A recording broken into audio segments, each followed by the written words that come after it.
Alrighty, we are going to go ahead and continue on with where we left off yesterday. Excuse me. So we had entered the dungeon, the second dungeon needed for the second dungeon. Well, okay. Well, we had made it there, and then it backtracked me, so I guess it didn't technically save. So we're going to head there again. So 1, 2, 3, 1, 2, 3, 4. Okay. I'm gonna go this route because that extra day could be the difference between a win and loss.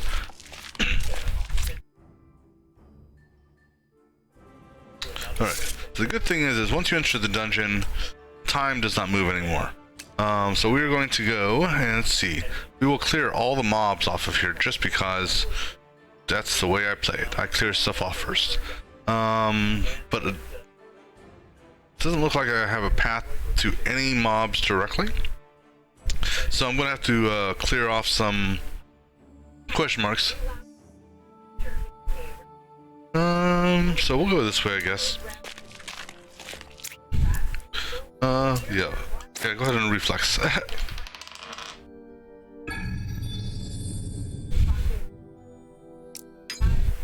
Alright, so 2 nodes got modified. We're gonna go ahead and start with here.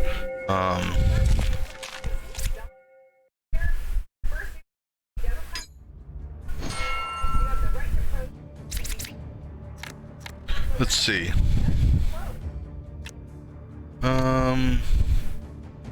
So he's going after the wizard with both of his stuff for 17, so I can block against that. These two are going after the warrior.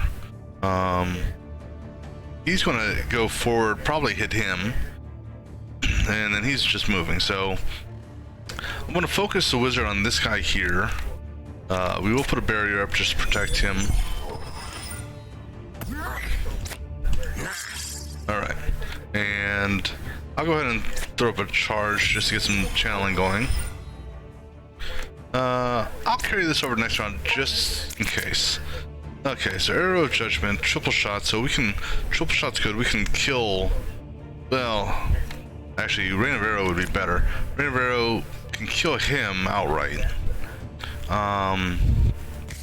So that's a possible option, but again, he's protected, so I kind of want to redirect the attacks to this guy, or since he's going to be doing some damage to him.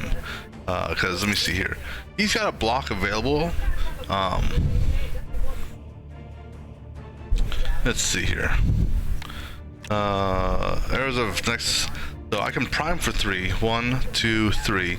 So I could prime for him, and arrow of judgment would be, well, the thing is I don't have a, that's a prime shot, but this here won't hit him on prime because of his distance.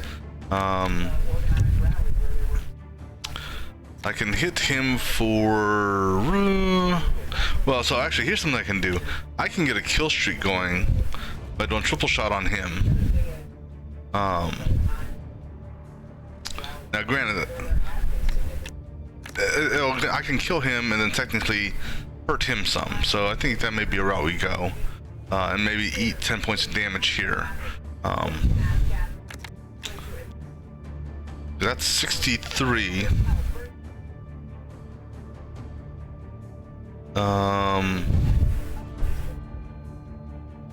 Okay, so we're gonna triple shot him. It's an overkill, yes, but I got the kill shot active, so I can actually do a couple things here. Do that.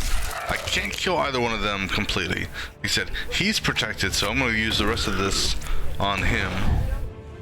We'll go ahead and prime now, just to get the primer in there. I will carry over just these 2. I can carry 3 over, but I'm only going to carry these 2 over. Let's see here. That's 100. It's technically it's not 100. It would be 80.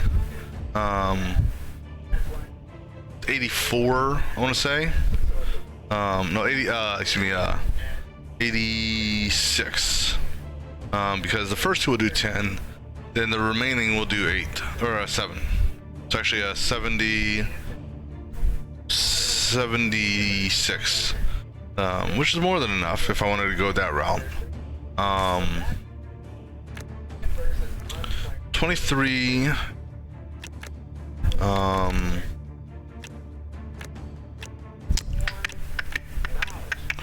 So I can't, if I just, well, you know what, just do it this way. Overkill. And I'll go ahead and carry over Slash and Ren to next round. Okay, let him do his little thing. Not gonna hurt him at all.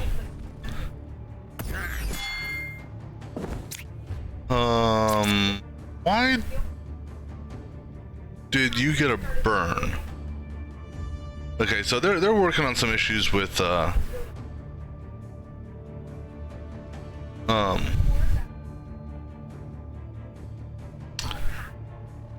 think they're still working out some of their stuff with what you call it,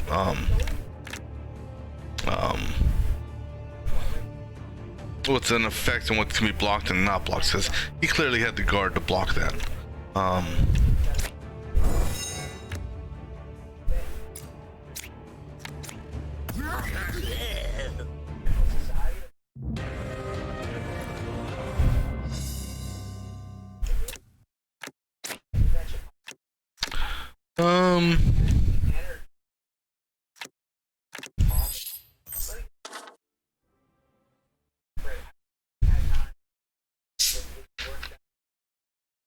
Okay.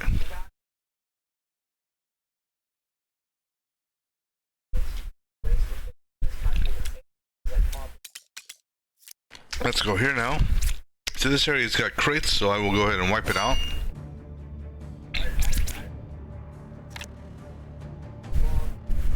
I'm gonna use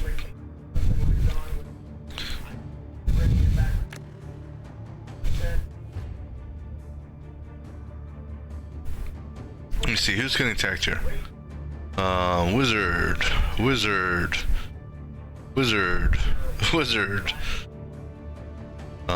So I guess we're going to be doing a barrier here, because a whole bunch are going after the wizard. So we'll go ahead and put a barrier up. Actually, 14, 21, 21, 29. So let's go ahead and do a charge, put a barrier up. And then I'm going to go ahead and mana burn him.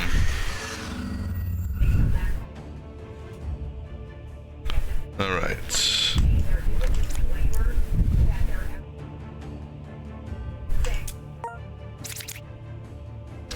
Okay, 3 far shots. We go ahead and prime. So I'm primed for 5. 1, 2, 3, 4, 5. 1, 2, 3, 4, 5. So this guy here or this guy here, we'll go after the one that's attacking. So that's 1 less damage.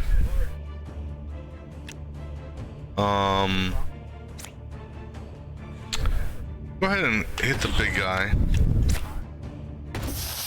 Okay, and we'll go ahead and throw a trap. Oh, I can't.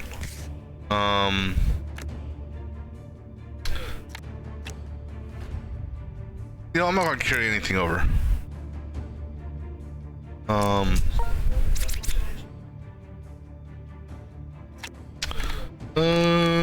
Not the best options here.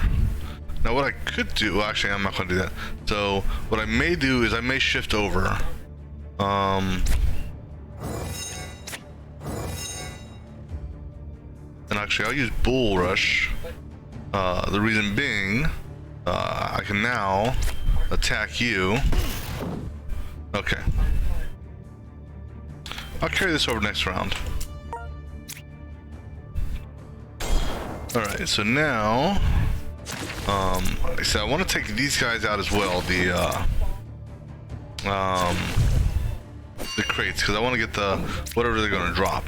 So hopefully, I get some sort of good, maybe explosive, No explosive there. I got the wide strike. I'm probably gonna use wide strike here and hit all of them, which will kill him. But let's see here.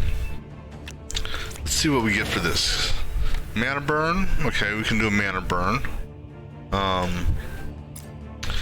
So what we're gonna do is we will magic missile. Actually, you know what? So I waste magic missile on him. Cleave will kill him. Or I can use cleave on him to wipe these out. So I can use magic missile on one, mana burn to kill a second. He has no far shots. In fact, he has no offense whatsoever. I've got a keen strike on this guy here, which I could use on a crate if I wanted to, which will make something else free. So what I may do is keen strike the spider, or I'm sorry, keen strike this, depending on what I get for free, because it's going to be the only thing I don't want to get for free is this. So if I get this or this for free, I can use that on the other crate, and then I can use wide swing here. So I'm gonna mana burn him,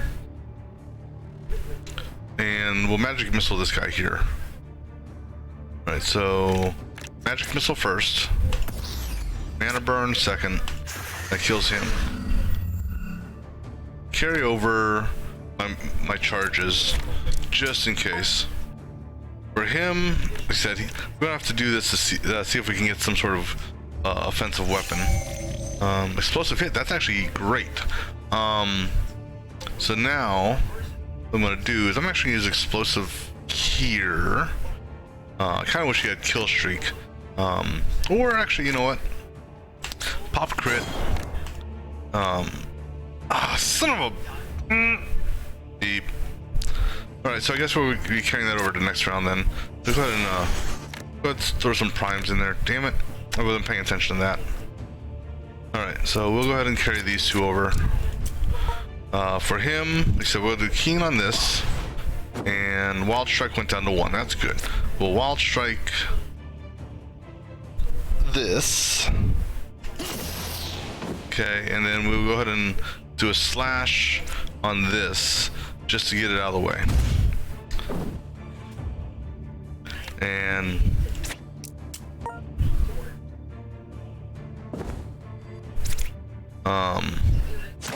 alright, so he's gonna take just a little bit of damage, no big deal. Nothing that he can't recover from. He has nothing useful, so go ahead, and I'm not gonna bother doing anything because these two are gonna die this round, one way or another. So explosive hit, kill them both. Boom. Yeah, and figures I got my kill streak right then and there. Alright. Yeah, unfortunately, I mean, that's a... I'll have to see what I have here.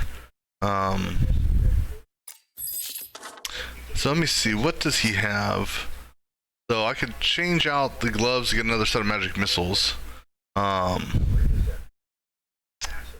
I'm going to keep the hawk there. Alright. From here, go to here.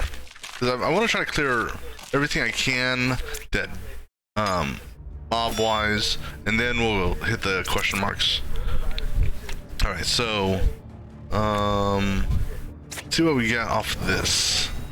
Ice Nova, oh, we can take that, because there may be a strong mob that comes in that we can use that against. If I do this, I can't, I can't use them all, so what I'll do is I'll use these two here, carry that, and that's the next round. So we'll go ahead and see, who do we want to focus on?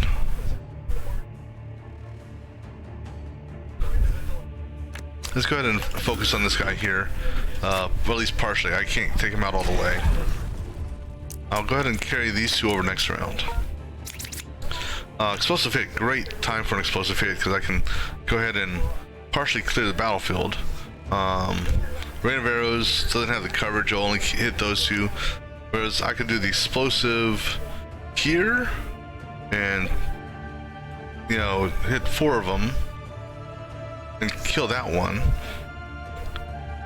I could do it here, or I could do it here and they'll hit 4 that way, damaging him, not killing any. No, it'll kill him. Plus I got a far shot I can still follow up on. I really wish I had the what you call it right now, the kill streak. Because once he gets kill streak up, these guys is pretty much going to be him doing all the work, because so far no one is over 40 points and the far shots will do 40. So we'll do the explosive first. Plus he's got might, so that's actually going to affect. Well, we'll see how this works, because I never actually paid attention to this or not. Will this might basically do a 1, 2, 3 for an increase, or will it only take up 1 might for 4 hits? Let's find out. It only took up 1 might. Okay, because it's a single shot, as opposed to Rain of Arrows, which is multiple hits. So Rain of Arrows would have eaten up all the might. Alright, so now, who do we want to hit here? Who's doing the most damage and to who?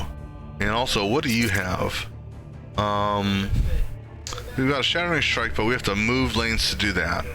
I would prefer to keep him center lane if possible. We got Slash. So let me see here. I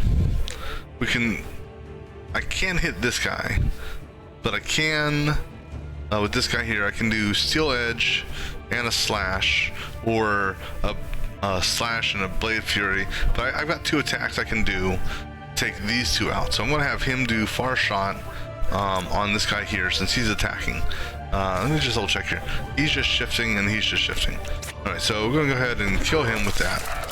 We will go ahead and throw Prowl on him, just because make him a little bit more vulnerable. I'll go ahead and throw a quick trap up here, because the back row is going to get filled on the next round. I'll carry this over to next round. So what I'm going to do here, I'm going to do a Slash to kill you, because you're attacking. And so it's either one of these 2. It doesn't matter which one. I'll do the one that does guaranteed damage, so this guy here. I will carry these 2 over next round. Alright, so he's just going to move, not going to hurt anything. If he moves up that way, I would prefer for him to go up that direction. Because then I could have got 3 in a row for the... see, he was smart. He moved out of the way.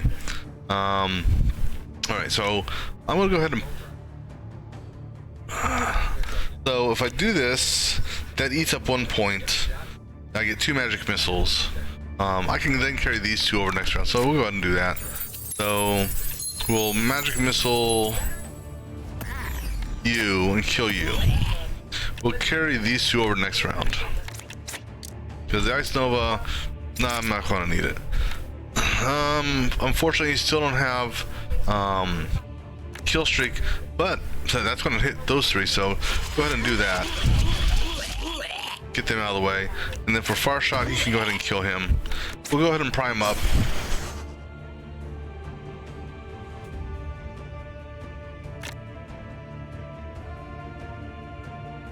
Excuse me.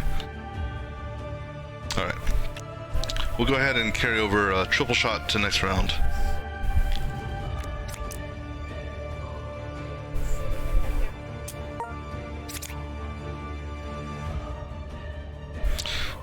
And then for him, I'm not gonna, I'll take over, I'll take, whoops. So this is a tough one here. Because unless I actually get in a line, this is kind of, I mean, it's cheap. But this here allows me to go up 1 or down 1. So I'm actually going to carry these over to the next round. Okay, let's see what happens on this round here, and let's see how they move. Watch, they're going to line up, and 2 of them will get on the line here. Oh no, they didn't. Okay. Do you have your kill? Nope, you not yet. You got your 2 triples though. All right. Okay, so let me see if they fix this. So according to one of the posts I put into Discord or to the bug report, a mention was made that that all magic swords should be affected. So when I do this, I don't know if they updated this patch or updated this in the patch or not yet. So let's find out. They did. Nice. So my magic swords now are pretty much free. So go ahead and see. Go ahead. I'll hit these two because he's going to do explosive right here. So I'm going to go ahead and spread the damage around. Hell, I can actually mana burn, so might as well go ahead and do it. Explosive, go ahead and do that. Kill both of them. I'll go ahead and prime up again. I'll go ahead and throw. You know, I'm not gonna take both triple shots. I'm gonna take one triple shot and crit aim. I keep on forgetting. He can do 3. Damn it. Oh well.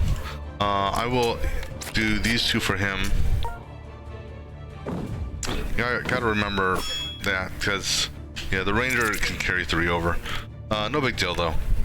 Alright, so he's gonna just magic missile him. Nice, okay. That's all he's gonna do. We'll go ahead and do this because who knows, maybe next round he'll get blizzard or something like that.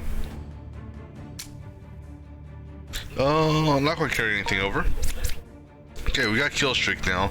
So that pretty much means that the ranger's gonna essentially run the rest of the show here. So what's gonna happen now is bar shot and as much. Oh, I can do 3. So I'm gonna take crit over just in case this. Well, actually, it doesn't matter. He's the last guy. He's dead.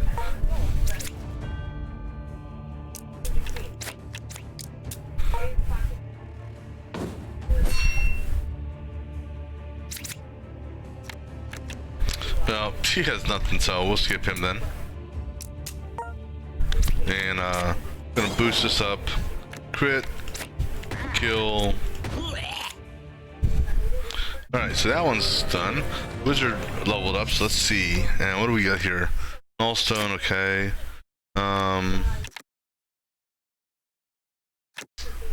You know, go ahead and give me magic incense. Or incense, yeah. Go ahead and swing by this, grab that money. Go grab that. Alright, so now let me see. Okay, cool. I don't want to hit those. I'm going to save those as in. Oh, wow. Let's do a 50-50. You gain the gold. That's the 50-50. Alright.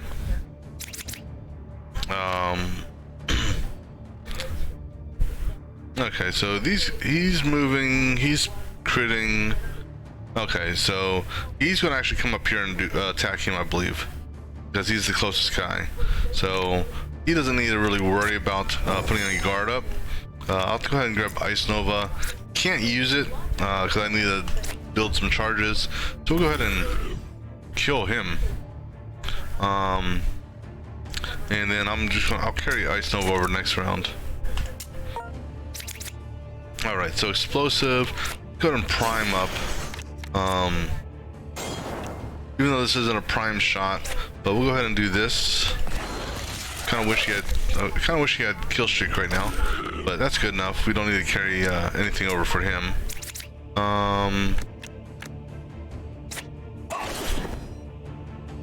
Just enough. They didn't even have a chance to act. Nicely done, guys. All right, now I need to level up the wizard here. So let me see here. Anything new to master? I could master that because mastering that would just add extra damage.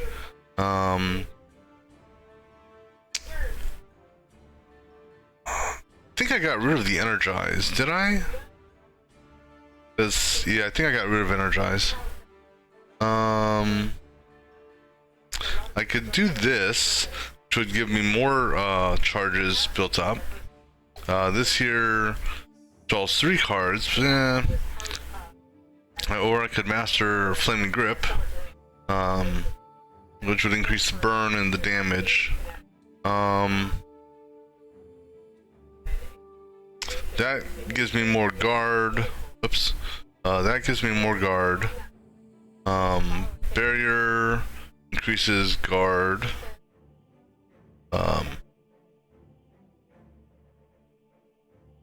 That doubles. I don't. That's tempting. You know, I think I will do that this round. Because you never know. When the situation may call for a lot of guard. Let me see. How do I want to put? Where do I want to put this? So I've got a mastery there. I can tap into. So I could put it with this line here. So I could put it here, which would allow me to walk up that way. I think, and yeah, I think I'll do that route. Yeah.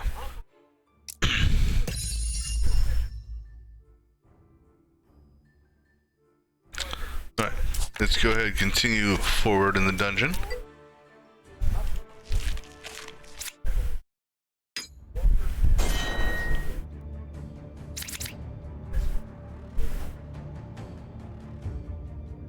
Alright, so okay, so these two guys need to move because of the static fields. Now, granted, the static fields just apply shock, so if we're actually able to clear the battlefield, prevent them from getting hit, then it's not an issue. But good news is everyone's going after him, so if I can take this guy out, then he won't have to move, but on the same token, I still need him to move so he can hit this top row.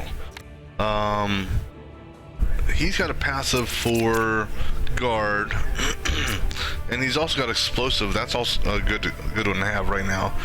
He's got triple shot, which is also good.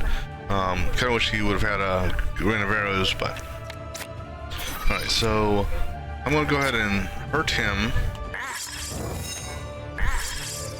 And I can basically kill him. Now, I'm gonna move him forward here. Hopefully the targets don't change. So good, none of the targets changed. So, I'm gonna carry this over next round. He's gonna move to get out of this position here. Because I just, if I don't need to get him in shock, so I'll move him. So, I'm gonna move him here, see what changes. Okay, so he's gonna get hit for 13, but he's already got guard up.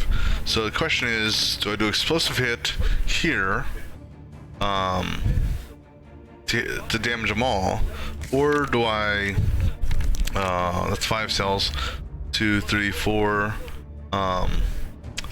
If I should have done this. I should have primed and then done this, because then I could have well, with might and all that, he'll die.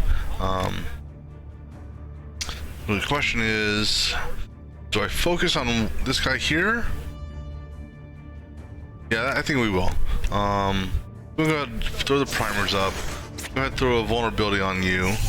Then we'll go ahead and actually, I could have used that to move. Damn it! I should have looked at that. I didn't think about that. That's good. Take this. Go ahead and use this. All right. And you're still going after him, so that's good. So that would so I got to look at it from this perspective that first one is only going to be 10, so that'll be 7 times 4 is 28. So that'll do 38 if I do this. So we'll do this, and then we'll do. Just kill him.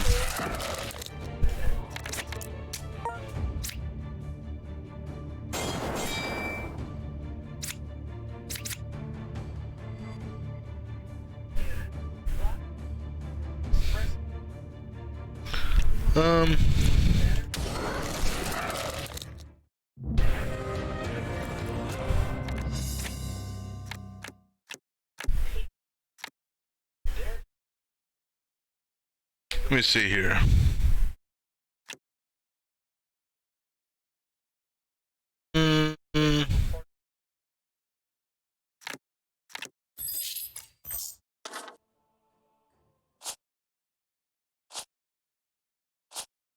No.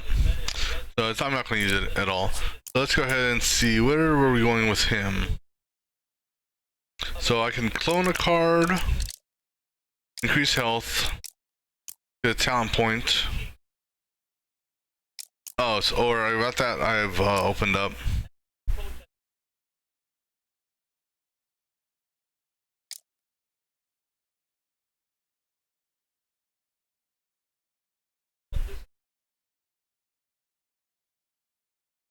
Yeah, I'll go ahead and go this route.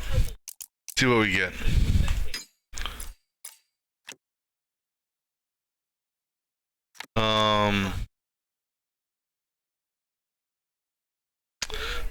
Now that there, so this would be good if I can get a lot of vulnerable onto an enemy.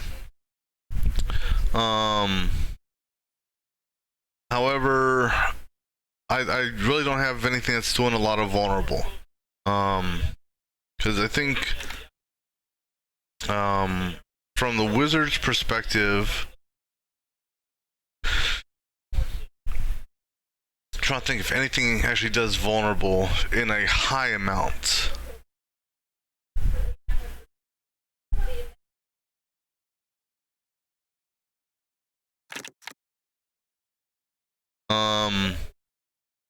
So I'm not going to go this route. I could do this, but then again, this requires a finisher, and I've got only a handful of finishers. So I mean, I've got those 2 finishers, and I have Steel's Edge, I believe. I believe those are the only 3 finishers I have. So the finishers aren't cycling through as much. So I think I'll go the Rend route. Because right now, Rend, well, the Rend I have right now is coming off of a weapon, but it does a decent amount of damage. So we'll go ahead and do that.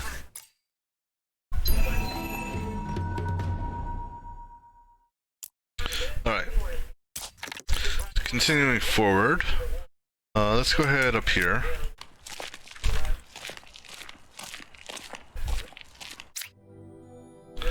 We'll do the 50-50 again. This fight here is getting a little bit more intense.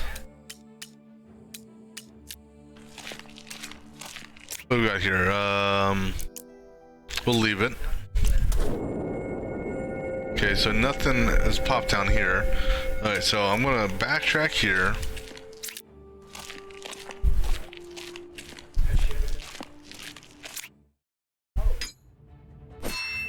Alright, so we've got a wave attack here. We've got these damn slippery bats. The good thing about these slippery bats is they're not doing the feeble thing. That there is, I dislike that a lot.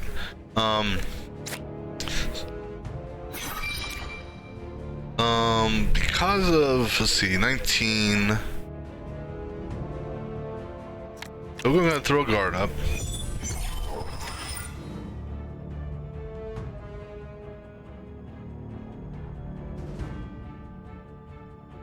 I'm not gonna hit the bats, not initially.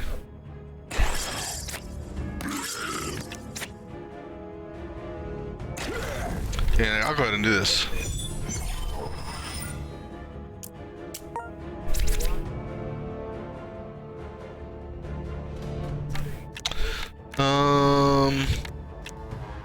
Not really a lot to do on this. So I'll go ahead and prime some. Oops. I'm gonna throw a trap out there. Neither one of these are prime shot. Yeah, so this is really the only thing that puts vulnerable. So that one thing that leaves vulnerable on him, not really a big thing.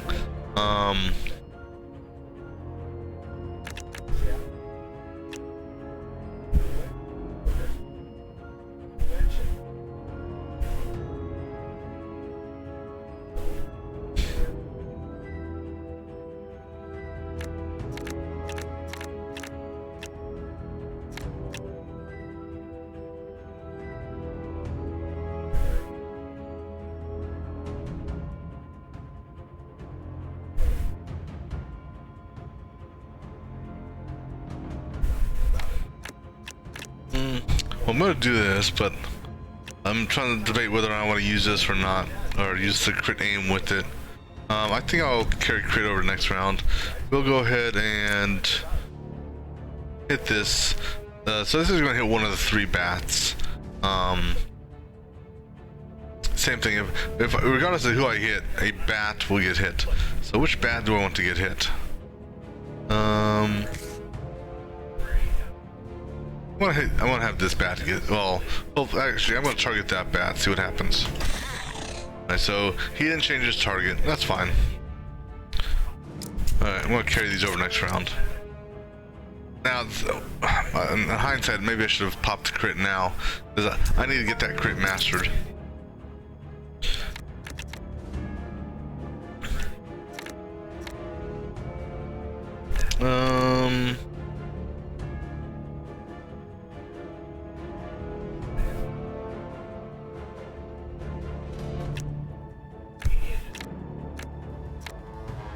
So this here will only do 7 points of damage.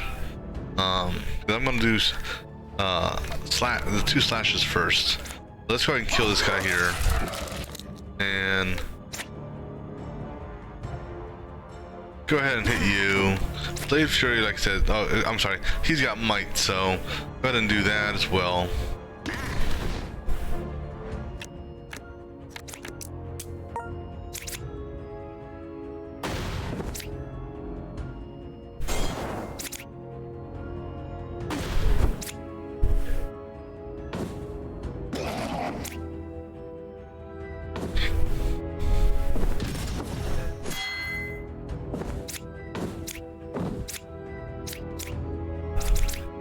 Alright, so we got the barrier. Don't need it. Let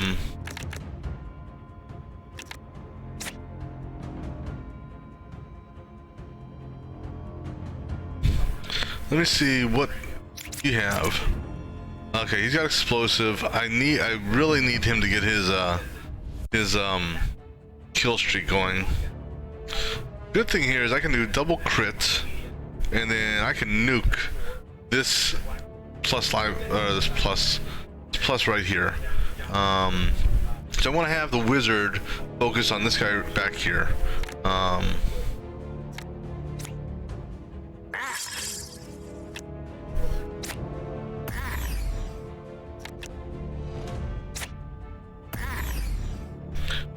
I don't want to, well, no, so if I do this, he's going to go to an unoccupied cell, so he won't move anyone here in the plus. So I'll go ahead and do this. I can't. I'll carry it over next round then. Actually, not that. Right, now we're gonna boost the crit. So this should be interesting to see how this works. So this is not a prime. Say goodnight.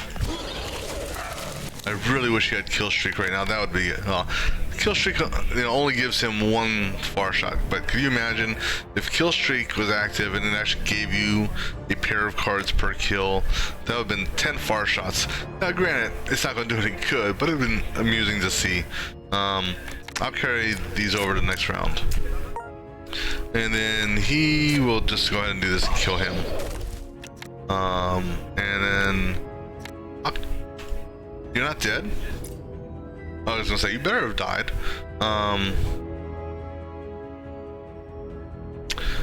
Okay.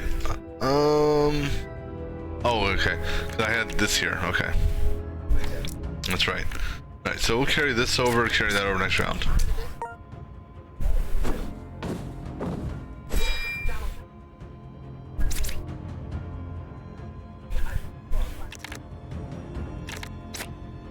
Let's see what we got here for this.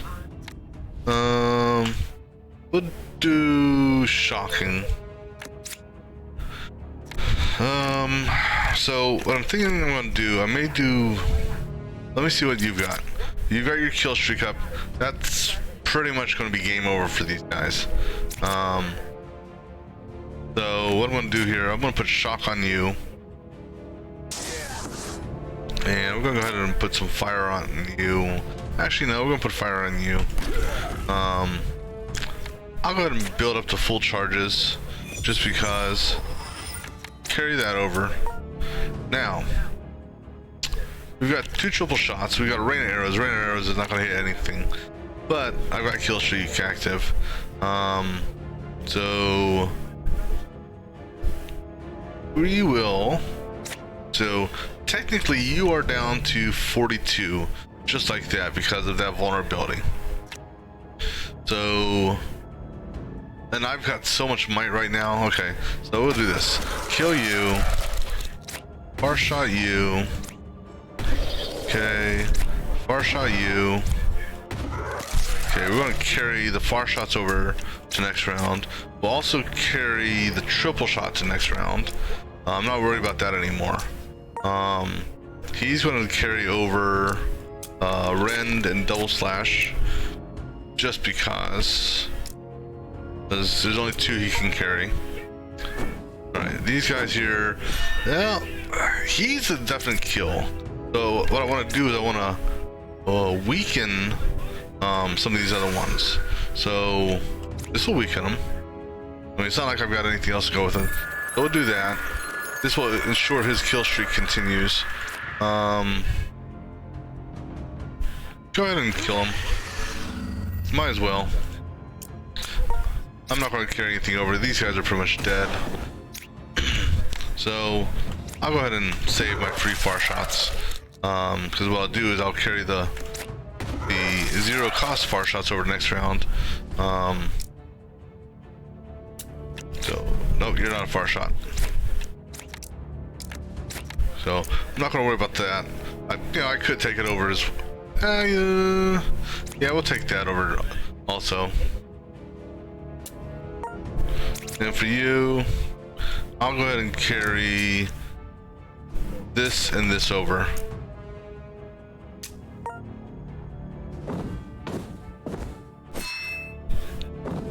Alright. Let's see here. I'll go ahead and hit you, since you are the one that has the most health right now. I'm not going to carry anything over. Let the bird, he's going to probably damage him good. So now, what I take in consideration is he cannot be hit by a far shot. So what I'm going to actually do here, by a triple shot. So I'm going to triple shot you, just so I can get some extra far shots. I'm going to far shot you, good, and then we'll far shot you, and game over. You're gone. All right, so now for him, oh, we got a new helmet here. Zeal. Master all starting cards in your hand. Let's see what else we get here. No.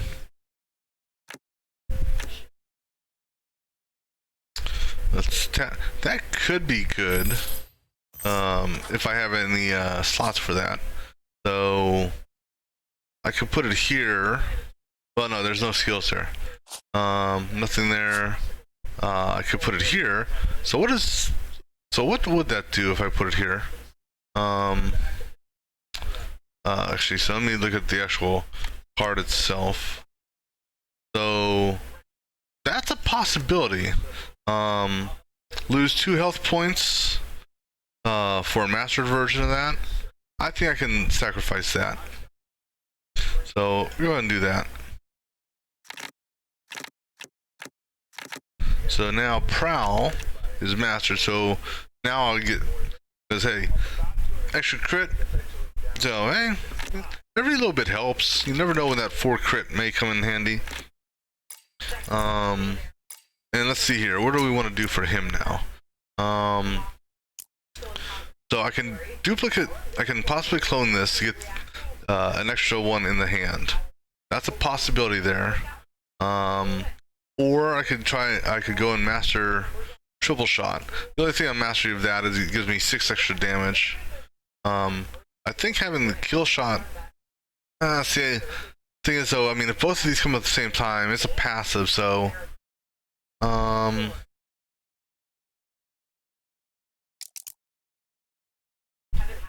yeah, I'm gonna clone kill streak, and then here. That's a tough call. Tough placement here.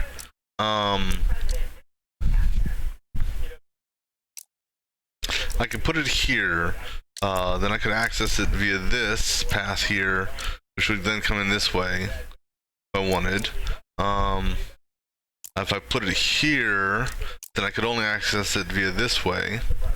That's one option. The other thing is if I put it here, I can access it via this from here. Putting it here gives me access to it quicker, so I think that's what we're going to do. We'll go put it here, then we can access it that way, as opposed to having to go through 2 nodes. We can just go through 1 before we hit that.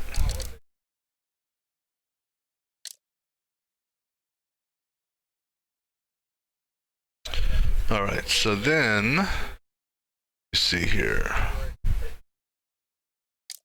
Continue on. Go ahead and take this one out first. We're good on health for the time being, so. Alright, so initiative. One of the bats is slightly faster than me. And he's doing that enfeeble crap. What does he have? Triple shot? Not quite enough. I kind of wish I had Rain of Arrows.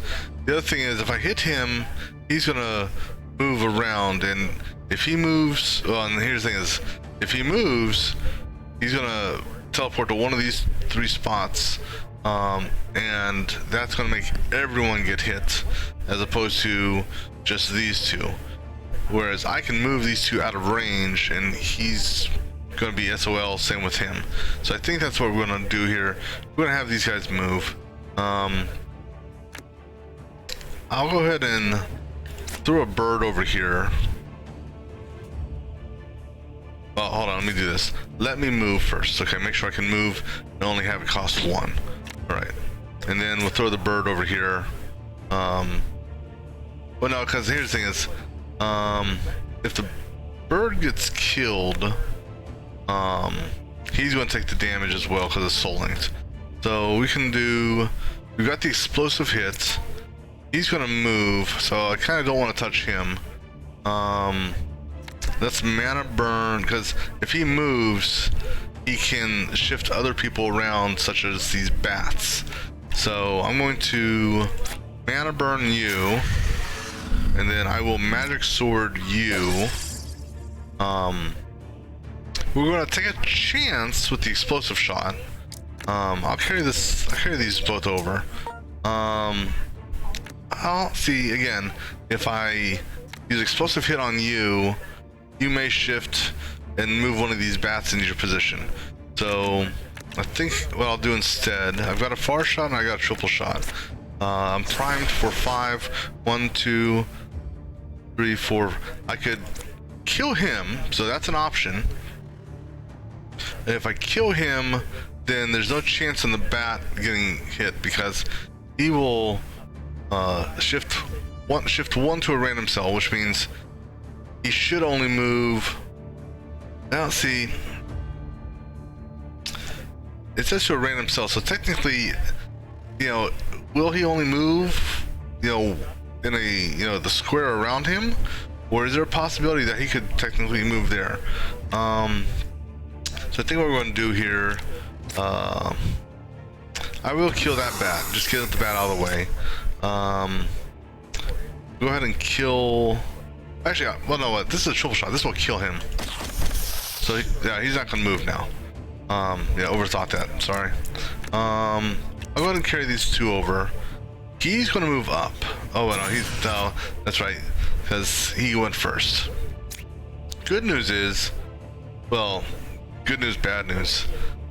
The might here offsets the enfeeble for the first two hits, so I can at least do normal damage.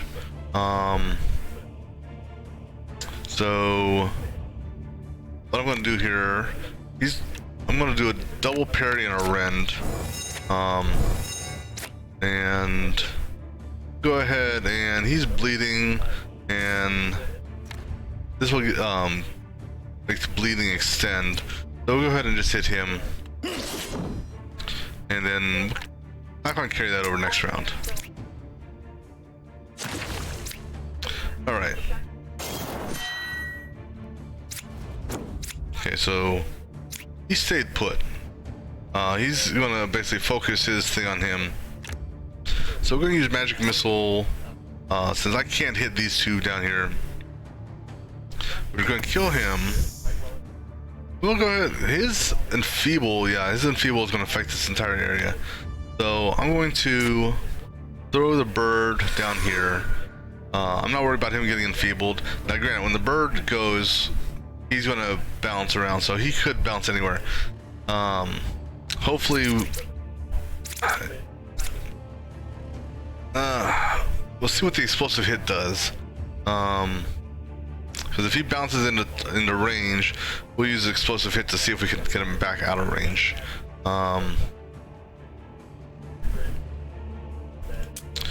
So let's see what happens here. I'll carry this over next round. Yeah, I'll carry that next round too. Okay, so now everyone is reachable for this. So where are you going to go? That's I'm tempted to do this. This way I can at least hit both of them, because if I do this, so we'll do this. So that just moved him backwards. Unfortunately, that means everyone's gonna get enfeebled. Possibly. They may or may not, the guard may or may not block it. I don't know. Because there's a question about that. Let's find out. Okay, so that's a no. Alright, so he's gonna die though. Just a matter of how he's gonna die. What I gotta take in consideration is if he bounces back here off of a hit, then he's blocked. So I'm gonna go ahead and I kinda wanna kill him first.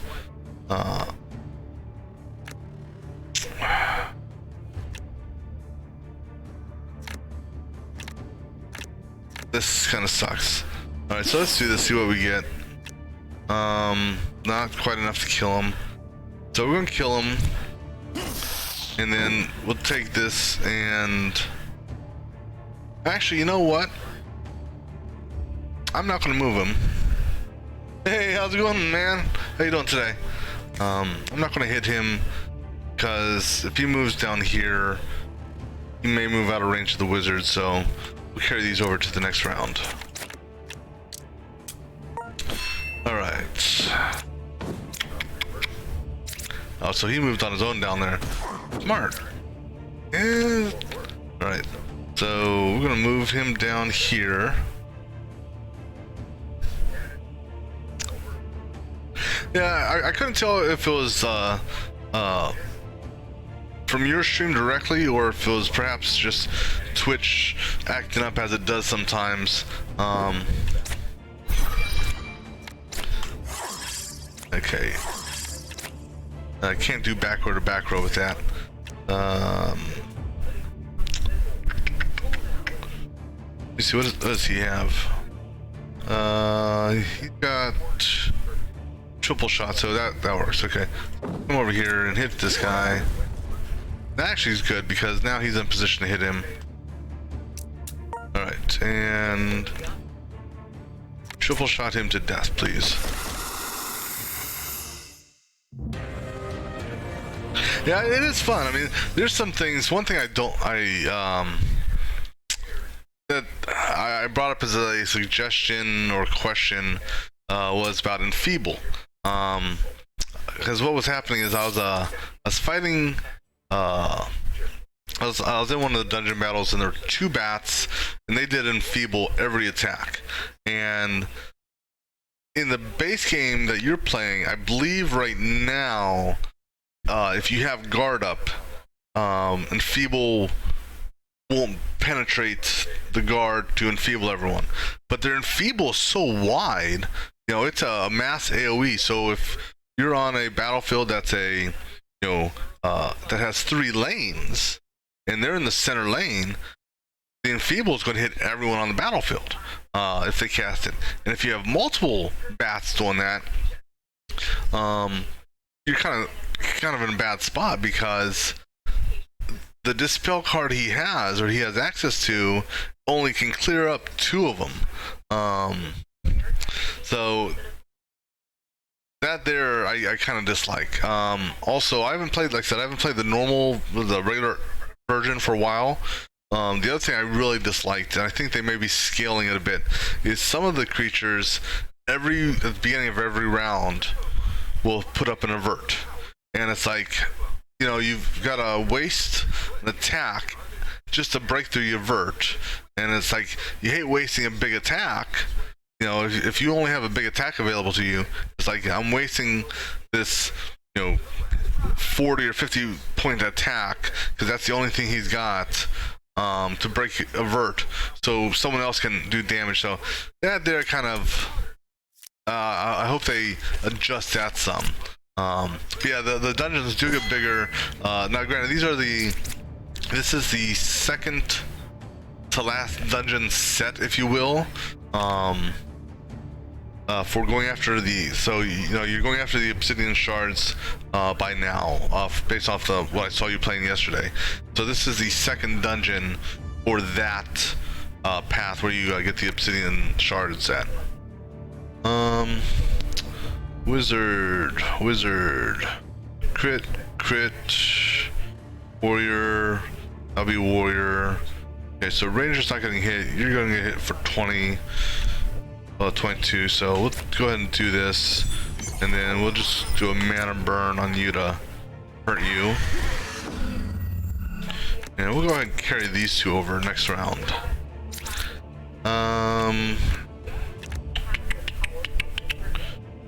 Let's see here. I'm going to go ahead and put you on that. Then we'll go ahead and don't have any primer, so that's not going to do anything for me. So we'll go ahead and triple shot you, and then cool, just enough to kill you. Get the big guys out of here, and we'll carry this. Yeah, because if we're lucky, the rest of these will die next round. Shattered Strike.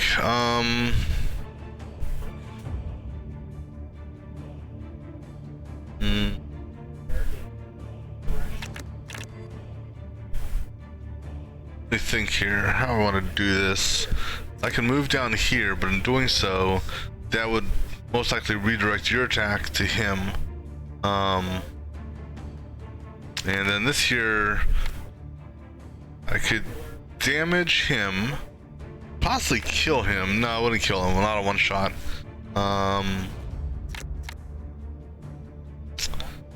So let's do this.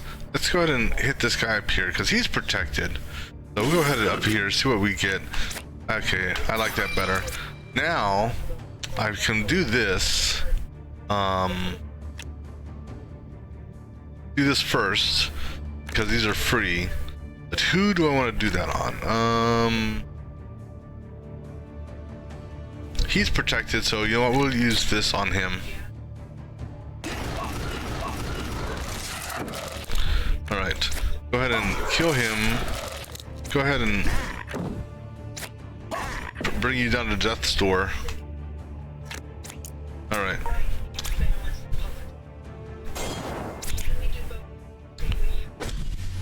Let's see here.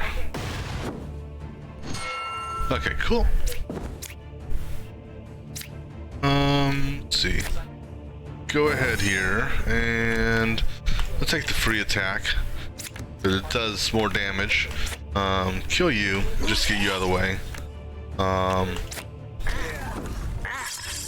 Alright. Not gonna carry anything over because he's dead this round. Okay, we'll just do this explosive here and leave it at that. Not gonna carry anything over, and then nope, not that. There we go. Alright, so the wizard leveled up. Let's see what, and what do we get here? I want initiative if you're going to give me that. Magic missile boots. I already have magic missile boots. And that vigil, don't care about. I like the other one because it gives me armor if I move. And it doesn't matter what I get here, so it's gonna get sold anyhow. Let's see here. What do we want to do for year level? So I'm at the point now where it's like I'm kind of happy with the card deck that he has.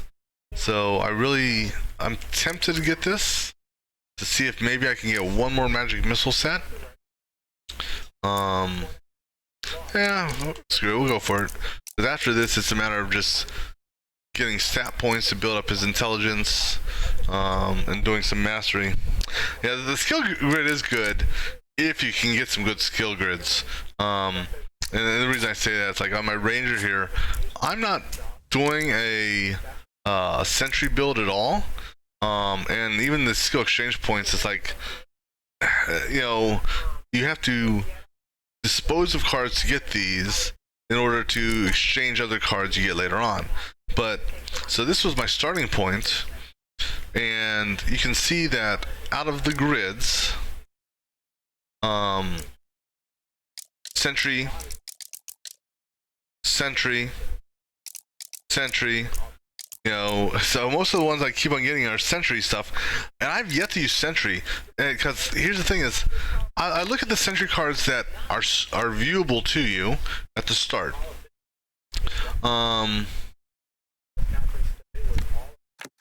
Where's the thing to get a sentry? You know, at least, you know, for example, at least for the druid, at least for the druid, you have the skill from the start. Where is it at? You start with something you start with this. So at least you start with summon wolf as a druid, you know, so that makes sense. But on the ranger, you don't start with anything in the sentry build to create a sentry. You can repair one, give him armor, help him get extra attacks and all that, but where's the create sentry / turret? You know, so that there, it's like, because of that, whenever I see massive sentry squares pop up on my thing, it's like, it kind of frustrates me because, you know, I'm not going down that path. He's good, especially if you get this kill streak here. If you master, actually, you get kill streak and you master it, because you get 2 as opposed to 1. Many of the maps, if you know, and also if you have to get his dexterity up as well, obviously. But you get kill streak going, and you got the right mobs on the map. He cleans house. I mean, and that's an understatement. He's really good on the wave encounters if he's got kill streak active, because a lot of the people on the wave encounters are low. So here's 2 far, he'll have 2 free far shots, boom, he kills the mob. Okay, here's 2 more free far shots, boom, and basically just rinse and repeat. Okay.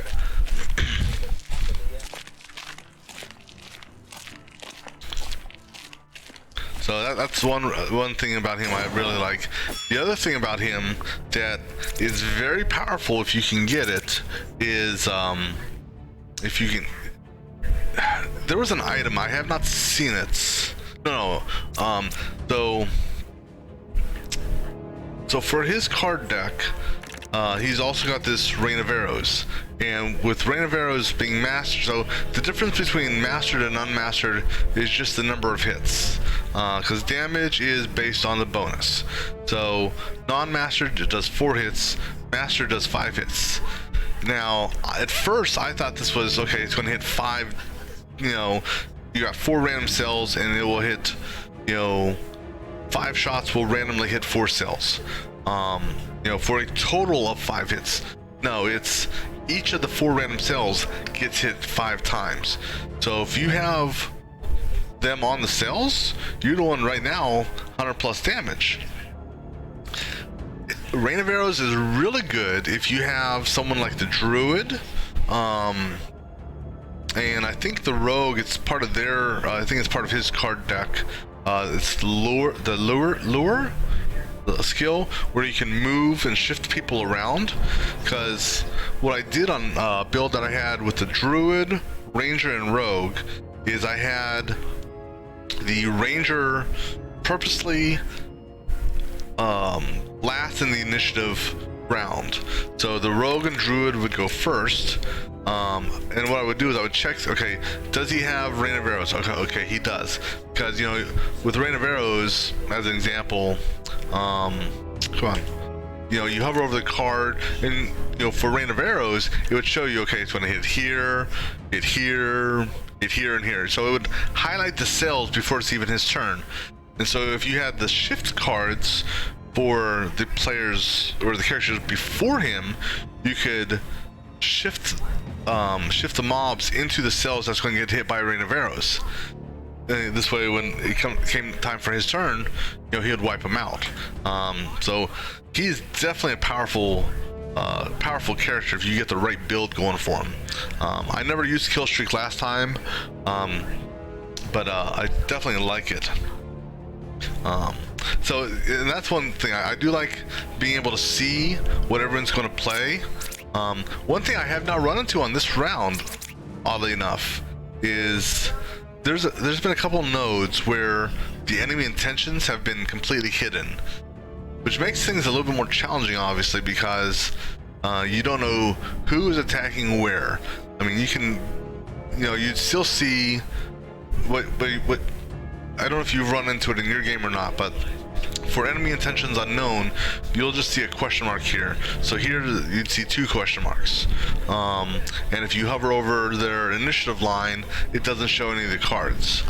So based on playing the game a couple times, you'll get an idea, okay, I think this guy here may be blocking, so if I move him up, you can kind of get an idea of where the attacks may take place. And if you see certain animals, or you see the bats, okay, I know they're going to do enfeeble or this or that, so you can kind of guess what's going to happen. That also is a nice little spin they put on it. Yeah, we'll take multi-missile. So that's a nice little, I brought up the question, whether or not they're going to make it an option, that you could check off to make it like that the entire round, let's say on a nightmare round or nightmare mode.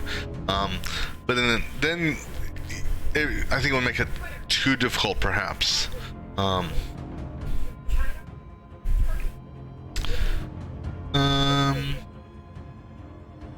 I'm gonna put a barrier up for you because you're gonna get hit by him. Go ahead and hit him since he's the only one hittable. Go ahead and charge up. Another good synergy that I liked was with Catherine. She's got a spell, she's got one spell that, I think it's Smite. So, normal Smite, it does one attack. Then I think Master Smite increases the damage of that attack. Then there's, I think it's the Oath Breaker or some weapon that you can pick up that changes Smite into a line attack. So, instead of hitting him with Smite, or not line, the lane, instead of hitting him, it would actually hit everyone in the lane. And then if you have the Divine Form passive, I don't know if it's a passive or a trigger. You cast a holy spell, and that's the key thing there. It's got to be a spell.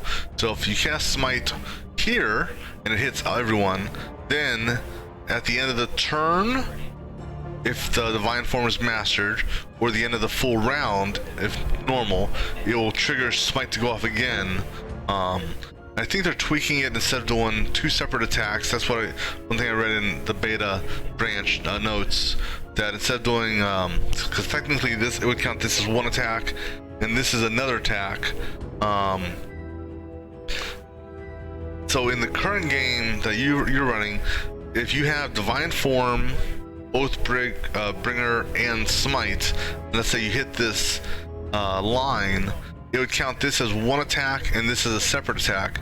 So the Divine Form, instead of doing a single lane attack, would randomly choose two targets to hit with Smite individually. But they're changing that to, I believe, it will randomly choose a lane, which is, to me, the way it should have been. But it all depends on what type of build you're building with the cleric. So it'll be interesting to see how they incorporate that into, from the testing they're doing.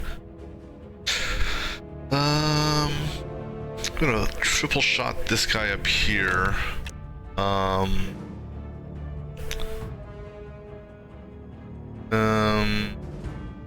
So we'll put a dodge up just to give you some extra health protection. We will triple shot this guy back here to weaken him, and we will carry these two over next round. I don't have anything that draws any cards, so unfortunately he's going to take some damage here.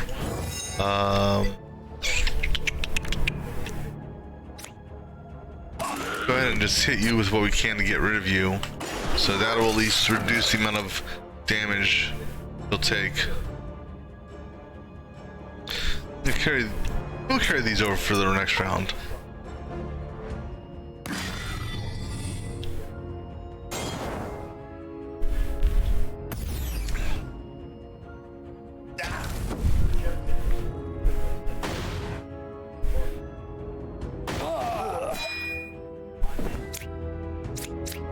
Yeah, he took a little bit more damage than I was comfortable with.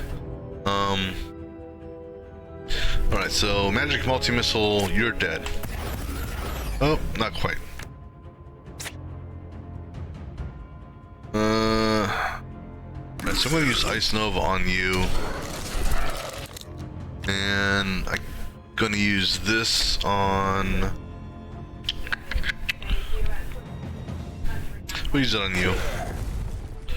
Alright,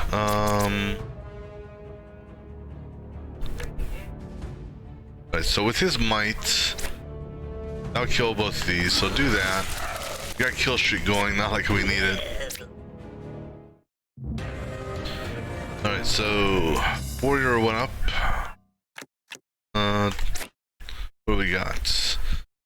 Dex, card draw, but I need that for see, I don't remember what card or what card. Yeah, so I don't want to get rid of that because of attack of opportunity, because that one just does dex. So I like the attack of opportunity as a passive. Let's go ahead and level you up. So we can do a clone. I'm at the point with him, I really don't want to draw any more. Oops, I don't want to draw any more cards. Or draw any new cards. I think what I'll do maybe is I'll clone Keen Strike. Actually, so the best, now here's the thing is, on this new list, where you can clone cards, it's almost better if you're going to clone a card to clone a mastered card, because then the new card you get will be mastered as well.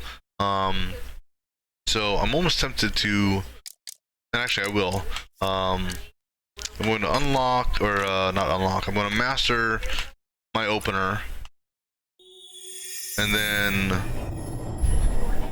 next round I will clone Keen Strike. Because the good thing about Keen Strike is you use it and something else becomes free, or reduced. Not necessarily free, but reduced. Stat points, cloning, mastery. Because I kind of like to go for the stat points, because the more strength he has, the more damage he does.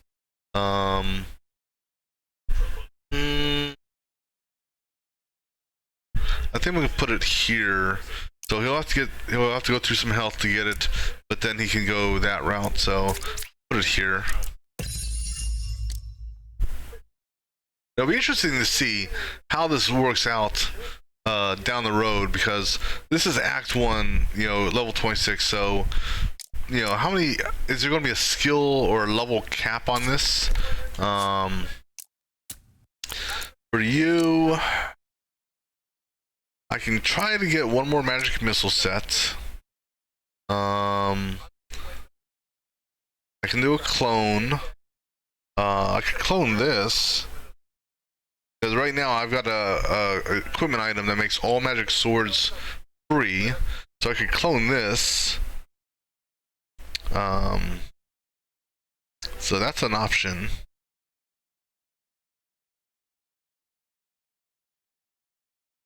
I think that's what I'm going to do. I think I'm going to clone this. No, not that one. Hold on. No, actually, not. No, wait, not magic sword. No, I'm going to clone Conjure Blade. That's what it was. Conjure Blade. There we go. Clone that. Now I wonder if you clone something, if you can clone it again, or if it's clone once and you're done with that, you know, it's unclonable. Because if that's, I mean, if that's the case, if you can keep cloning the same thing, man, you can really stack your deck. All right, let me see here. I'm gonna go ahead and run up here and hit this for healing, just to get this guy up to up a few, you know, closer to max. All right, and then we'll go down to the next area.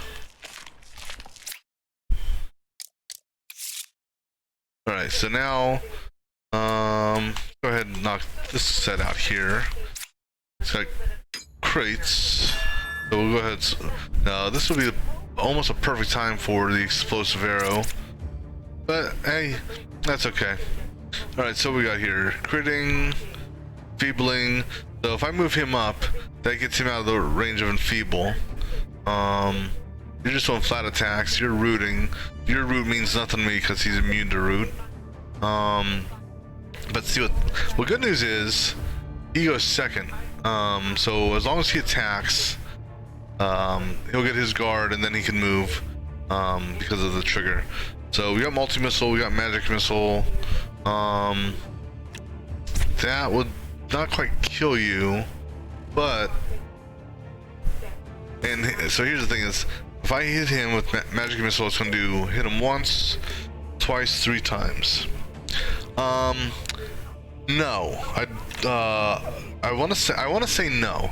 So he's got, okay, so right now magic missile's 20. He's got a single crit, so the first hit would be 21. These two here, this is where I think they fixed it. And what I'm referring to is, if you look at the codex for magic missile, this is an issue that I ran into in the base game. I think they fixed it in the base game as well. And that is, the base damage is 4.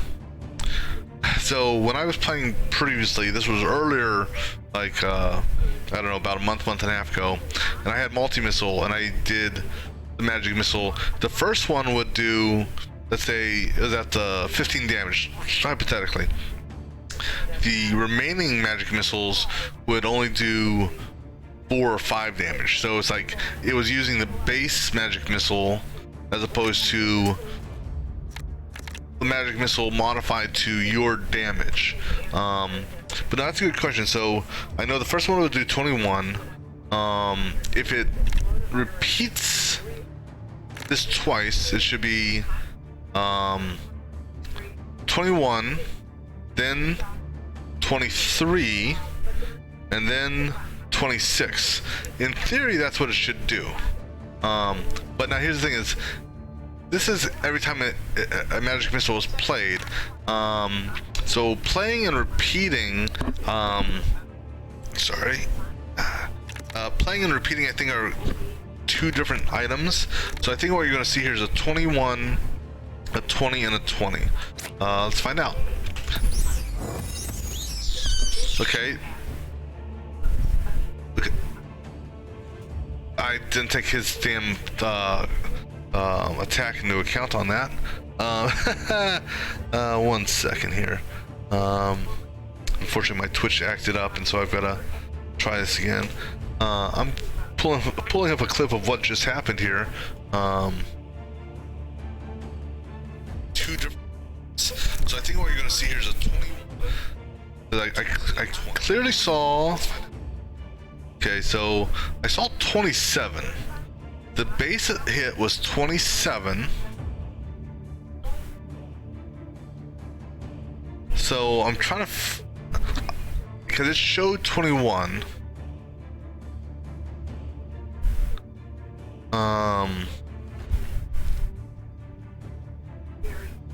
So how did it do 27? Because it did 27, 26, 26. So the 27, that's the one that's confusing me. Because the bat didn't have vulnerable on it. The bat is not extra, you know, doesn't take extra damage from a ranged attack. He had 1 single crit, and this guard here.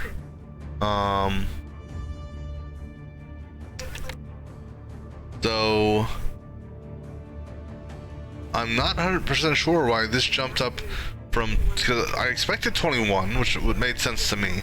Not sure why it jumped to 27.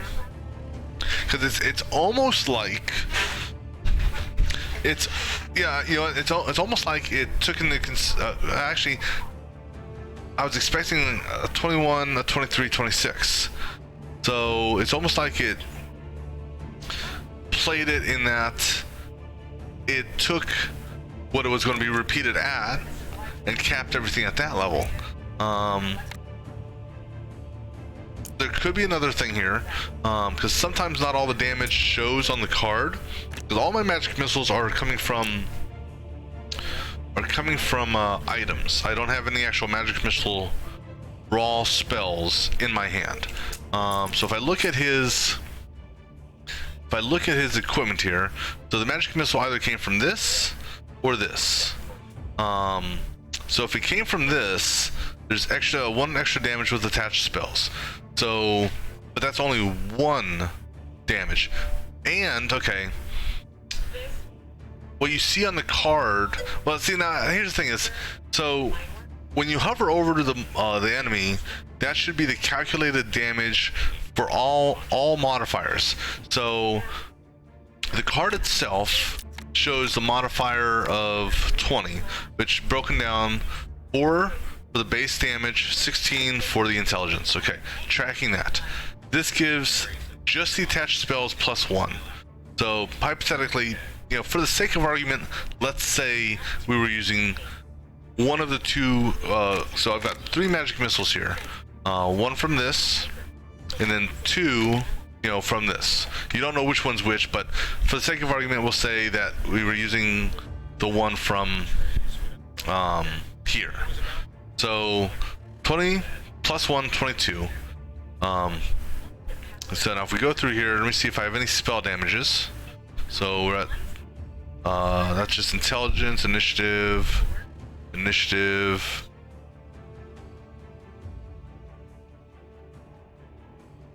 So I have nothing that increases spell damage for him. So if one of these 2 magic missiles were used, then technically the damage should have been 22, because he had 1 crit and he would have got the bonus from this. So I'm presuming that it was this one here that was used, because there's no bonus here. So talent wise, there's no talents that increase spell damage. I mean, I got intelligence and stuff like that, but nothing that increases spell damage that I'm using. So I'm not sure how it calculated that 27 on the first hit. I would have expected, like I said, I would have expected a 21 because of the 20 from, we'll say it was this one here. So the 20 plus my 1 crit is 21. Second round, 23, so 20 plus 3, 23. Third round, 26, because it'll be 23 plus 3. So, yeah, I mean, that was an odd combination there. Not surprised. Yeah, like I said, they've still got some bugs to work out. You know, so thing is, next time I get a multi-missile, I've got to test that out to see if it does it again. And that's another thing they did. They changed to multi-missile before. I don't know if they changed it from a trigger to a pass. I mean, from a passive to a trigger. Because like I said, it's been a while since I've played. But before, if you had this in your hand and you had, let's say, 3 magic missiles, you could use that. You know, and all 3 of your magic missiles in your hand would take advantage of the multi-missile. So they've toned that down some. I think they may do that with kill streak as well. I think they're going to have to do some sort of tone down on that. So okay, so you're doing enfeeble still. Go ahead and hit you and burn you.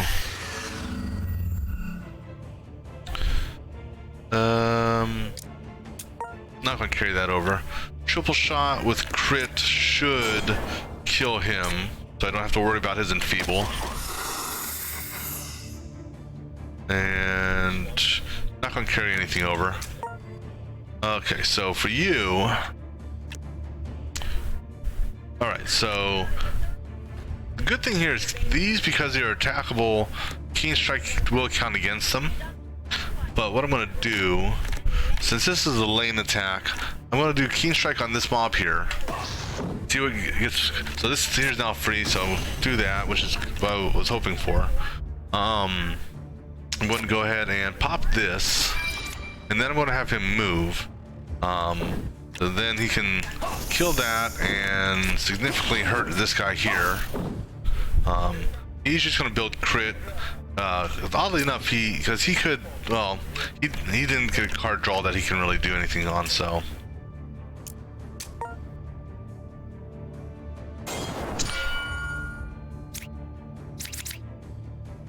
So the reason my slashes are 0,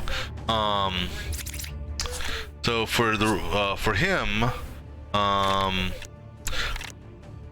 no, okay. So those slashes you saw are coming from offensive preparedness. So the base card gives you 2 slash cards for that cost 0. master this, and you get 3 slash cards. Offensive preparedness is great if you can get. Well, it's good and bad depending on how you look at it. So there is, well, I mean, it's all good, but how much damage you can pull from it will vary on a couple things. You have Blade Fury here. So Blade Fury will basically increase in how many attacks it does based on the attack cards in your hand. Unlike stab, it's not how many cards you spend and then do stab. So if you do like 4 actions, let's say your rogue had 4 AP and you had a stab that was 0, and you spend all 4 AP, which scales stab up.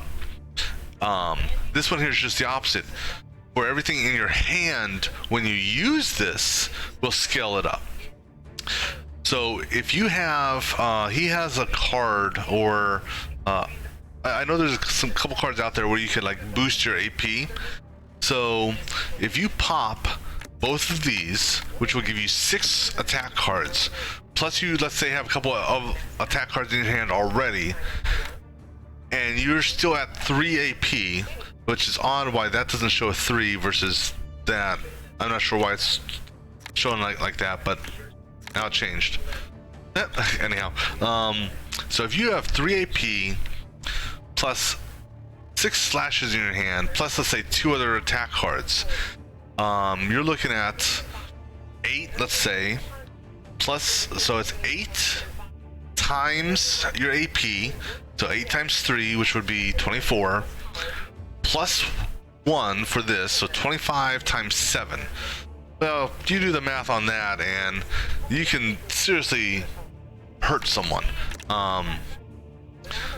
So Blade Fury is a good one, especially when mixed with offensive preparation. Because even if you don't have 3 AP to spend fully on this, if you have this and this in your hand, and you pop this and are left with 2 AP, that's still going to do a significant amount of damage.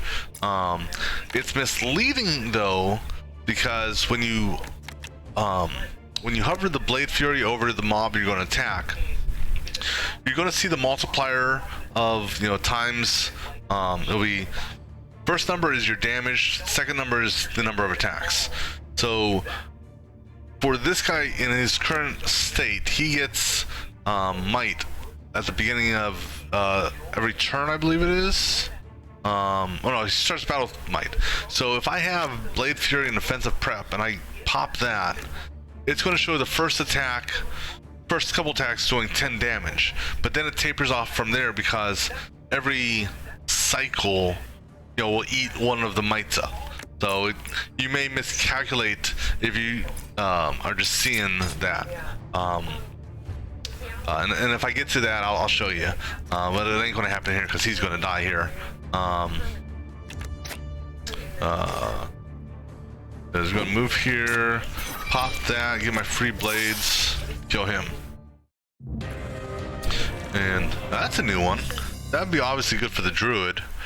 Then again, the spirit bear, I don't know if you've messed around with the druid, but the bear's a fun little thing to play around with. Basically, your druid turns into a bear for 2 rounds. Oh no, I'm sorry, this is summon a spirit bear. No, not bear form, I'm sorry, never mind. I haven't messed with this guy then. But that'd be kind of cool still to mess around with. Yeah, the druid's, like I said, the druid is fun. The druid is definitely more of a melee character, front row character. You got your, you can start off with your spirit wolf, your companion. The thing with any of the summon spells like that is there's a thing called Soul Link. Now I haven't looked or explored to see if there's anything that will change Soul Link or reduce it, but Soul Link basically means whatever damage killed the companion will be applied will also, it kills the companion, but that damage that was done will also apply to the caster. So, let's say for the sake of argument, you had a big mob hit the bird for 20 points of damage, which killed it. My understanding is that 20 points of damage will transfer also to the caster, and he'll get hit for 20. Minus guard and stuff like that. I don't have any clones, do I? Not any unusable clones. All right, so we'll go ahead and build some more. Go ahead and build some. Give him some more dex. More dex equals more damage. So we're gonna go ahead over here. You see here. So does he, what are you starting out with?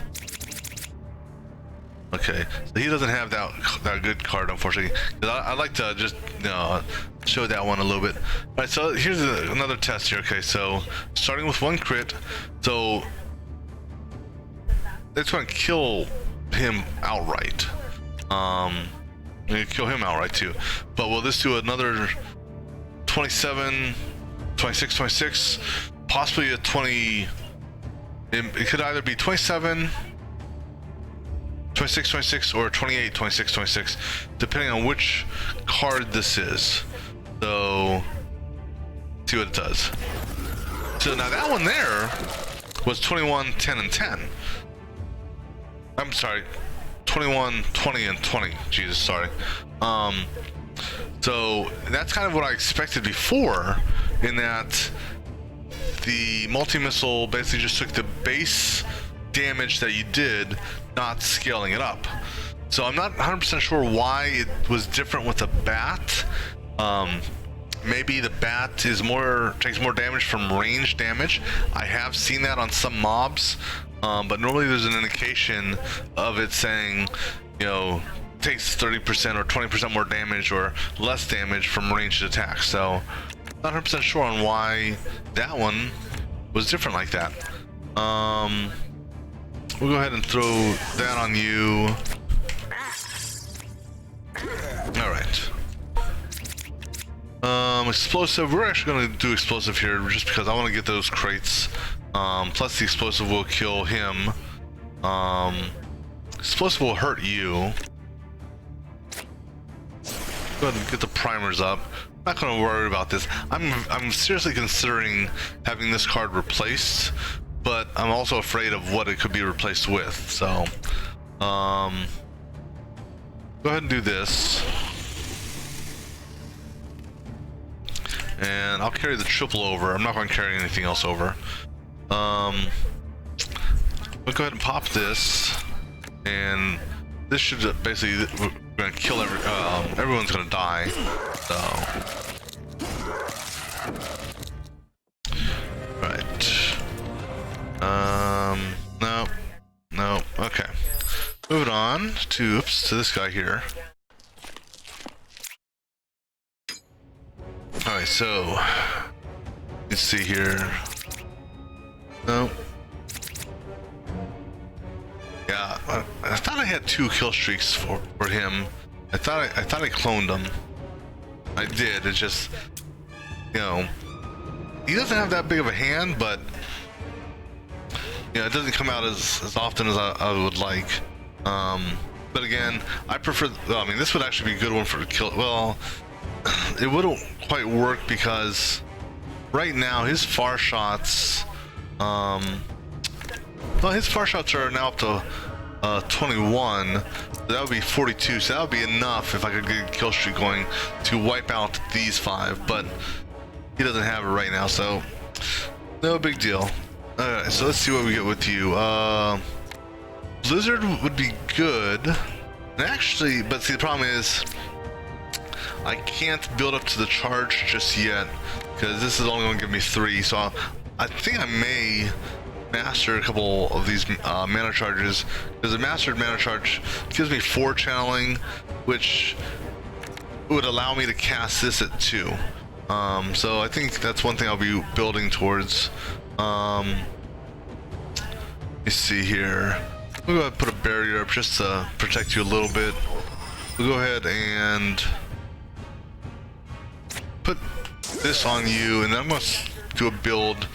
I'll carry these two over to next round. So this here I can hit 4 of them. If I hit him, he's going to move around, so he may move over here. And actually, I want him to move, preferably into one of these 2 slots, because well, it's not like he can hit him anyhow because it would be back row. If I triple shot him, I don't have any primers that can really hurt him, so I'll get extra damage. Well, I'd have to move for him to do it, but it would do 29 times 3, so that not quite gonna be enough to kill him. You could severely hurt him. I think that actually may be what I'll do. I'm gonna move him. Yeah, that's right. He didn't attack. That's why he's still got that passive. We're gonna move him up here. We're gonna go ahead and triple shot him just to get him down some. So he's also got vulnerable. So this may come close to killing him. Let's see. Just enough. Actually, a little bit more than enough because it did 51, 33, 33. So that's good. Get that big guy out of the way. I'll throw a quick trap here. Not like it matters.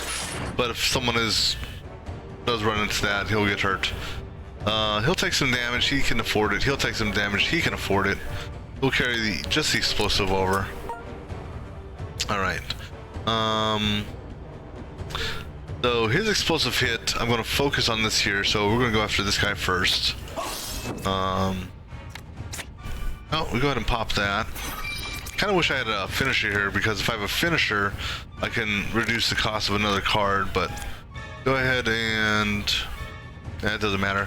Wait, we'll kill you, and then what we're gonna do is we're gonna hurt you, and we're gonna hurt you. The reason being is it'll make them more susceptible to death next round, because the he gets 3 might at the start of every turn, which is nice. That will be enough to kill these 2 with the explosive shot.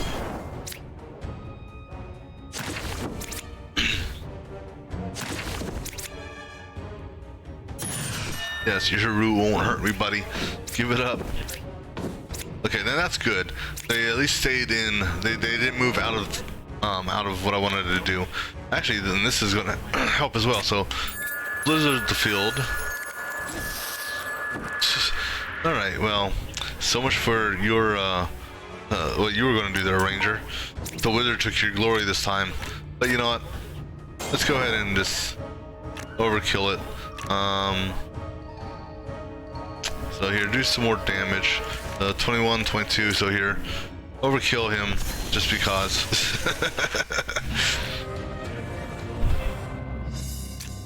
Alright, don't need any of those. Alright, let's go ahead and see what node changes we can do. Yep, Belchin. Pretty much, if there's a dex challenge that only one hero needs a roll, we'll never fail it. Alright, so changing this here. So we have, see, this one here kind of doesn't make sense, because it kind of doesn't help the enemies at all, really, because the heroes have plus 15 and the enemies have plus 6. Okay. Not like it matters. This guy here, they did tweak him, but the way it was before is anytime. So right there it says he gains 2 thorns anytime an ally is hit. So if you have the multiple hit, like Rain of Arrows or that Blade Fury, and you hit this guy, let's say 7 or 8 times, his thorns are building up. And it used to be that his thorns would carry over from round to round. So on one run I had last week, or earlier this week on the same run I should say, he built up to like 50 some thorns.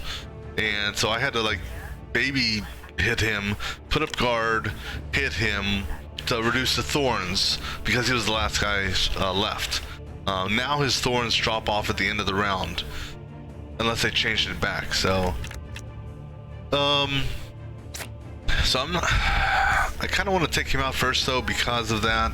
But I also want to take out this guy here because he's gonna do some potential decent damage. I'm gonna go ahead and put the shocking touch on him, just to make him more vulnerable. I'm gonna go ahead and put, yeah, because that's free. We're gonna throw the bird out there, and we'll go ahead and hit him. Starters, he's gonna, fortunately, he's gonna build thorns up because of the bird, but it's only gonna be 2 thorns, so I'll carry Ice Nova over next round.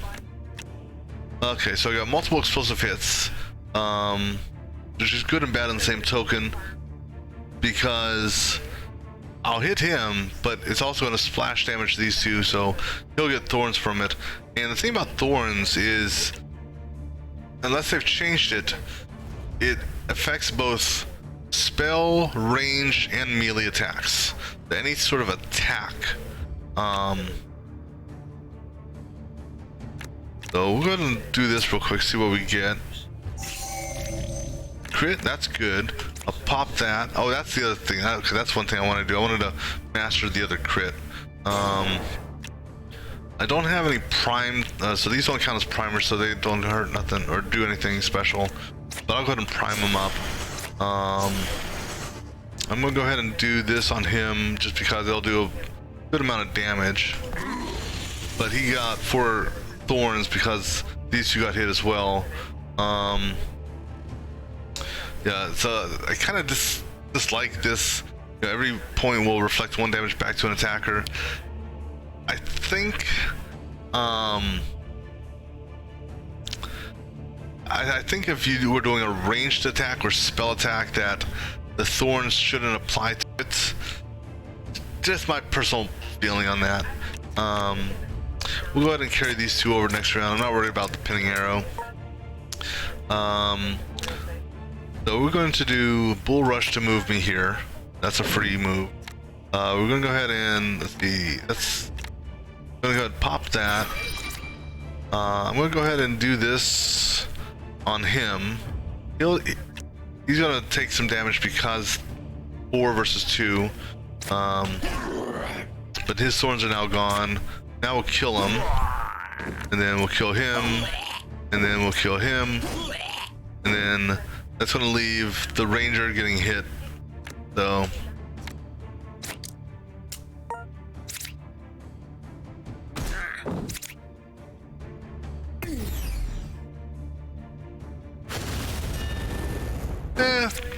not super bad. Good thing is he's in a position now that everyone can hit him. So we'll go ahead and get the free blades up and basically just slam him with everything we got. Actually, no, yeah, that's not gonna do anything for me, because 2 of my magic missiles give me channeling, but it's not, I don't have enough to use that. I'll carry over Nova to next round if he survives. Yeah, I got my kill streak now, don't need it. So we're gonna go ahead and do this on him to get a little bit of vulnerability. Then we'll shoot him with that. Not gonna carry anything over. And then we will kill him with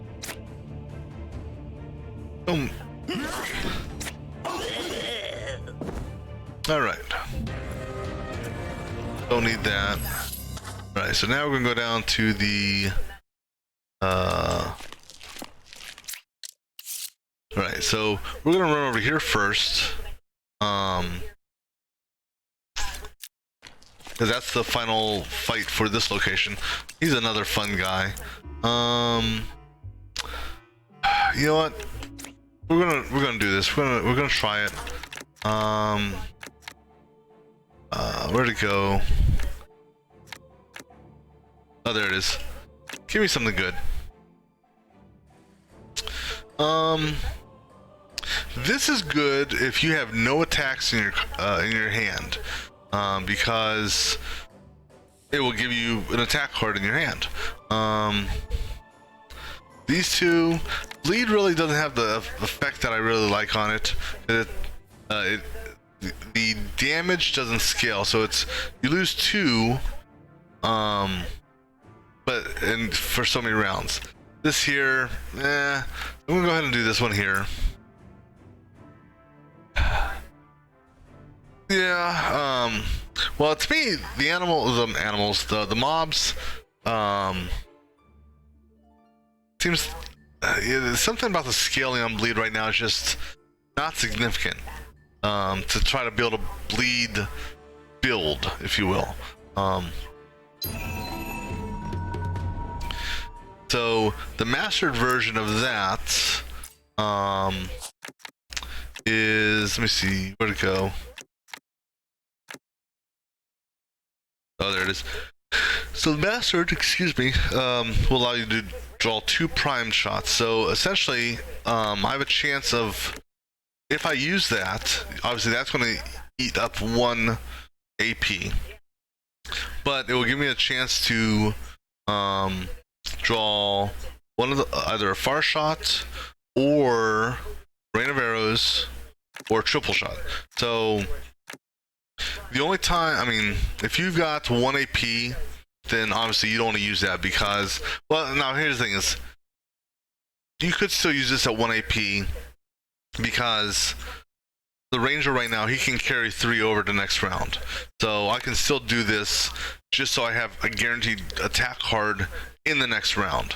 So that may be something I would do if need be.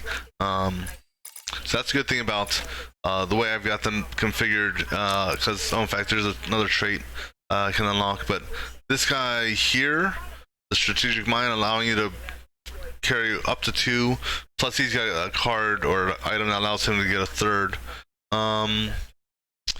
So I think I was going for this here just to get more hit points.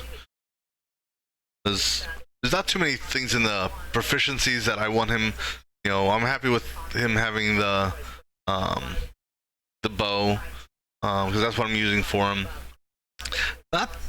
I'm not too concerned about most of the like fire, or not that, fire, cold, and lightning resistance, or the poison. I'm not too concerned with them as far as taking damage. If anything, it's poison that I'm most concerned with, because poison affects you regardless if you do anything at all. Fire only affects you if you use the card that's been targeted. Cold, that one there would be my second thing. Yeah, so that's what I'm, you know, so right now resistance is really on a factor. So I'm just going this route here because of the shock. So to me, you know, I don't know how this would affect shock, if it would reduce the amount that shock decreases you, you know, from, you know, so shock right now does 30%, or shock is 20%, 30%, 20 or 30%, I don't remember. So is that going to reduce the 20%, let's say, down, you know, 30% of 20% to like, what, 15 or 16 or something like that? I don't know. But he's at 100% poison resistance because of this guy here. The reason I put this on him wasn't for the card or the dexterity, but it was the once per battle revive, because this guy here has died 4 times in this run, because in the beginning of the run, he was just the unlucky target of everyone. Hey, look, there's an archer, let's kill him, and so they did. Alright. So slippery, shifty, poison, root. I'm planning on moving him anyhow up there, but he'll still get hit by poison. Well, I mean, so I guess by playing the early access versus prior to playing the Bleeding Edge, it, you know, you can see where they are now. You can see what they're going to change, but then on the same token, yeah, I mean, it is interesting to see some of the stuff they're doing, and but knowing, you know, going from the regular early access to the beta to see what they're moving towards, it actually is encouraging for me. You know, it'll be interesting to see what actually makes the final cut. I'm sure what they're doing is they're looking at, you know, looking at the feedback that players are giving them and all that, to see, you know, what tweaks they need. Excuse me. You know, to change things around a little bit, perhaps, because, you know, certain skills, I'm guessing, that are in the Bleeding Edge right now will probably be toned down some. Prime example is that kill streak. To me, that kill streak makes the Ranger potentially very, very OP, especially if you build his dexterity up to the point where each far shot can do, you know, 25 to 30 damage by itself. You can almost get an unstoppable, you could almost solo if you can build the card deck to exactly that, by getting rid of extra cards that you don't need to ensure that you get that kill streak up every round. Oh yeah, he's, if not solo, you could almost duo with him. Let's see here, kill him, and then let's see what we get with this. We'll take the Nova, because what we'll do is we'll kill you, and then we'll just go ahead and hurt you.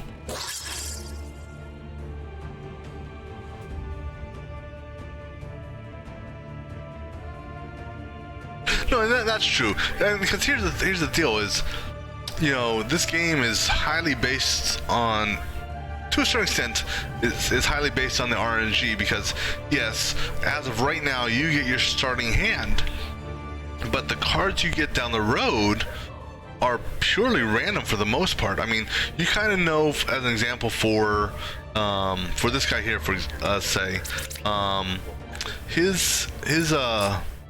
his grid, if you will, if you're going down the swordsman, if you're trying to do swordsman, you know that he's only got 3 or 4 tier 3 swordsmans. So you know, if you're going down the road trying to play him, that when you hit your tier 3 swordsman slot, that you're going to get 3 of those 4 cards. So you can kind of forecast it out. But you know, hitting the tier 1 and tier 2s, it's a roll of the dice. Same thing with all the other classes. That'd be interesting to see how that would work, as far as having them do what the leaderboard would have for it.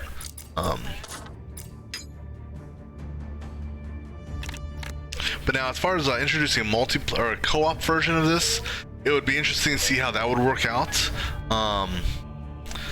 Because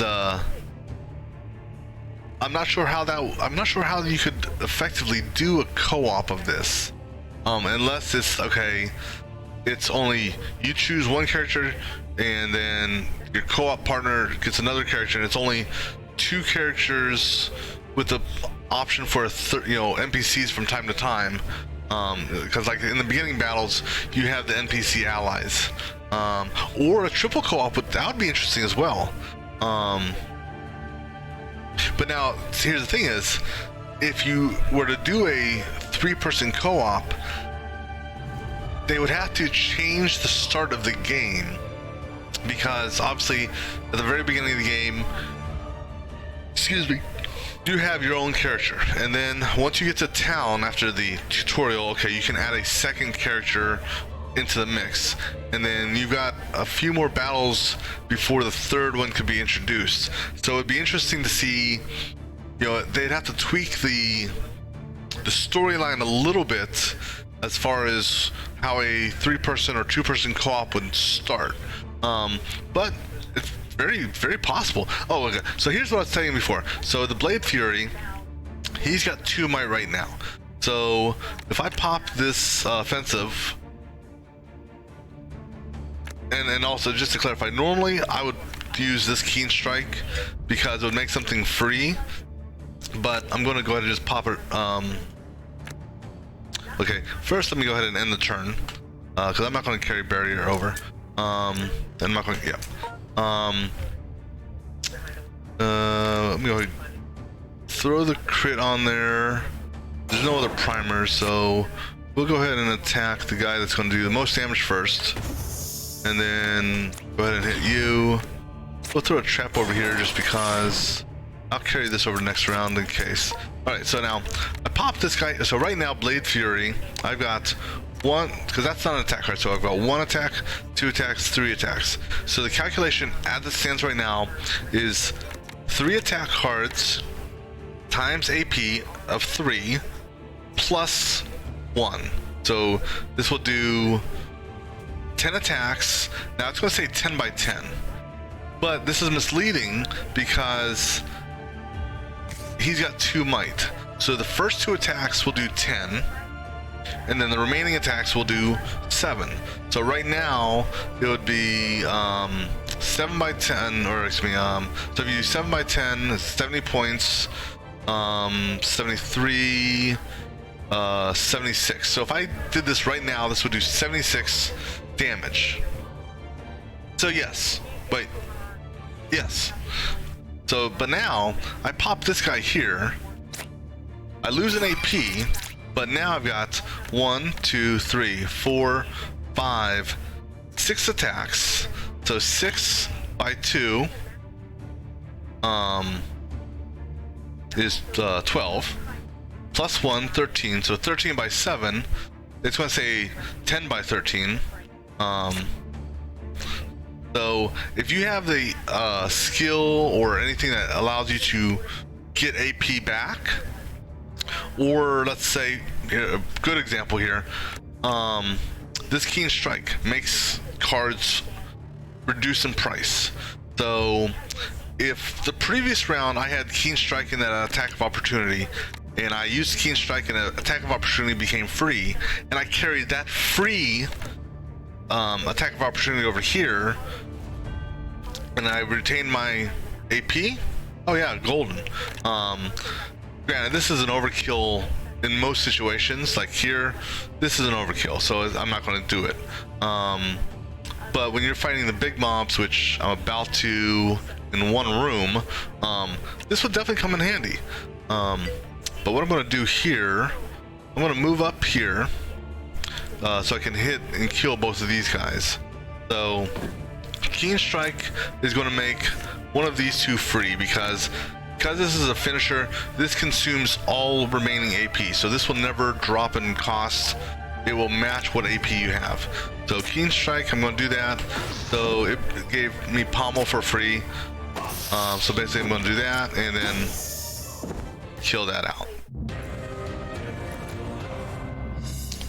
Let's see here. Alright, so now the next fun fight comes in. So this fight here is actually, unless they tweaked it, this guy here is stronger than the spider I found or fought yesterday.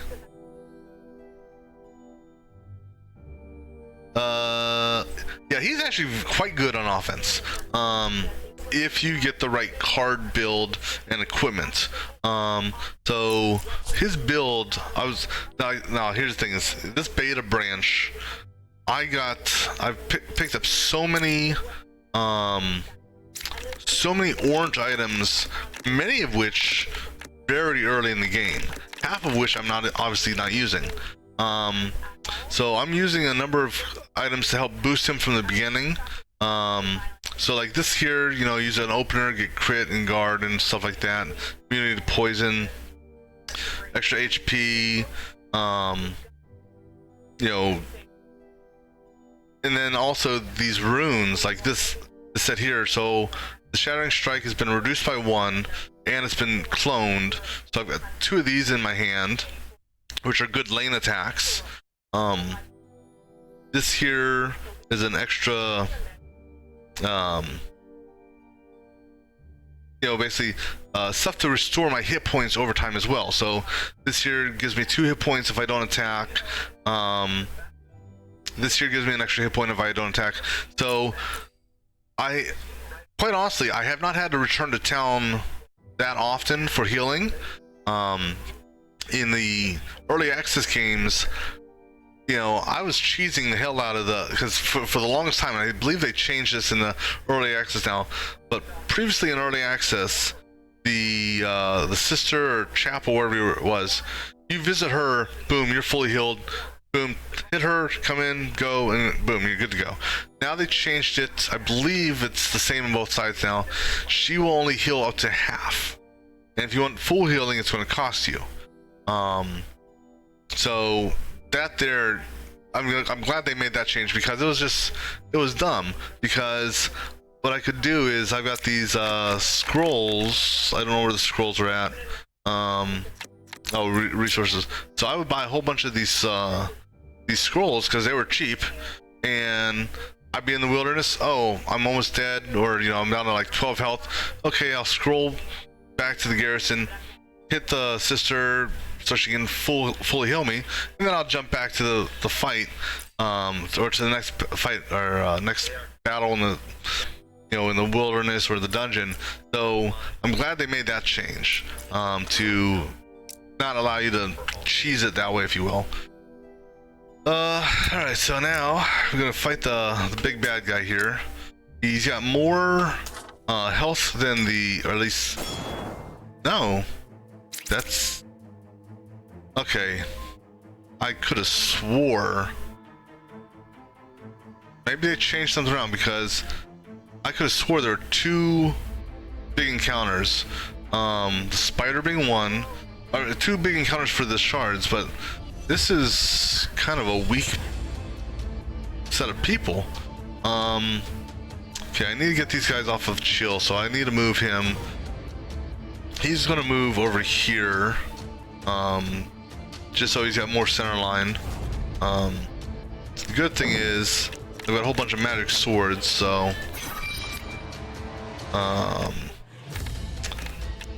let's see. We're gonna put shock on you, and basically we're gonna focus this guy down here, because he really doesn't have much to do, because he couldn't build any charges up for the guard. Alright, explosive good, triple good. Unfortunately, his triple can't hit him. Now that there, I don't know. I've never had him ascend before. I've come close to, I think I've come like 4 days was the closest I came, because there was a glitch on the map, and so it was showing the obsidian shard locations like this, but it wouldn't let me enter, because they appeared earlier than they should have, and so I kept on moving around the map, eating up the days, but I never actually had him ascend yet. Alright, so we're gonna do this. We're gonna do a prowl to here. Now if I prowl, it's actually gonna put me here. I don't want him to get chilled. Okay, so we're gonna manually move. Come on, manually move here. We'll go ahead and add. Let me see. Triple shot will kill you, so we'll do it that way. Unfortunately, yeah, get one of the big hitters out of the way. I'm gonna go ahead and throw the prowl on you, just since I'm here. Go ahead and prime up. You're gonna take some damage, but better you taking 23 than him taking 23. I'm gonna hold on to the restorer, to next round. Damn. Well, I can retain 3. Yeah, I keep on forgetting. I've got the ranger set up so he can carry 3 cards over. So, oh, sorry. So we're gonna do an opener on you, and that gave me parry for free. Oh no, so actually this is what we're gonna do. We're gonna have you move here. Come on, move. Come on. Okay, go ahead and pop those out. We're gonna hit him and then hurt you. That's really all I can do, unfortunately, with that. Let me see, what are you doing here? We'll find out. Okay, so you're just critting up, okay. But now you're chilled, so that's good. Let me see here. You can technically still get off both attacks. Alright, that's okay. You all are gonna die here, if I have anything to say about it. Give me multi-missile. Alright, well, we'll do that.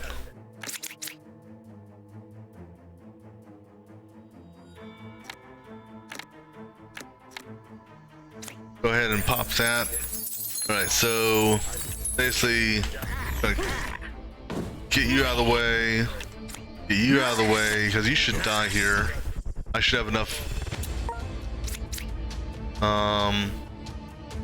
Go ahead and pop the restore just to get that done. That's going to cost me 4 points of health. So do I want to do that, or no? You know what? We're not going to have him attack. This way he doesn't take any unneeded damage. This guy's going to die here.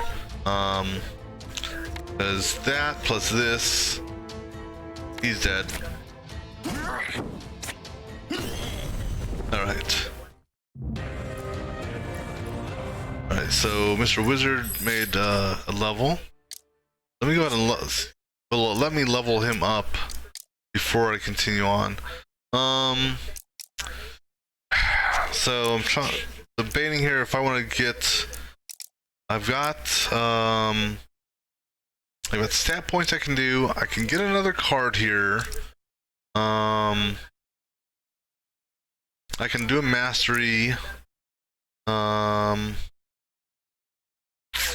I can do a clone. So I'm almost tempted to do another clone on this. Trying to see so many tough choices. I think I am. I think I'm gonna clone this because those are free attacks. Yeah, I'm gonna go ahead and down this route. Let me see, what is his intel at? So if I boost him up one more, I think that still keeps him at 16. It's every 2. So 11 would give me 1, 12 would give me 1, or would be plus 1, then 13 would be plus 2. So I think I need to hit 45 for the next level. So I'll go ahead and I'm going to go ahead and clone Conjured Blades again.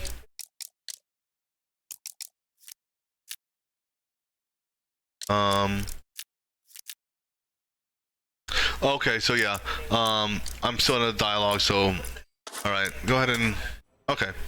I thought there was gonna be another encounter there. Kind of surprised. Alright, let's go ahead and get this clone done. Conjured Blades, give me it again. Alright, and then you also got a talent point. So we're good there, good there. So at this point, we're gonna give you health. Alright. Alright, good there. Good and good. Alright, so there's nothing else to do here. So it's pretty much Go back to the garrison. And talk to each one of these people. I'm just going to go through dialogue because I've played this so many times, so I'm not really following the dialogue on it. I finally get this thing he's been teasing me with for the entire game. Alright, so who, if anyone, do I want to use? Where'd it go?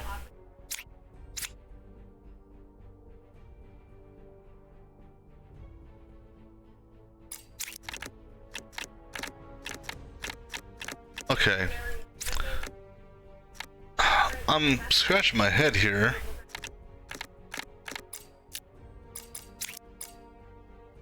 Oh. It clearly did say you obtained. I was not.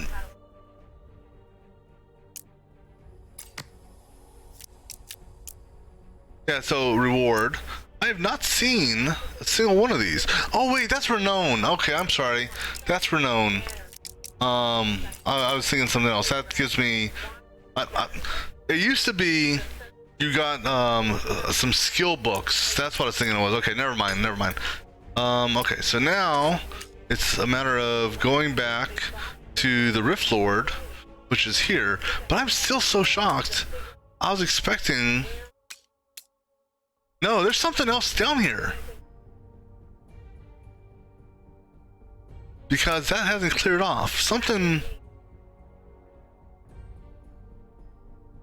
Because, like, here... That shows cleared, that shows cleared. Alright, so what we're going to do here... I'm going to go ahead and top off my health real quick. And I'm going to buy some more supplies. And then I'm going to swing by, not you, I'm going to swing by here. Just do a check, see what we got here. Strength, mastered. I'm going to buy a couple more of these. I'm going to go back to the portal. Because something's odd. There's something more in that, so I want to go back there. Unless it's just the fact that I need to go through this. No, there's something. I'm confused. Oh, you know what? It's probably this here. I've got days to burn, so I'm gonna go ahead and trigger this real quick. I did miss that. Rare. Let's go ahead and use some more of these. Magic. See now here we go. This is gonna be a fun one. Yeah, we'll go see what happens here. Because in the base game, it's pretty much destroy that or get healed by it. I like this one here, how you can kind of build it up to make it even more difficult if you want. That's one higher level, and this is their intentions are concealed. All right, so we'll go ahead and take care of this baby fight. It's bloated, so there's a Jabba the Hutt there.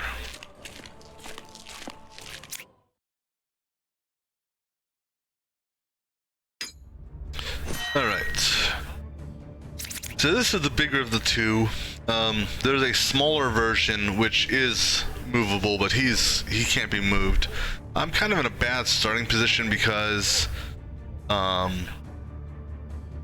he's the only one that can technically hit everyone.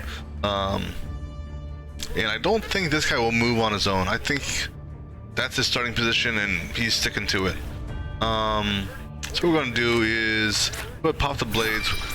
We'll have the wizard kill this guy here, or at least severely hurt him. Not gonna worry about the barrier. I'm gonna go ahead and have him move back here. They didn't change their attacks, so we're good. And I don't need to carry that over. Explosive. Okay, so this bow draw here, if I had nothing else in my hand to attack with, then in fact I could still pop that if I want, or I can carry that over next round.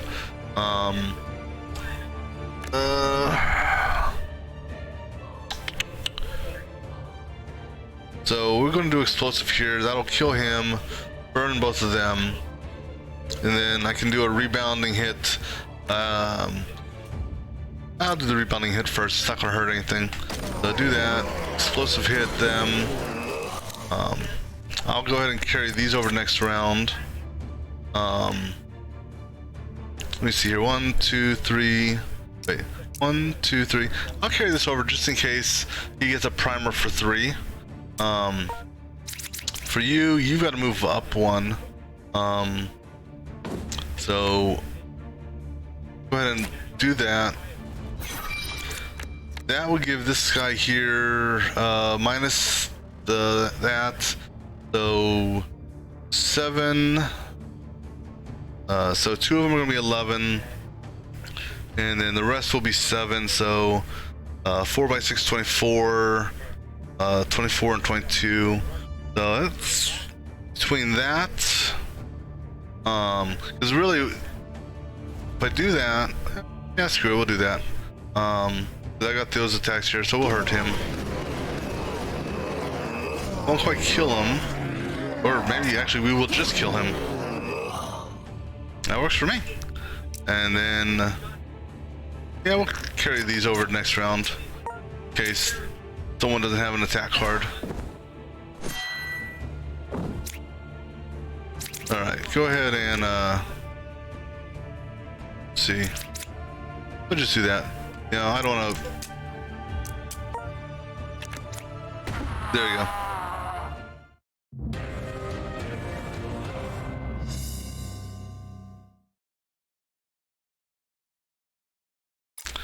Alright, warrior leveled up, so let's see what we want to do with him.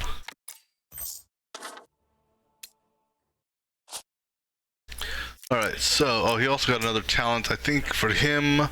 What was I working on with him?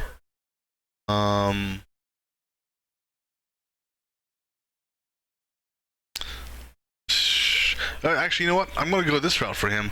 The reason being is he is also a dexterity-based user.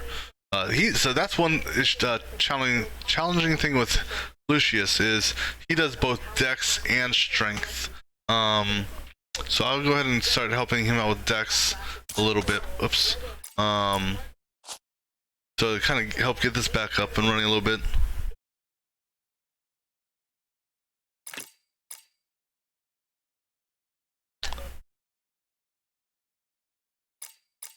Alright, so, and for him... Okay, so I've got a clone available. So I was going to clone Keen Strike, because I've now mastered it.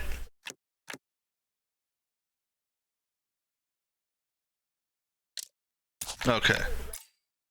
Now we'll go ahead and do this one here, which is going to be a nice little challenge because their intentions have been concealed from me. And so I know he's doing 2 attacks. My guess is he's going to do Enfeeble. His Enfeeble will only... it's a 1 up, 1 down, so it can only hit this area here. So he's safe if that's true. He's probably going to do a double attack straight. He maybe don't crit, he maybe don't crit. Tough to say. So this is where it's going to be a little bit more challenging. So to be on the safe side, we're actually going to do this. That's magic missiles.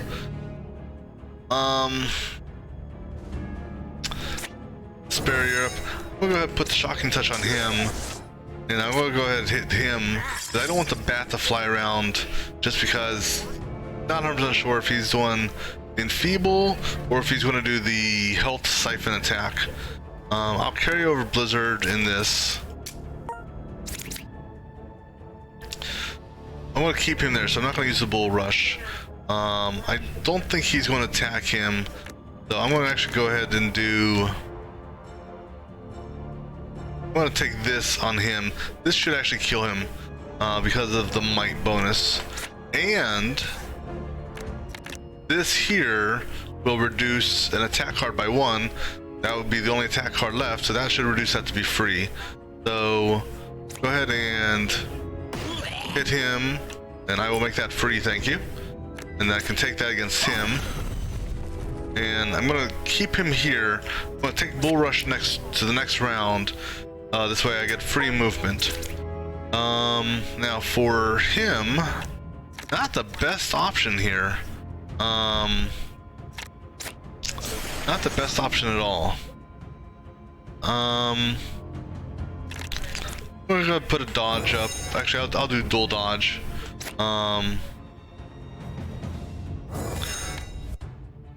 He's got might, so this will actually kill him. So I'm gonna go ahead and hit him, get him out of the picture. I'm gonna carry the crit and prowl over to the next round.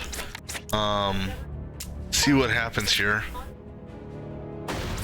Okay, so that wasn't enfeebled, so that's good. He just critted up. All right, so. All right, give me my free magic swords. Go ahead and see what we get for this. I'm gonna go ahead and take that as well. Conjure blades, and then this here. So now, as long as he doesn't shift up here, he's gonna get nailed. And actually, what I'm gonna do here is all his attacks. Well, no. So his magic missiles cost. So here's just hoping that he doesn't, as he will teleport to a random cell. So if he teleports to one of these three up here, let me see here. You know, I'm gonna move him. Screw it. I'm gonna move him up here. That means I'm just gonna sacrifice one of the magic missiles, but that means wherever he moves, he's gonna get hit. Yeah, so exactly, he moved up there, but you're dead, so and now we'll go ahead and hurt you. And the archer, I'll carry it over just in case. See if so now what I'm gonna do this, because him moving up there doesn't matter anymore. Okay, so I think that will make this dungeon technically cleared now. Got another one of these. And so I don't need either one of those. I'll go ahead and take this just because. I'm going to go ahead and first we're going to level you up. Let me think here. So I have no clones available. Otherwise, I'd hit a clone. I got some the stat mastery or health. If I want to master something,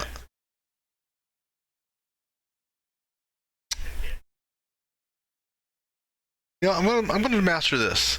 Because if I get into the situation and I have no attack cards, this will at least give me 2. So I'm gonna go ahead and master that. So master that card there. And just to clarify, this here doesn't draw from a random pile. This actually draws from your card deck. So you can't draw you know, just out of this pile here and possibly get you know, a double shot if you don't have it, or a long shot. So it draws from what you already have. Alright, so what we're gonna do is we're gonna go run down here real quick, grab this health, and then we're gonna run up here.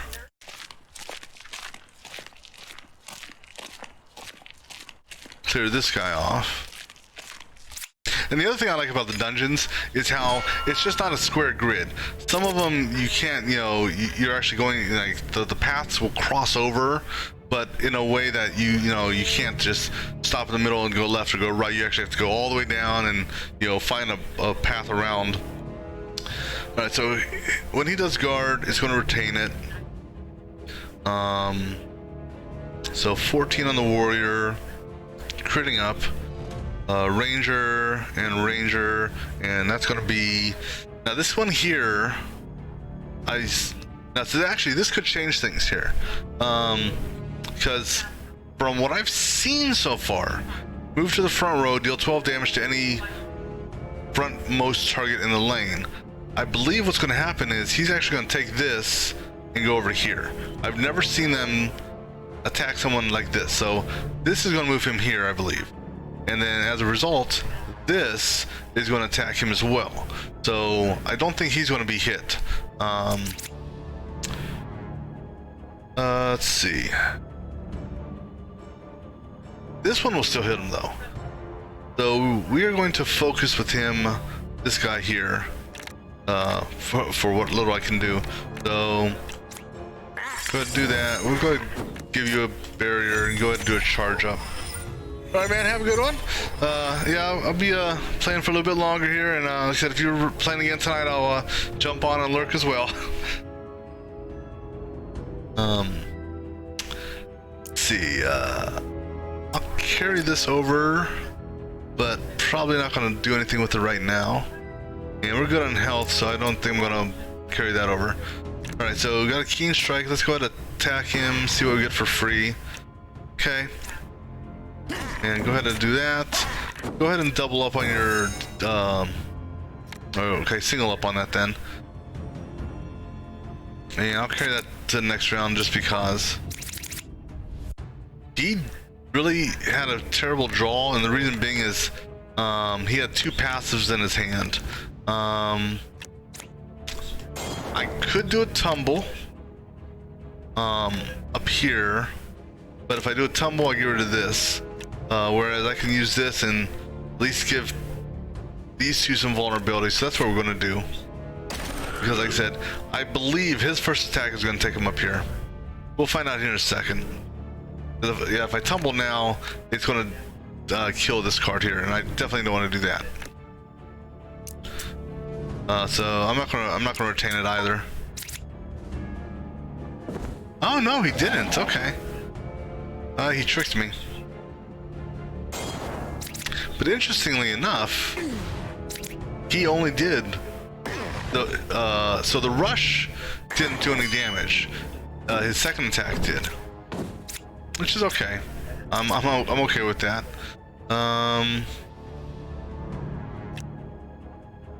So we can mana burn him along with. Okay, so this is what we'll do. Mana burn is going to do 75. So we'll go ahead and knock you down a little bit here. Let's see what we get here, just out of curiosity. Blizzard. Ooh, now that's a. Yeah, you know, hit him with a blizzard. That'll kill 3 of them.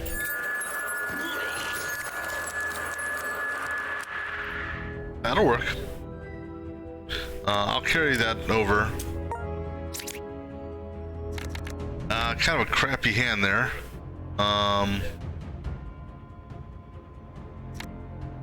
So what I'll do is I'll do a double block slash on you.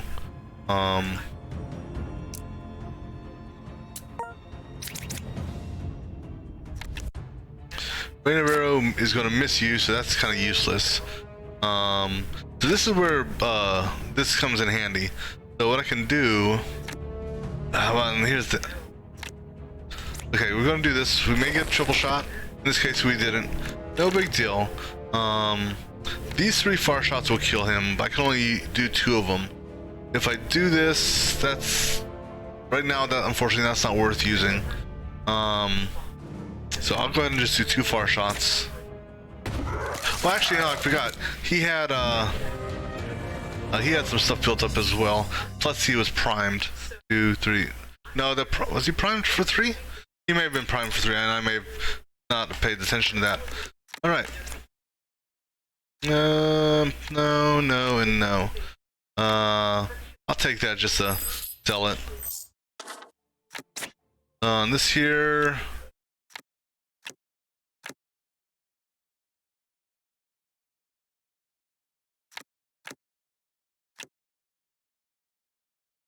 It's gonna get sold. And what do we got on this one? Sell it. Alright, so we'll go ahead and top off the health one more time, just since we can. Alright. Now there's still something in here. What did I miss?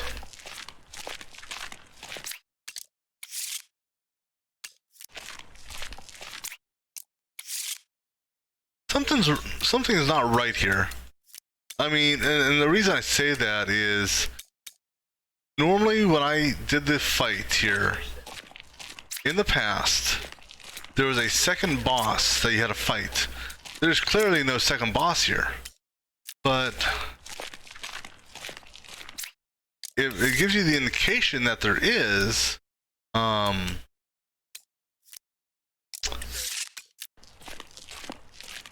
But it's letting me advance the quest, so it's weird because, oh no, okay, it's cleared now. Okay, never mind. All right, so go ahead and pop this, and then I'm going to go ahead and let me see where's this at. So I've got 9 days, so it's going to be hit here. I think that counts as 1, then 2, 3, 4, and then because if I go this route, 1, 2, 3, 4, it's 4 either way. I could go here and have some fun, fight them, but if for whatever reason it's a bad fight and it goes south, that's going to eat up days. So we'll go ahead and travel to the old burial grounds. All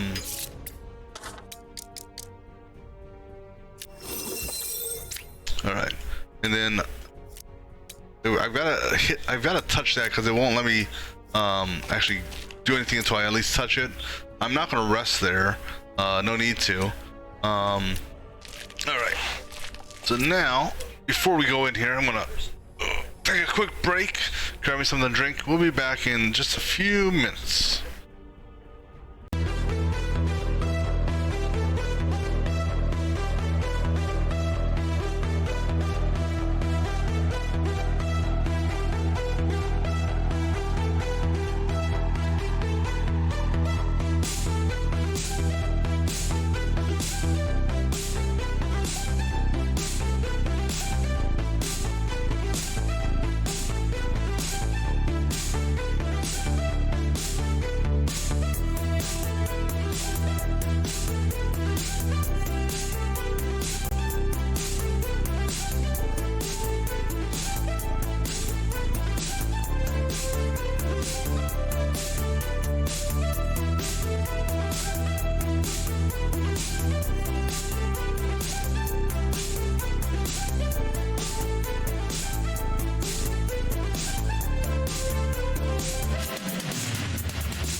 Alright, let's go ahead and continue on with the Rift Lord. Alright, so, I mean, I could easily just run down there, but there's no fun in that. So I'm going to go ahead and clear the dungeon out, just like I normally would, as I make my way down there. Because one thing I do like that they've introduced is you can camp anywhere once you clear the node. So I could actually do a camp here if I wanted to, you know, after a fight or whatnot, to kind of get my healing back up and whatnot. So let me see. Warrior, Ranger, you're doing crit, and crit. Alright, so we're gonna go ahead and I'm gonna go ahead and bring the bird out. Just because. And then we'll go ahead and mana burn this guy here, because one thing on this is you want to take him out first, or you, I mean, unless you can kill all these in one shot, you want to take him out first because he will get guard every time one of these takes damage. So we're going to focus on him just so he can't, you know, get a whole bunch of guard. I'm not going to carry anything over the next round. Okay, so but he's going to attack that, and I knew that he was going to do that. So I've got 2 Shattering Strikes. The bad thing about Shattering Strikes is it is lane only. So I guess he's going to have a little bit of extra guard. So I'm going to go ahead and do this. Actually, let me think here.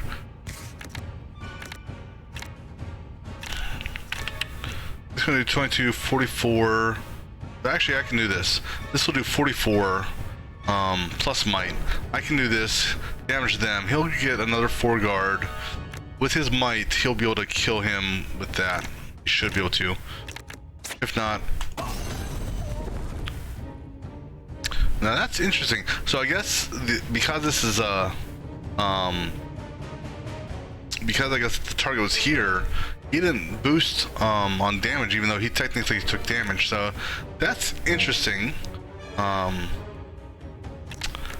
ahead and kill him like I was planning on doing, and we'll carry Shattering Strike and Pommel over next round. Right, for you, we use a primer on him. He's got might, so technically I don't need a, well, the primer wouldn't hit him anyhow. I can go ahead and throw the primer in there. I'm going to carry this over next round, just so I can do the triple shot and this hit here. So we'll do this on him, kill him out. And then we'll go ahead and hit these 2, make them vulnerable. We'll carry this over next round. We'll carry that just in case I don't get a good card draw.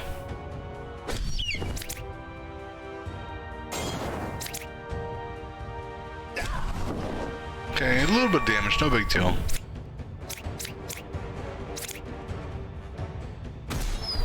Okay, birdie kills him, good deal. Really don't have much here, so because this is actually what we're gonna do. We're gonna move him up here. We're gonna put a shock on you and kill you. Not gonna do anything else with him because he's going to move up here and then just kill him. Okay, so they took a little bit of damage. Ooh, now see that one there, no. Reducing my AP by 1, that's definitely not something I want to wear. I mean, it's good from a resistance standpoint, but I don't think I want to wear that. Alright, so now let's go ahead here, see what we got. That's just part of the barrier stuff that you've gotta go through. I'm not gonna transmute anything. So let's go ahead and see what nodes change. So this here, extra experience and frozen ground. Okay. Alright, so we got the one to go up there, and we got this guy here, Mr. Enfeebling Bat. So he's also going to jump around when he gets hit. The good news is his jumping areas, most likely after, because I'm going to, well, I can't hit him from where I'm at, so at least he goes last. I can't hit him with him. I'm tempted to do a bow draw when it comes time to be his turn, to see if we can get a triple shot. And the reason being is he's got kill streak. If I can kill this bat, these guys are a little too high for health, for the kill shot to continue, at least for the first round. But okay, so what we're gonna do is we're gonna go ahead and focus on this guy here, like I said. So we'll go ahead and give me my magic missiles, and we'll go ahead and hit you with that. Okay, I'm sorry, my eyes were playing tricks on me. And go ahead, hit you with this to get you down some damage. And then we'll carry these over the next round. Just, he's gonna take some damage here. And yeah, I'm not gonna move him for the chill. I should, but I will move these two though. I'm gonna move him up here.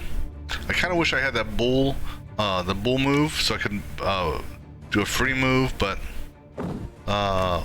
we'll put up a parry, and then we'll pop this guy here.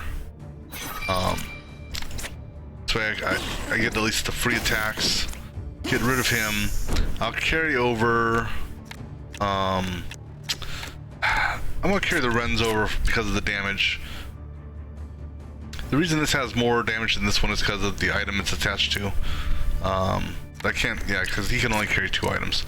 Even though that does draw a card, that's okay. For you, I said we're gonna try this. I'm gonna take a chance, see what we get. We got the triple shot. He's gonna get chilled now because I can't move and use triple shot on him. So, but the good news is the chill doesn't lower your AP, it just randomly affects some cards. So we're gonna triple shot you, which will kill you. That's gonna get the kill streak moving. What I can do is I can go ahead and throw a crit on. That's gonna make this guy die, if I'm lucky, yeah. So I still can continue the kill streak a little bit. We're gonna go ahead and, since you're gonna do a movement, we're gonna go ahead and hit you with some damage. Yeah, and then we'll carry these 3 over next round. He'll take chill, okay, I can live with that. He took a little bit of damage, that's okay. So he moved into a chill, so he's affected, but let me see how he is affected. He's still got plenty of AP, so that's not an issue for him. Good news is my mana burn's left alone, so I'm gonna actually mana burn him. And plus it's not chilled, so, and I don't think you could chill a finisher card like this where it eats whatever AP you have. So go ahead and do that and wipe him off the face of the earth, or whatever country this is, land we're in. I'm not going to carry anything over because he's going to die here. Let me see what he's got. You know what? I'm not going to do anything with him just because no need to take extra damage. By not doing anything, I will actually gain 3 health.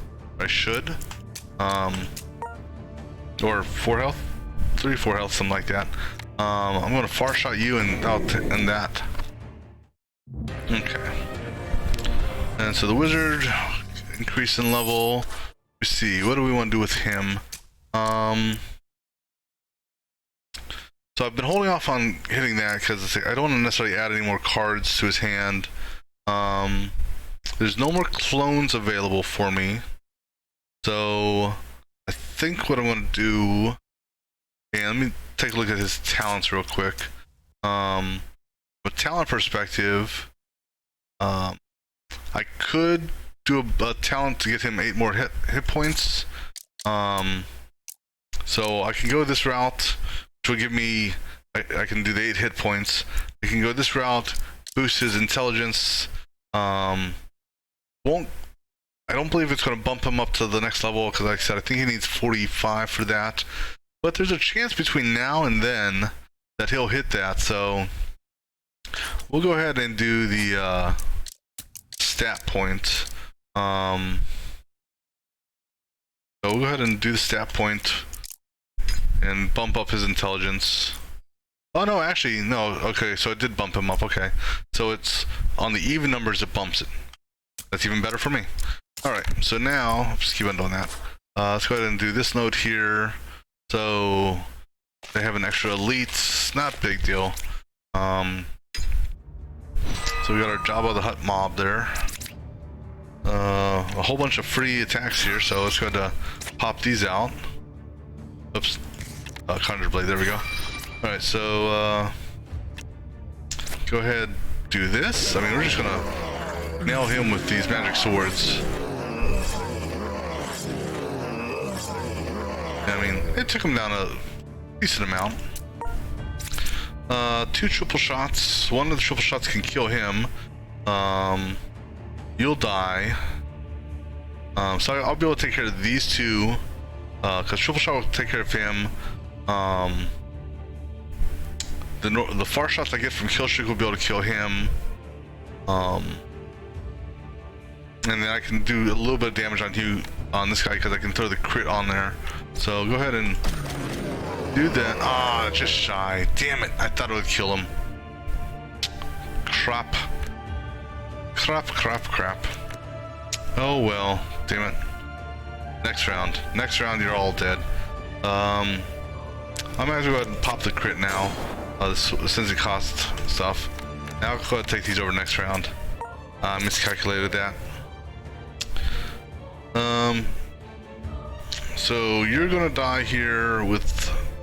Question is... Okay, so I'll move...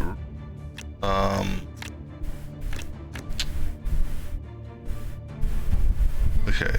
So yeah, I need to kill him because he's gonna bring another guy in the battlefield. So what we're gonna do is we're gonna move him down there. I don't need to overkill him, so I'm gonna use the weaker of the 2 attacks on him. And then I'm gonna use so 28 or this and a bleed. The bleed, let me see, how many cards do you have? You're doing an attack of 1, so the bleed would only do an extra 2 points of damage. So I think I'll go with a double attack here. Plus he's got might left behind him, so go ahead and do that. Alright, we'll carry the rend, and we'll carry this over next round. Okay, he's going to do his attack. Yeah, it's okay. They're both going to die this round, provided I get the proper cards on the ranger. Really don't have much to do here, so I guess we'll let's go ahead and so this will not, the burn will not affect him because he's got guard up. Go ahead and hit him. That'll also guarantee, if I have the right card set, that the kill streak will kick in. I might as well throw that in there.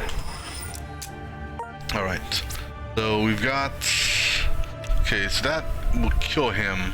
Because I've got crit built up as well. I also got triple shot. I'm primed for primed. No, I'm not primed. That's 5. So primers aren't going to do anything here.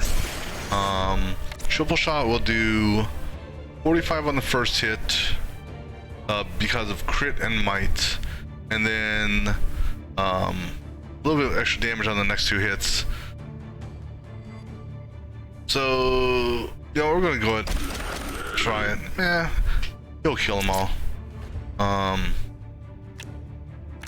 So unfortunately, the Ranger's kill streak didn't even kick in this time. I'm not taking anything over because these 2 are gonna die. Because maybe not. I'll tell you one thing, he's gonna die.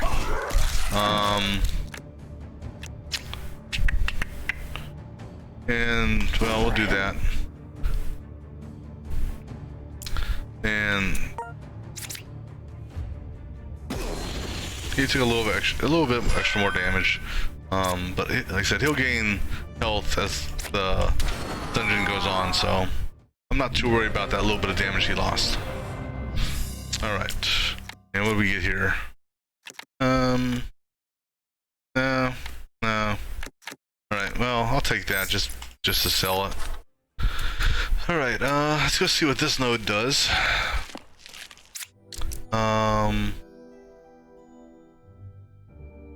I don't need the fate. Not really in such a dire need for gold for this because this is the last dungeon for the cycle. You know, if there are additional acts coming up, maybe. So we're gonna go ahead and do this because who knows what item I may get. Alright, so it's going to. Alright, so this is gonna. Not that bad. Okay, so let's go have some fun with these guys. So where are the traps at?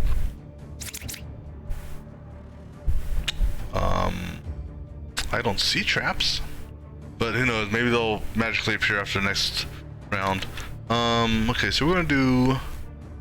Who's hitting who here? You. Okay, so 2 on the wizard, 3 on the wizard. Jesus, they're trying to pound the wizard. So we're gonna do the barrier.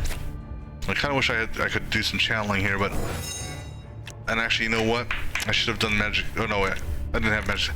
This magic missile may or may not have given me a channel. But the mana burn is going to do more damage, so that's why I wanted to save. You know, I want to use it instead. Go ahead and hit you. Magic sword you. Magic sword you as well.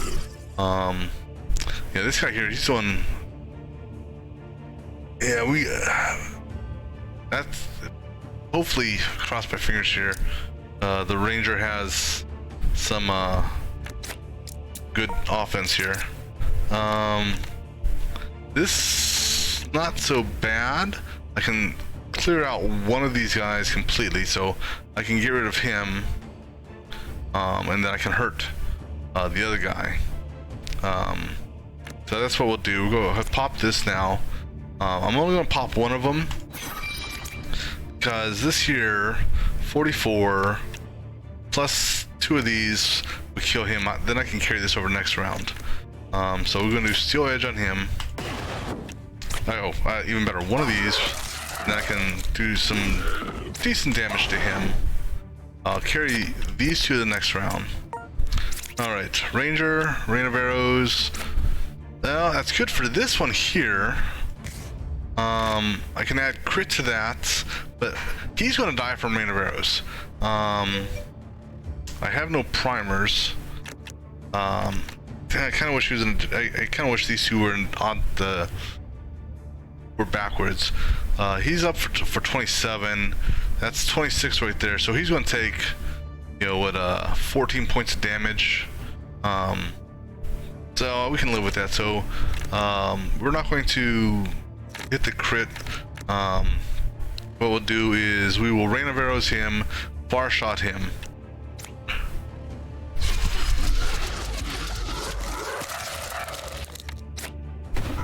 All right.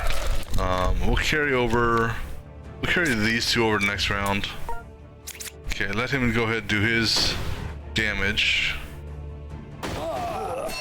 Yeah, like I said, he's gonna take some damage on that, but yeah. Okay, we're gonna go ahead and do this, and then we'll carry this over the next round.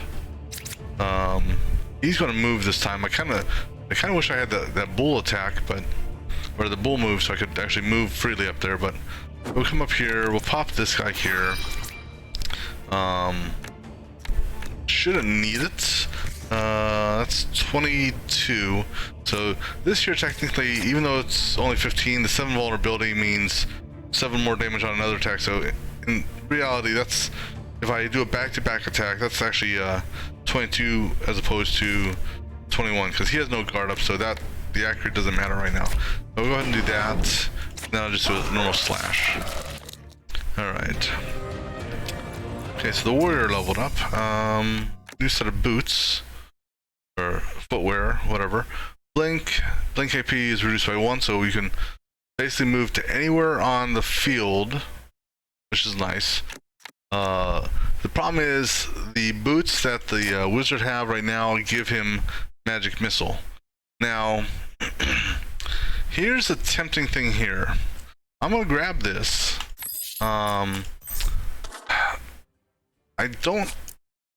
So for the wizard,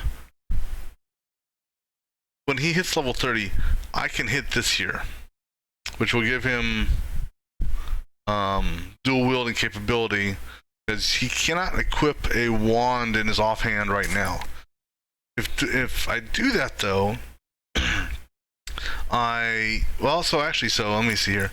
I lose 1 intelligence, and if I get hit with bleed, I take extra more damage. But I can possibly I can throw extra magic missiles in my hand, and I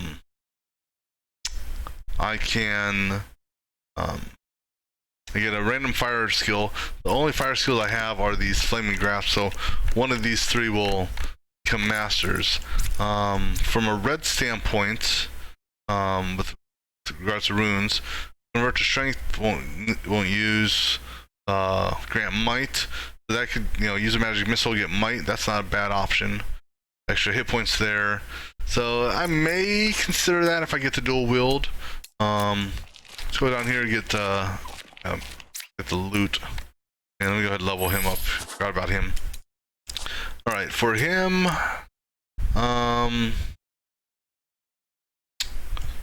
okay, so I've already done the masters. I can work my way over here to get a clone if I want.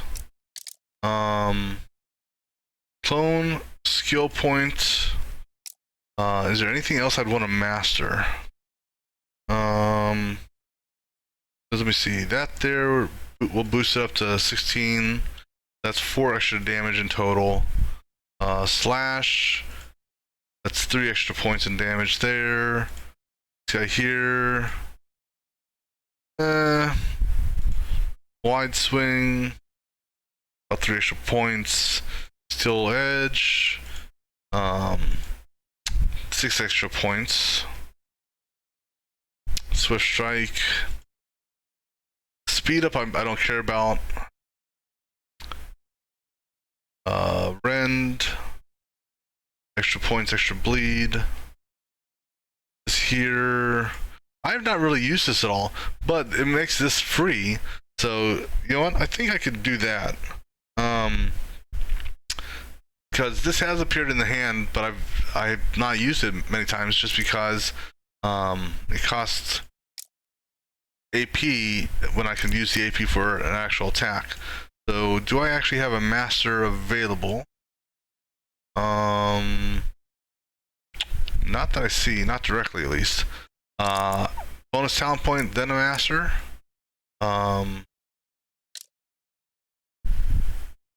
Just double checking, make sure I didn't miss anything. Got a master there, but again, talent point or discard, which I don't want to discard anything. I'm happy with what he's got in his hand. No masters there. Master there, but that, again, behind a discard. No masters left there. Master behind talent point, and then master through multiple points. So what we're going to do is we're going to go here. Because what we can do then is in the talent point section, we will go ahead and boost dexterity, because this character has some dexterity attacks, and it will help increase his guard, or increase the guard that he gets. So right, down to the next level. All right, again, we'll go ahead and clear it out. We'll do this one last. Okay, we got crates here, so we may be able to get something here. A lot of slippery bats. So wizard, ranger, double on the wizard, double on the ranger. Okay, let me see here. What about you? You got anything good? Not really. What about you? Ugh. You got barrier, so we're obviously going to do a barrier on you. So first things first. Oops. Well, first things first. The guy who's actually up needs to go. If I move him, he then becomes the target as opposed to him. So if I hit him, he'll bounce here or here.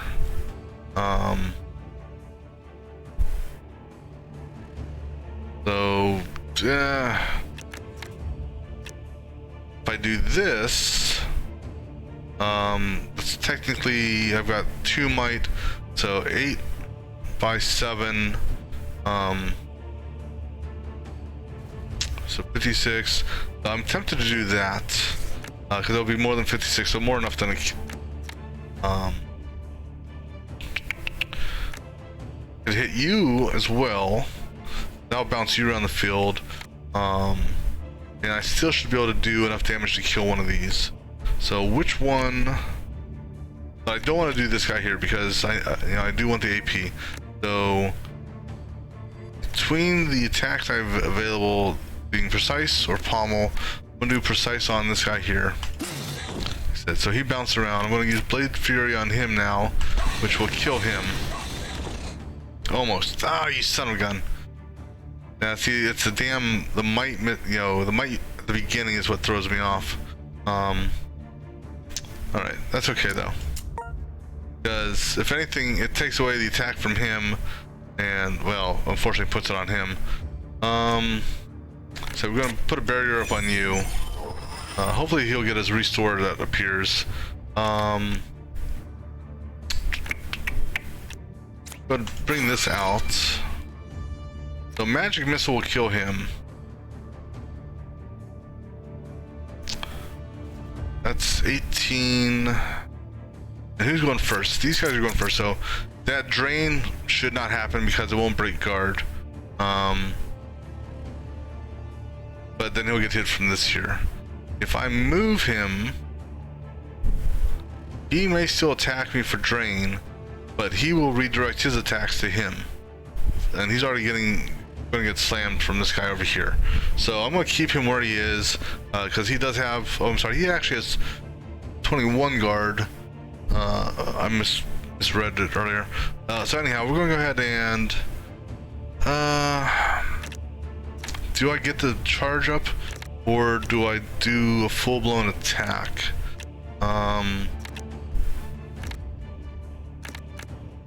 Well, when we hit him with the magic sword, he has a chance of moving here and a chance of moving back here, which if he moves back here, that could be a good thing as well. Okay, so that's what we're going to do. We're going to kill the okay, so actually what we're going to do here, we're going to hit you with magic sword, see where you go. Okay, so you moved over there. The good thing is that action by itself gave him guard. I'm now going to kill this guy with magic missile. So he's out of the equation. So his attack won't kill him. His attack right now won't do anything, but he's going to be followed up with this here. If I hit him again, there's a chance, like I said, that he'll come back in this row and then basically attack that guy, or he could go here. So I'm not going to hit him. I'm going to go ahead and take this and go ahead and hit him. Oh, and you know what? I I didn't even pay attention to see the whole shifty thing there. That's actually good that he moved. Well, at most 2 people would have changed places, but I'm glad he moved forward as opposed to moving diagonal, because that would have kind of sucked. If I do this, he's going to move again, which could swap these 2 around, and that's going to clobber him. I'm just going to go ahead and build some channeling. All right. Like I said, for him, he really doesn't have a good amount of attack here. I'm going to use the rebound on him. That will kill him, and I'll then use the far shot. So 1, 2, I can kill him as well with the far shot crit combination plus might. So then he'll take a few points of damage from that. So we're going to do rebound on this. Okay, we're gonna pop crit, and actually, before I do this, I'm gonna do this on him because that'll give him vulnerability. I don't need to waste vulnerability on him because he's dead. He's over dead. I'm gonna throw. So there's a chance he may move. Good chance he'll move after this. And actually, let me see here. Do any of these actually move you? Oh, now one thing I didn't catch here, and I think this is actually going to hit. This attack here is going to hit both of them. I think. He's already in the target lane, so he's not gonna move up here. 10 damage, and you're already in target lane. Because you don't know. I'm not 100% sure on this. I don't know if it's random, similar to that rebound, because the rebound chains 1 stealing, so I don't know if it's like that and where it could be anywhere, or if because he's the only one here, it will hit him, or if it's a lane chain. But we're gonna go ahead and throw this over here, just in case he moves this way after this. Let's see how this ends up. Okay. So far, so good. Now this is what I'm worried about. Okay, so he took a little bit of damage on that. And he moved right back to there, which is actually good. Alright, so we're gonna do a keen strike on him first. Now here's the thing, is technically that was a root, but he's no longer rooted, so he's gonna bounce around again. Or no, I guess not. Maybe he is rooted, because he should have moved. Double became free. Okay, and go ahead and do this. All right. So now I'm gonna pop this. I can't hit him with it, but what I'm gonna do is I'm gonna kill this, and then I'm gonna carry these over to the next round. Hopefully he doesn't survive to the next round. Oh, good, I needed that. So we'll go ahead and bring this up. As long as he doesn't move over here. Okay. Good deal. Alright, so we got ourselves another level on the Ranger. I think I've got a blue bow that does that already, so let me double check here. I do, but it doesn't have any sockets, so it's like this item here is a red, it has 1 socket for each. The other benefit of this bow is it gives me an extra card at the end of the turn, so I like having that option of bringing 3 over. As far as the runes are concerned, if I were to do that, I wouldn't use that because I wouldn't want to take far shot and make it strength, but wouldn't want to make it intelligence.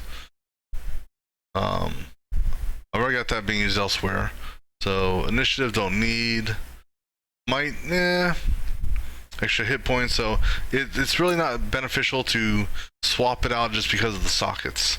But let's see here what we're going to do with him. So we got a mastery option here. We got a stat sharpshooter option there. Stat points there.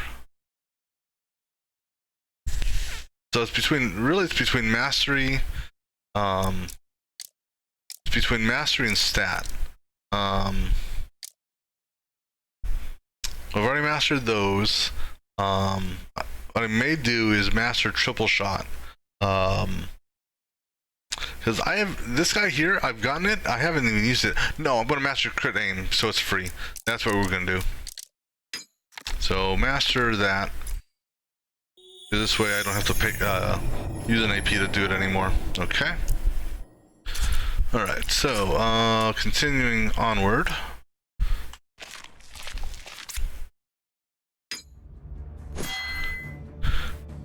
Alright, so wizard,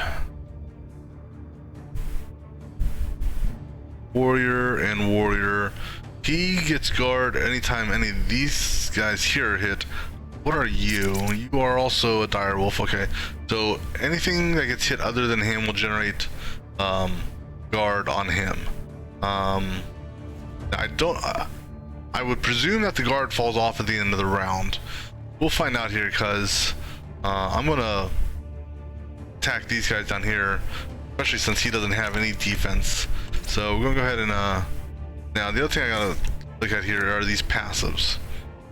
So when an ally of the same type attacks a target in their lane, so if these two guys are alive and they attack someone here, all these other wolves are going to jump in. So that's why I want to try to take them out as quickly as possible. So we're going to do a keen strike on him first. Offensive prep is now free. Good. We'll go ahead and do the swift slash just to see what other card I get. Shattering strike. You know what? I would consider using this. Well, actually, it does more damage.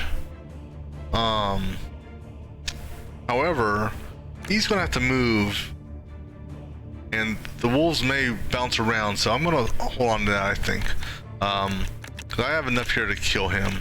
So we'll go ahead and just manually kill him. These slashes. That works too. And then just for the hell of it, we'll go ahead and hit you with a slash. We're going to ignore this guy for the time being. I'm going to carry these over to the next round. Alright, for you, got magic missiles, blizzard, more magic missiles. Let me see what this gives me here. Mana charge. Yeah, we'll go ahead and grab the mana charge. So what I'm actually gonna do here, that sucks. I want to use the mana charge, but on the same token, I can get 2 magic missiles out. You know what, let's do that. We're gonna magic missile this guy here. He'll eat 14 points of damage because I can't kill him right now. Unless the archer has something. Oh, let me see what's the archer got. Rain of arrows. Oh, rain of arrows. Thank you, rain of arrows. Okay, we're gonna focus on that guy there then. So let's hit the one that does that one. We'll carry. I'm not gonna need to carry anything over. Now the one kicker here, I'll carry that over just in case. So this guy here, he's at 115 plus that, so he's at 131. Rain of arrows right now. Actually, rain of arrows right now is actually pretty good because that's almost 125. Plus he's got might. And worst comes to worst, I've got an extra far shot here. 1, 2, 3. So that primer doesn't do anything. So rain of arrows, rain on their parade. Good deal. Okay, don't need nothing there. Excuse me. Alright. 6 spiderlings. Give me a can of raid and we'll be good. What do you got? Triple, rebound, conjure, okay. So, best option here is actually cleave. I'm gonna do a keen strike, hopefully get this for 1, and then I can do this. So we'll go ahead and hit him. Actually, hit the one that's he's going to attack. Oh, perfect. That works for me. And then I could kill these guys, but they're just going to move around. I'm going to focus on this guy here. This here will do 21 versus 18, so we'll go ahead and do the 21 damage. All right, and we'll carry that over next round. Not gonna take that over next round. For you, we got magic swords and multiple blades, so let's go bring the blades out. So I mean, we're gonna pretty much just use everything we have. So go ahead and throw a charge up. Go ahead and throw the fire onto throw it onto him. So we've got 10, 20, 41. So 41 damage. See what he has. He's got a triple shot. Triple shot can kill him. Can't go down here because of the attack pattern. So he can do a triple and a rebound. So he'll probably use a triple on this. I'm gonna focus the magic sword stuff on him.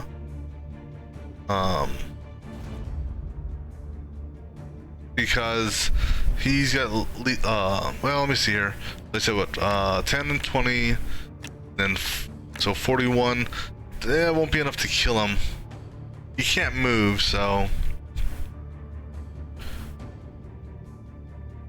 do it. I mean, I could kill him. So the question is, who's well? If I go after him, they both get hit. Actually, he's getting hit by 2 people, so I may actually change my. Well, no. So his triple is going to kill him. So he'll hit him. I'll go ahead and kill him. So, and then I can do some damage on this guy here, but not enough to kill him. The reason I'm going after him is because the warrior can go after these 2.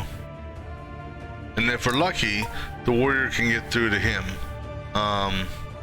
So we're going to triple shot this guy here, which will kill him outright.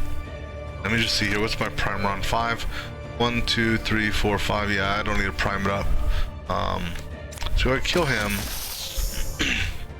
We're going to do a rebound on these 2, or maybe. Well, no, I have to hit him with a rebound. I'm gonna do. Here's a neat little trick. I don't know if it's intended. I'm gonna put prowl on him. It's gonna actually allow me to move. And actually, I'm gonna grab a. So that there technically shouldn't happen, honestly. So what I'm gonna do here, before I do this, I'm gonna put together a bug report, then grab a clip of this, because, excuse me, with this guy here being rooted, using prowl on this guy here should not allow me to move into his slot. It should basically keep me here, or prevent me from using prowl, or let me use prowl but stay in the slot. But him being rooted, to me, seems like he shouldn't be able to get moved, if you will. Let me put together something real quick here.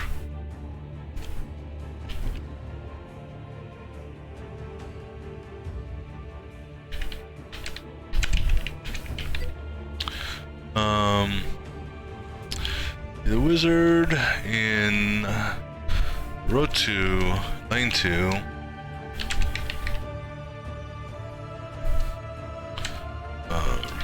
Ranger in row 2, lane 1. Used prowl on a 1, 2, 3, 4. Row 4, lane 2.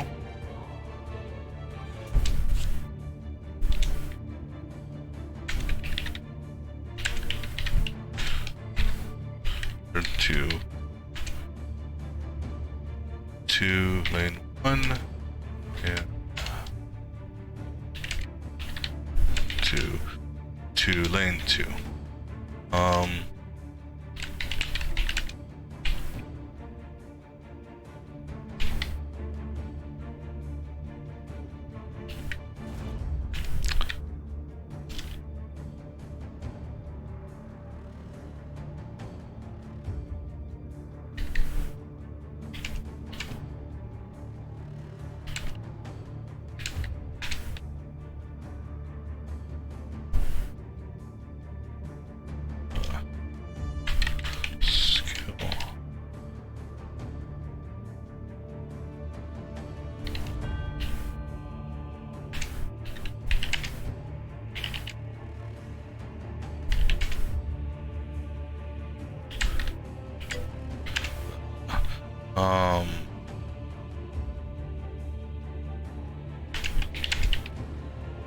Sorry.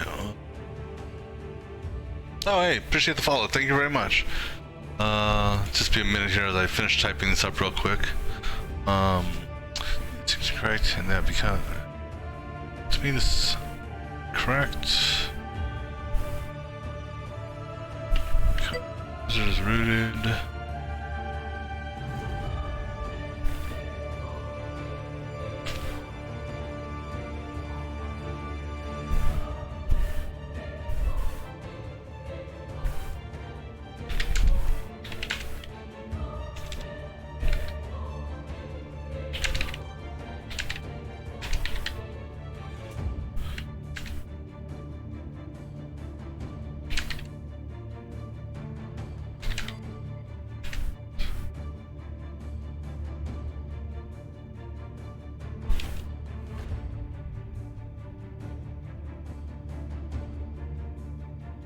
Alright, and then we go ahead and do this action real quick, then I'm going to grab a clip of this.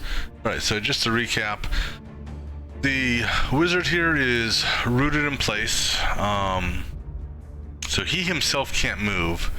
The ranger here is going to use, if I can get the cards, the ranger here is going to use this prowl skill on the spider here. The prowl allows me to essentially move to the same lane and apply vulnerability. When I actually do this, and let's say I fixed it between yesterday and today, it's going to allow me to actually take his place and he's going to move back, even though he's technically rooted. So we'll see how this works out. So far I like this very much. Alright, go and get a clip of this real quick.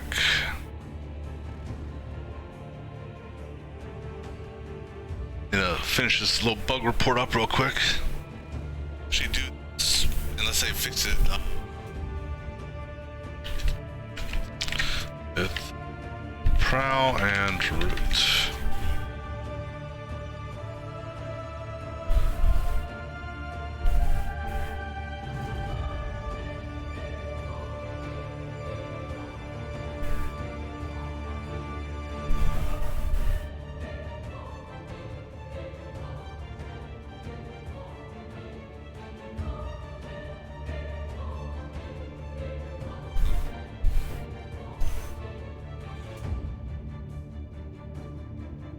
Alright, just one more minute, just putting the final clip together so I can do this bug report.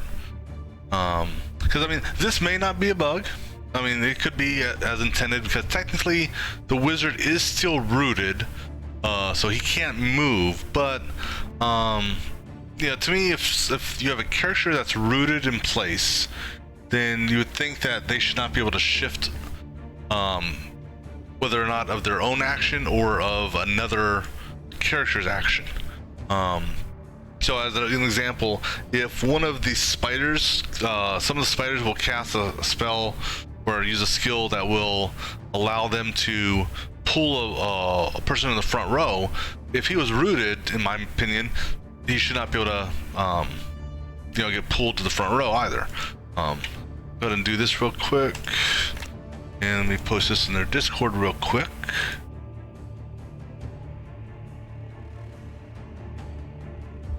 All right, and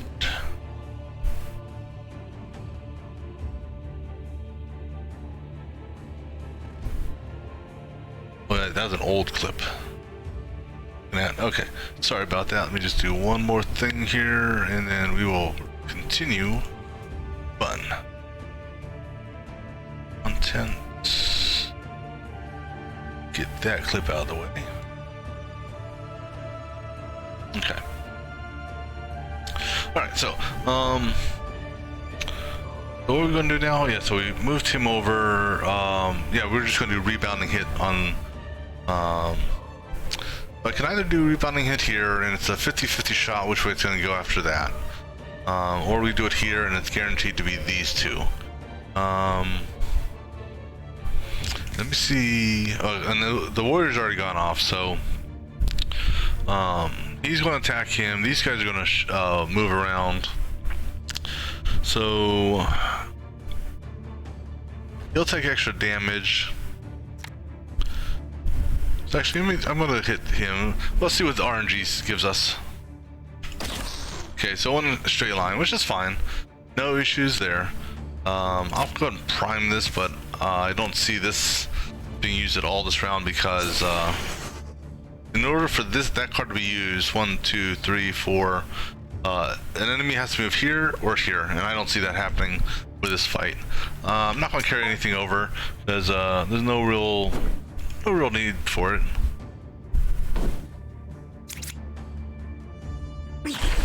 Okay, so like I said, I knew he was going to take some damage there, but better him who has some more than him.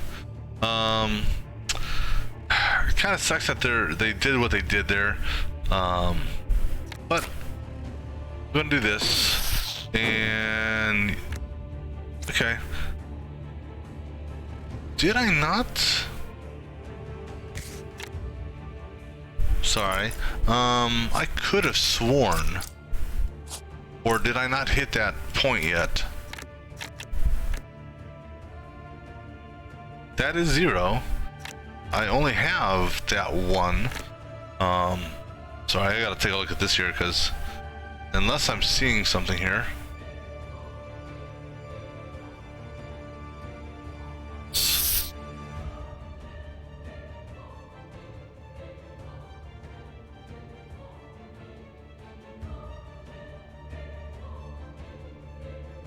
Okay, so I'm a little confused here, and what I'm confused about is I'm pretty sure, and then it shows on my skill deck right here, show of force is 0.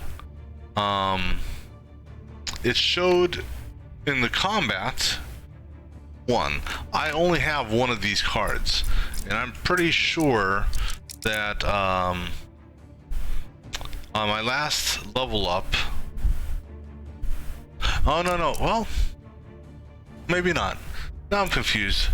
Okay, well, we'll find out here after the combat. I think I went and got a talent point, and I was working my way towards that, because... yeah, that must have been what I was doing. I don't think I thought I used that one already. Alright, so maybe that's what it was. We'll find out here after the combat's over, because... oops. Just double... it just seems off. But that's okay. Go here, kill these two guys, see what happens after the combat's over, what the card looks like. So for some reason I thought I mastered that, but I think the problem was I couldn't get to a mastery yet. So let me see here, let me look at the cards again now.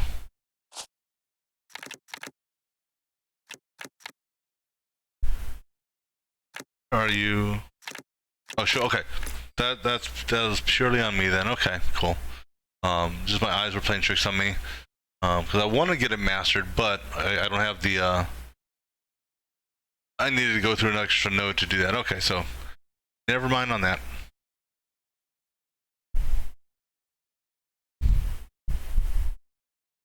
So the way it works in early access is they release, in this case, they're releasing one act at a time. So this is a 4-act game as of right now. Who knows? Maybe it'll become more acts down the road. I don't know.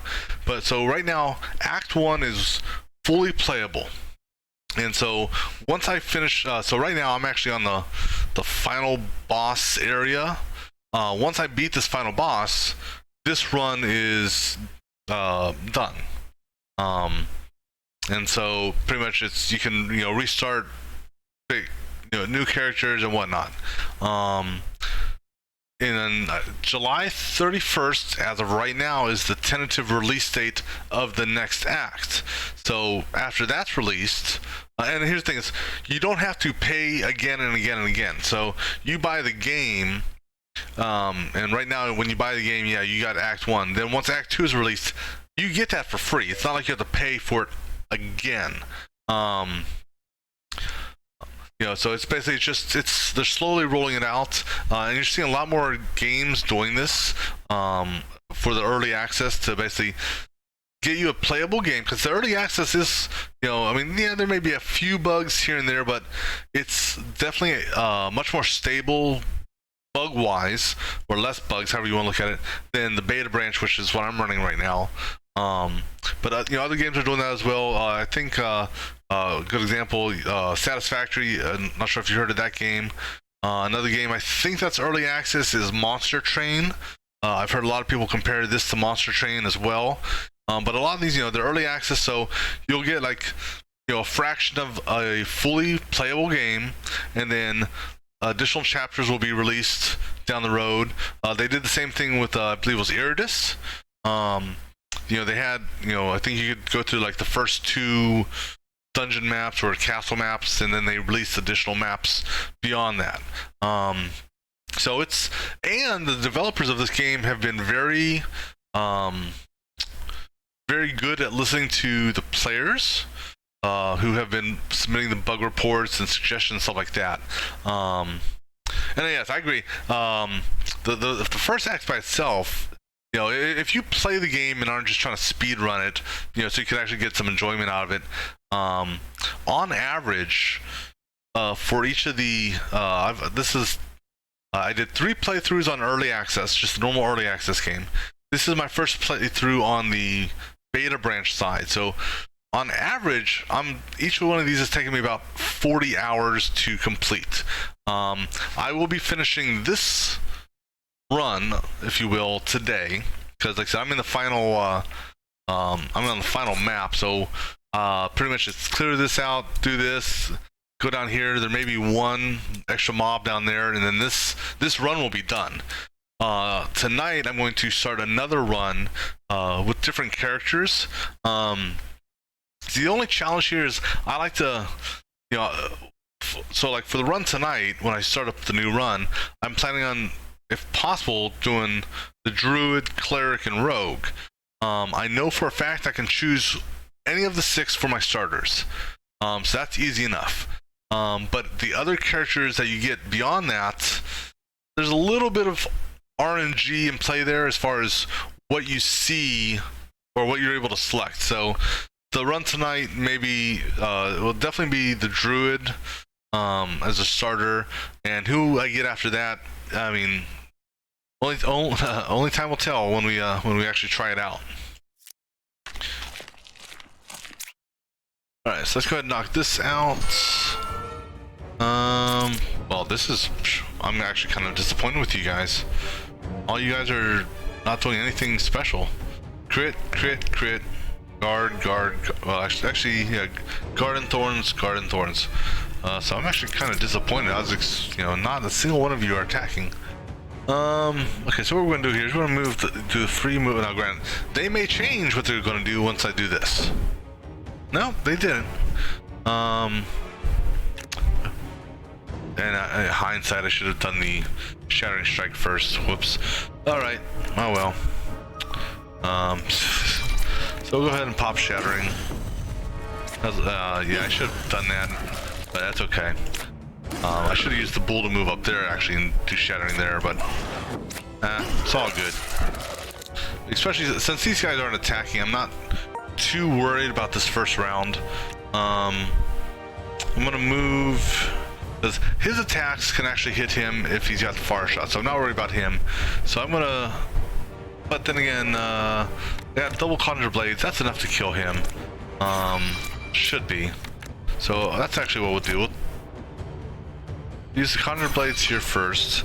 So 10, 20, yeah, so that's, we'll go ahead and, we got plenty to kill him. Then we can move up. So we'll go ahead and kill you.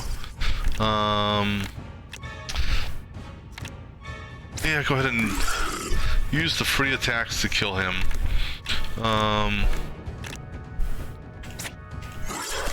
Alright, then we'll go ahead and move up one. And go ahead and do burn, burn, and that. And you know what? Actually, you know, go big or go home, right?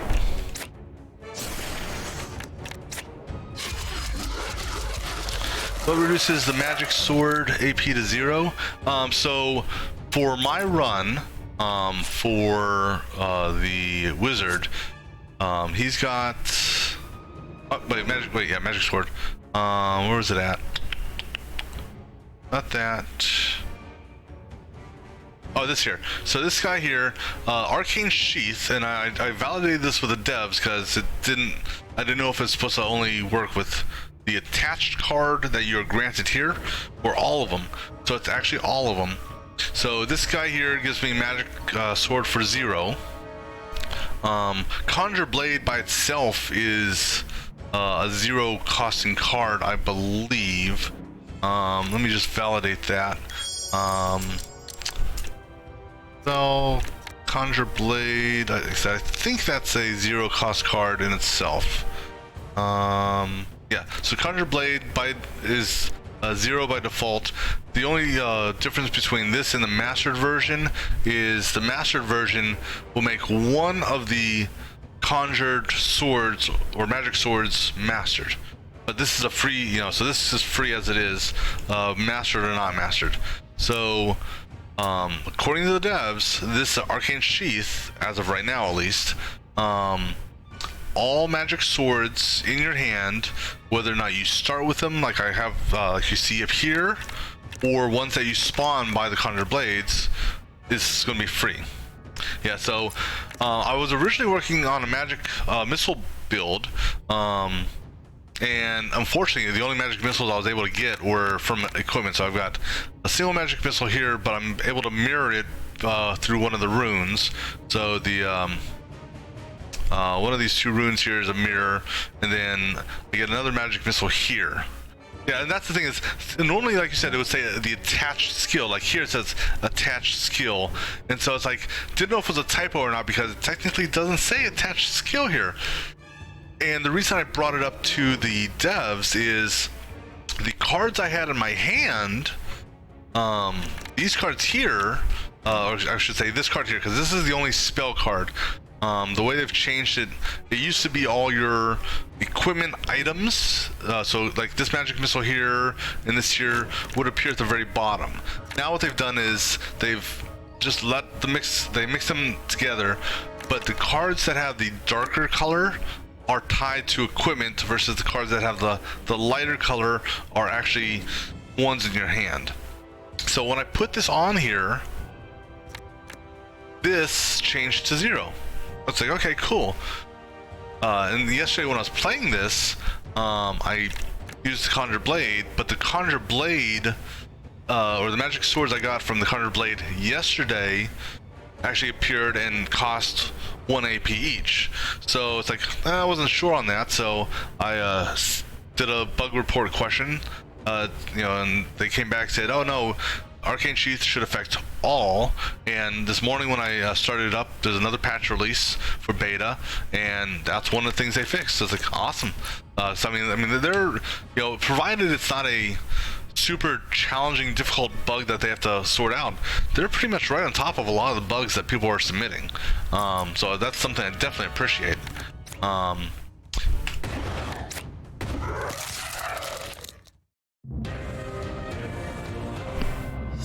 Alright, so now, don't need any of those. Go ahead and see what this choice does for me. We'll do the 50-50. Alright, who are we fighting here? Alright, so really only one difficult guy just because he carries over stuff. Alright, so now, okay, I don't have that center lane, so I'll go ahead and do this to the center lane. And go ahead and throw a parry up, and then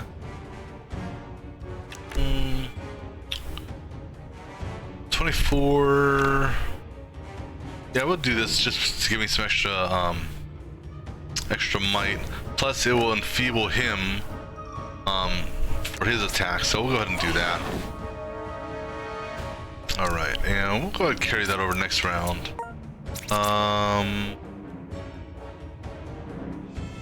And the reason why the magic missile build was good before, and I say this such a way that last time I played using the wizard, when where's that? When this card came up, it would not. I want to say before that this was actually a passive as opposed to a trigger, and so when this card came up, you know, you could spam magic missiles and, you know, get extra multi-missiles shooting at the enemy. Okay, nice little touch, but it became very OP, if you will, kind of like this card here, which you will see here in a minute. In fact, let me look at their stats here. Okay, I'm just gonna do a little bit more damage to him. The one magic missile should do it. Okay, that's good. So I'm gonna stop attacking on him, because this is where the ranger and OP come into play. So I'm gonna go ahead and do a triple shot just to get the kill streak going. So I will go ahead and triple shot this guy in the back here. So now I've triggered kill streak, because kill streak, if you kill an enemy, the master version is add 2 far shots, the non-master is 1. So both these far shots are free. Right now, these far shots do decent amount of damage, and if he has might, you know, even add extra. So now, boom, kill. Hey, look. So I think they're gonna have to tweak this kill streak, because that there can become very, very overpowerful, or overpowering, if you will. 10. So I don't know. You know, I think they're gonna have to do some sort of tweakage on that. I don't know if make it so it only triggers so many times, or what. But in its current state, if you have weak enemies on the battlefield, you know, the ranger can clean house so easily. So like right now, he doesn't have the kill, but he's got Rain of Arrows. So Rain of Arrows in itself is a crazy one. In fact, this is going to be a good Rain of Arrows here. Rain of Arrows is going to hit him, the top skeleton there, this middle skeleton there.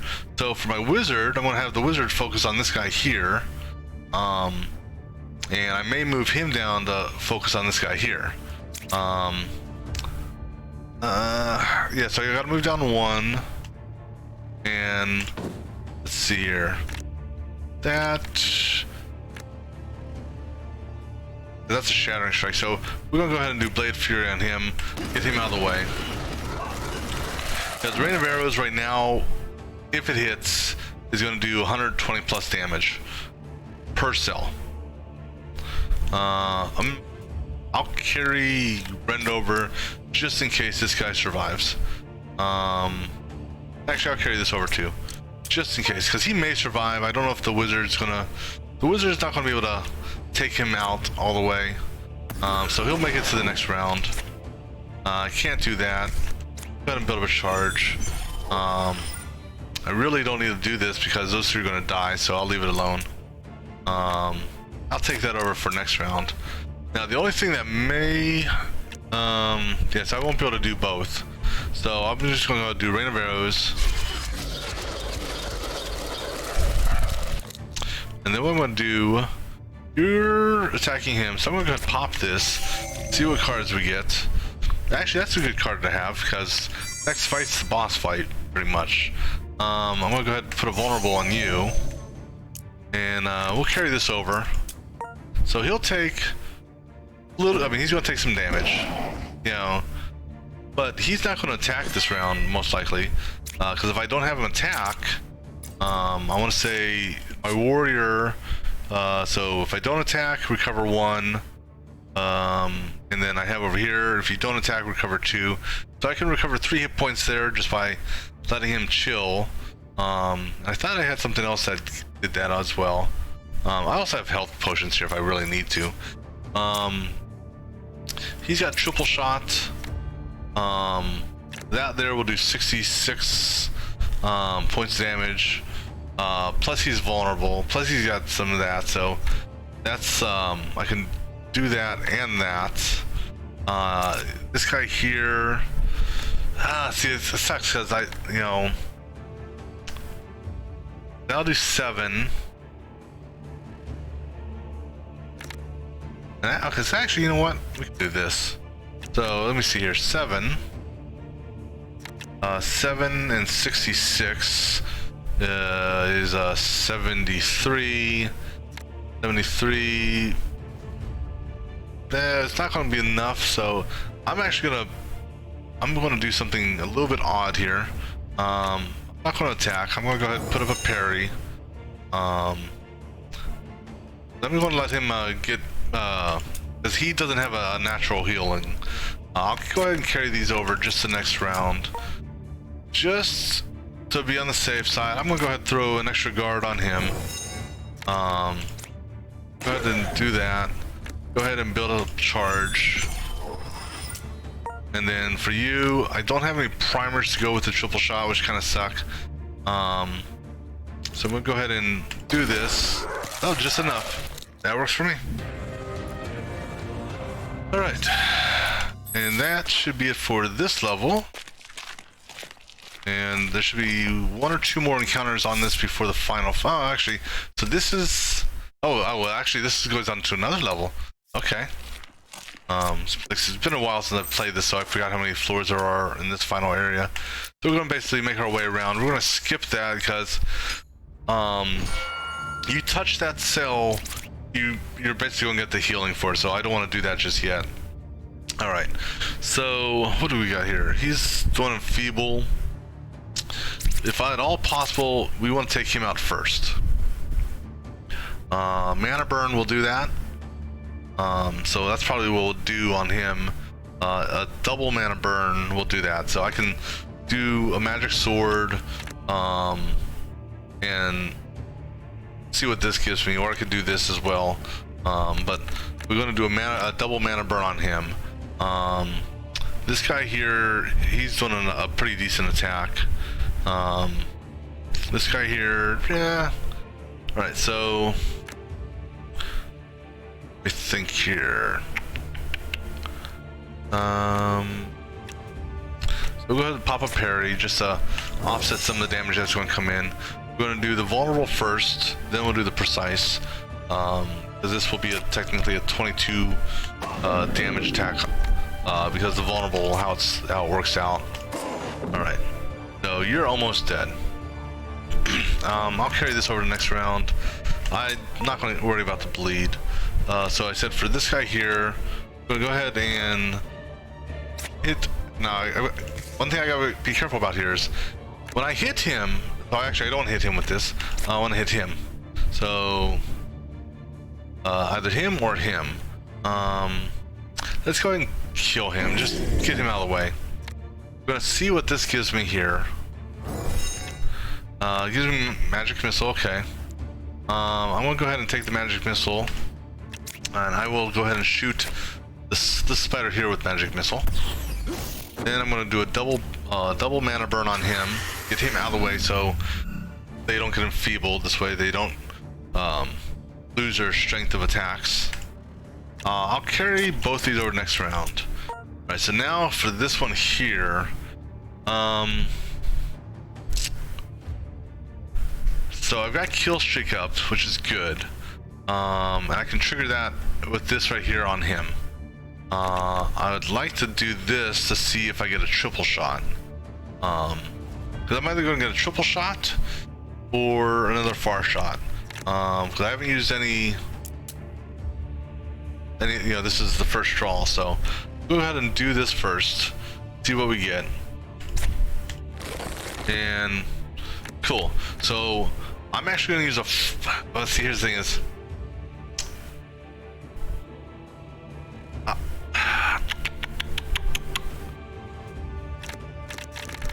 okay, so if I use triple shot, I can kill him, yes. I can overkill him. I can't kill him. I can use far shot to trigger.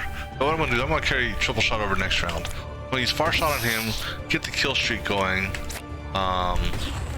Use that. And then basically, as actually, now this, I don't believe it works this way, but I'm gonna do this anyhow. I'm gonna take out these two crates. Yeah, because it doesn't technically count as a kill. But what's funny is the warrior, and you know, so the kill streak is when you kill, you get the far shot. But on the warrior, he's got a card, the Keen Strike, in the opener. Oh no, so it has nothing to do with killing or anything like that. It's just when played. Okay, so never mind. Because you can use Keen Strike on crates to actually get cards that to be free. So he's gonna take a little bit of damage here. That's okay, because we actually have another full floor to work with. So we're gonna have to take these. Let him go ahead and hurt the guy, because he also has a restore he may that he pulls from time to time. He's bleeding though, so that's the other thing I gotta be careful about. If we're lucky here, we'll be able to take care of this guy between him and the wizard. So we're gonna do the opener, see what we get, reducing costs. Okay, so we got a free slash. But now the question I have to consider is, so the first attack is going to do extra damage, so that's misleading there, the 13 by 7. It's 13 because the first attack is going to do 7 off the card plus a 6 crit. So in reality, he's going to do 49 plus 6. So 49 and 6, 55 damage. So the question is, does the wizard have anything that can do, roughly 50-some points of damage? The magic missiles will do 21, 22. So that's gonna be awful close. Because if we don't kill him, but now what other options we have here? If I move, up there instead of doing 55, because if I take this card out of the equation, 22, so that's less than that. But I could possibly draw, possible for me to draw a Keen Strike. If I do that, well, the thing is, I'd have to move in order to do that. But I could potentially draw one of these. So it's like,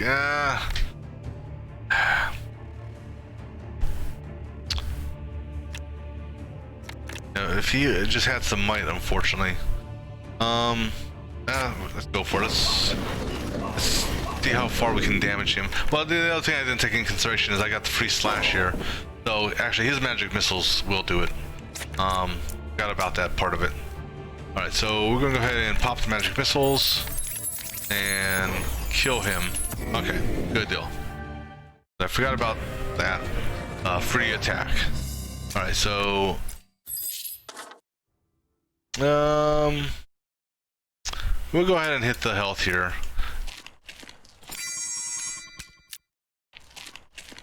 And over time, because I want to say the ranger does have well, one, he has this here. Worst comes to worst, he'll get half health revival. He also has, I don't know if he actually has anything that heals him over time. Well, he's got this. So worst comes to worst, I've got these health potions, and I've actually got quite a few of these health potions. So I can, you know, pop some of these health potions before the final fight. Worst comes to worst. Right, so these two are shifty. They'll bounce around the battlefield when they get hit. They're going after the wizard, both of them. He's going after that guy and going after the warrior. Alright, so go ahead and do our keen strike on him, see what gets turned to free. So free parry, that's good. This here is not going to really, that's not doing 21 damage. That's going to do, I mean, it's not 21 times 3. At most it's 21 plus 9, so that would do 30 points of damage there. So I'm actually going to do this. I'll throw this way he gets a bleed applied or he dies, and then I'll do a whole whopping 1 point of damage to him.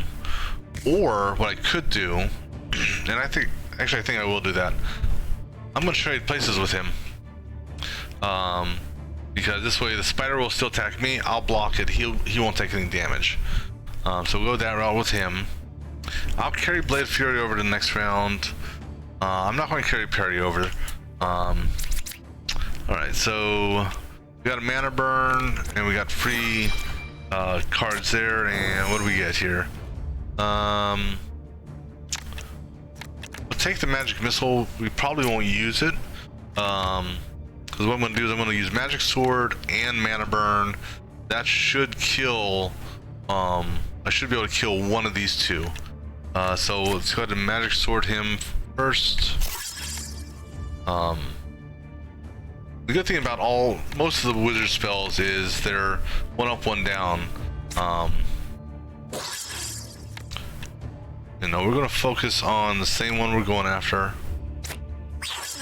So it's gonna be just shy, but now here's the thing is, so this is gonna do 78. That'll leave 6 points.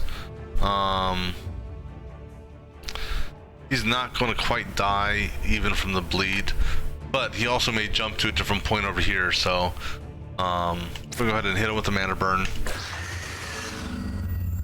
All right, so not gonna quite die, but he'll die next round on his own. No, he won't. It'll take 2 rounds for him to die on his own. That's okay though. You've got triple prowl. Okay, so what I'm probably going to do here, I can hit him with a far shot. That's an overkill. I'm gonna, hopefully RNG's on my side. I can hit him with rebound. There's a 30% chance roughly that it will go up, or it'll go down and hit one of these guys.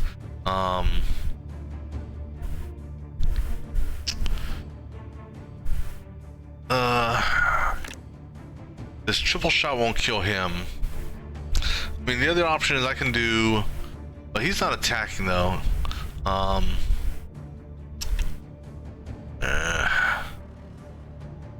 He's guarded. Okay, so what we're gonna do, which way do we want to do this? I can fire shot the guy up top. Overkill with fire shot. I but I can't hit him with this directly. Because that would kill him, even though it says it's 4. No, it actually wouldn't kill him either, because it would do 6 and then 4. What we're gonna do is we're gonna do this, and then we're gonna go ahead and you didn't change your attack, which is good. I'm gonna go ahead and let's triple shot you. See where you go. Okay, but now that gives me the opportunity of doing this. So he will die on his next attack. Yes, he'll get the attack off, but he's gonna bleed on that, so he's gonna die. He better die because of that. Okay, so the warrior's gonna take double damage. Yeah, that's okay. He's got a little bit of, he's got the health to handle that.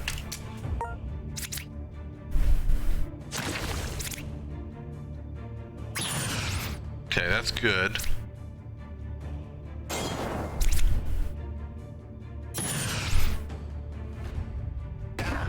Okay. I did notice he did go up. His health did increase, so let's take a look at his stuff again. I didn't use that. Oh, there's a talent. The talent that all of them have that recover 2 health every round. That's right. Okay, so for this here, unfortunately, he's rooted, so he can't really. I mean, he can use this, but it's not going to be as effective because he's there. We're going to go ahead and pop this. So what I can do, I can do this on him. I can then do Blade Fury on him, or that one. And then I've got all these free attacks. So we'll go ahead and do this on him. Blade Fury is going to kill him. And then slash, kill him. This slash here will hurt you. And then I'm not going to carry anything over. He's going to die this round. Magic Missile his ass and he's gone. Alright. Good deal. And not worry about that. Alright, 2 skeletons, 3 the flesh rippers are the ones that do enfeeble, I believe. So actually, what I'm going to do here, I'm going to go ahead and use a couple of these just to top him off. That's good enough. And the warrior, he's good enough. Alright, so we're going to go ahead and move over here. Do this encounter. Okay, flying weakness, that's okay. So what it doesn't tell you here, and I'm going to put this as a suggestion, so I'm just going to make a note of this. So when we started the map popped up, Ripper and flying. So earlier in the game, I had my wizard who had exactly this multi-missile, and he had magic missile, and it did more damage than what made sense to be calculated. And now I understand the reason why.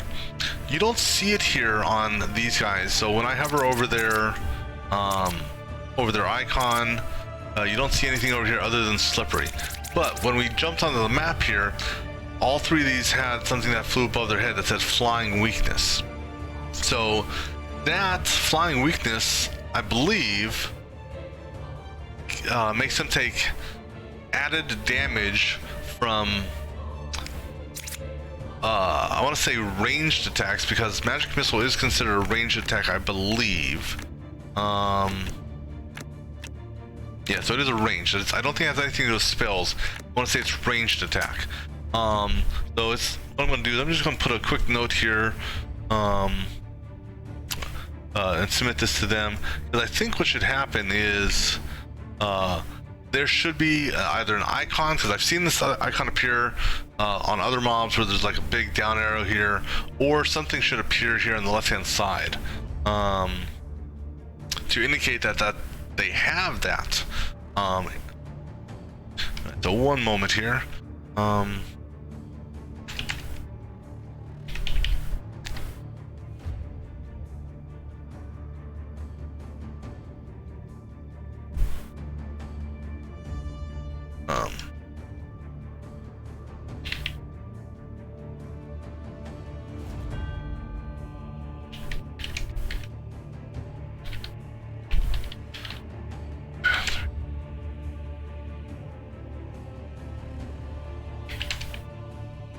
Actually, let me go ahead and just grab that real quick clip of that too, just so they can see that.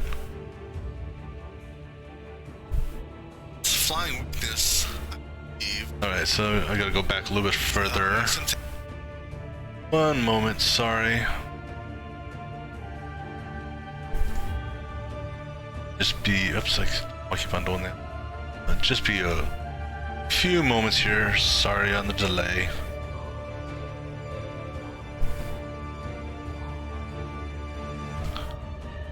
Let's see.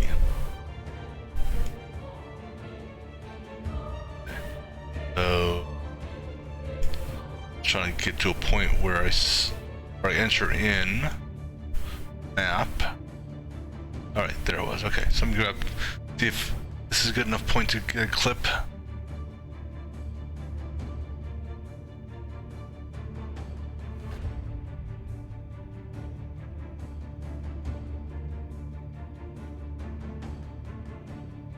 Okay, got it.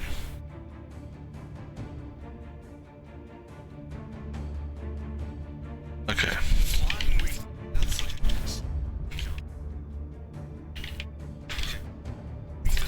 Fine.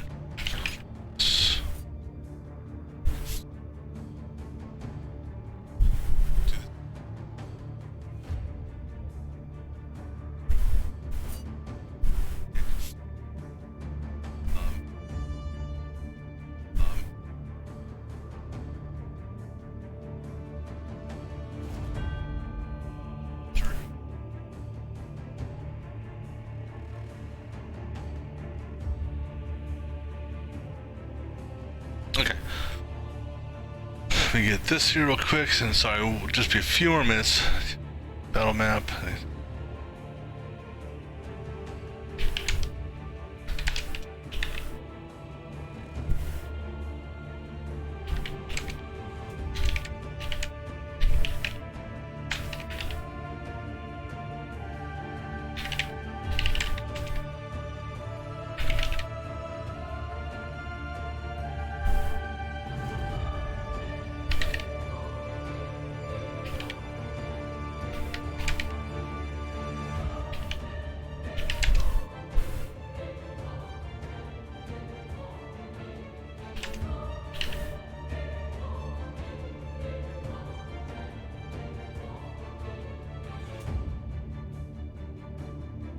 There's no initial indication after that.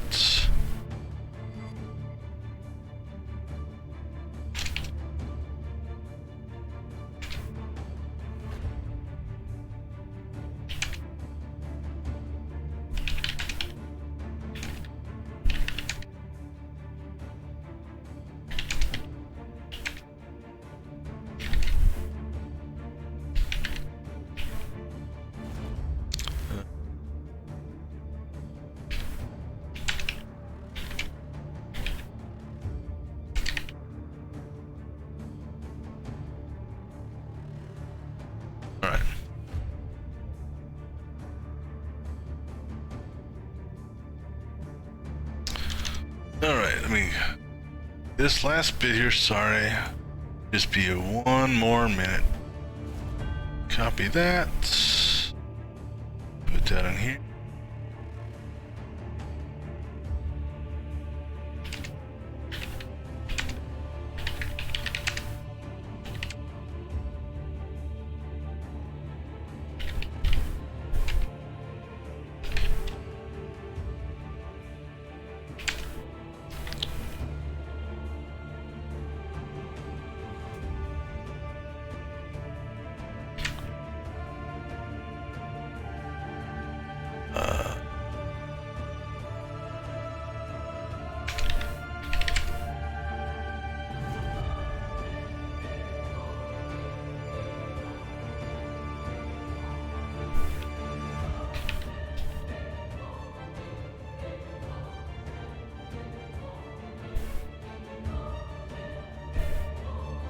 All right. I mean, I don't know. I mean, to me, it seems. I mean, like it should, indicate that. Indicate that they have a that flying weakness. But I mean, maybe it's their intent that hey, you gotta pay attention when you go into the fight. I don't know. So because sorry, wait. Okay, sorry. I'm looking at another. I thought my stream thing was playing something else there for a minute. Okay, we're good to go. All right. So now I know that they have flying weaknesses, which is why they take extra damage. So we can go ahead and not put bug reports in because the damage they take doesn't make sense. All right. So what are we doing here? Okay. So their intentions are unknown, so that's even better now. I do know that they're slippery, so they will teleport to different empty slots on the map, whereas these guys are shifty and will change positions, meaning they can change places with these guys, but bats won't. A bat will never occupy a cell where a skeleton is when it moves around. So if I hit this bat here, he's going to go to one of these empty slots here, whereas shifty can have him occupy an empty cell or an occupied cell, and if he hits an occupied cell, then essentially whatever's in that cell will, they'll flip-flop. He really doesn't have too much to go on right now, so we're gonna go ahead and add the, not his turn, so let's go with whose turn it is first. All right, so I'm gonna do Keen Strike, but I'm gonna do Keen Strike on this guy here, because it may teleport him here or somewhere else. But what will definitely happen is it won't knock any of these two out of the way. But if I hit him, he may move and not go back here, but he may go over somewhere else. Because then I'll use Shattering Strike on this row here afterwards. So we'll do the opener on this guy here. That worked out to my advantage, sort of. And what I mean by sort of is, I was hoping that this would have become, this or this would have become free, as opposed to this decreasing, because cleave here doesn't do me any good. Now, if I was here in this lane here, I could cleave that, but we'll go ahead and do the Shattering Strike on this. We'll kill the bat in the back. Skeleton shifted, and he shifted, so that's okay. We'll go ahead and pop the offensive prep now. We're going to hit the bat, get him out of the way first. And let's see where he goes. Okay, he's still attackable and killable. Okay, that's a good little round there. All right. We'll carry both of these over, just because. He said he really doesn't have anything, so I'm going to bring him up, just because one, he's actually got a decent attack. I don't know what. Now, one thing I don't know is, okay, so this is his attack. 4 and 12. Okay, so, but I don't know where this 12 is coming from. Because he's the one that casted it. I don't know if it's using that 12 or maybe that bird, because you don't know what his strength actually is, or his strength bonus. All you know is that the bird's a level 28. So I'm not sure where the 16 damage comes from, or I should say that the 12 bonus comes from. I don't think it's based off of his base strength, but maybe it is. I don't know. Anyhow, we'll go ahead and do the mana charge, because I really don't have anything else to do. I could move him back here.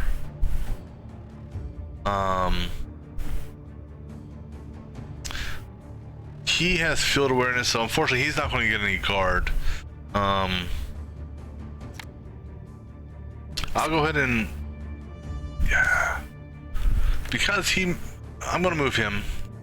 just to be on the safe side. Move him back here. Because like I said, I don't know what he's going to do attack-wise. But hopefully he won't attack him.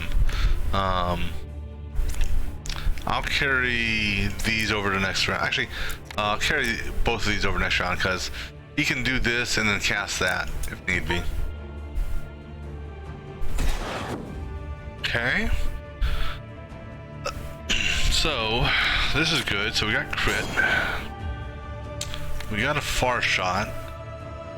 We got a triple shot. Triple shot will kill him. I know that for a fact. And actually, you know what I should have done? Actually, I can still do this. Triple shot will kill him with or without might, because it'll do 66. Now, okay, and I take extra damage. That's what it is. So I'm fragile, but I'm not enfeebled. So we're gonna far shot him because I added the crit. So that will kill him. Now we'll triple shot him. Okay, good deal. No one took damage. Everyone's happy and alive. Alright, take a look at that.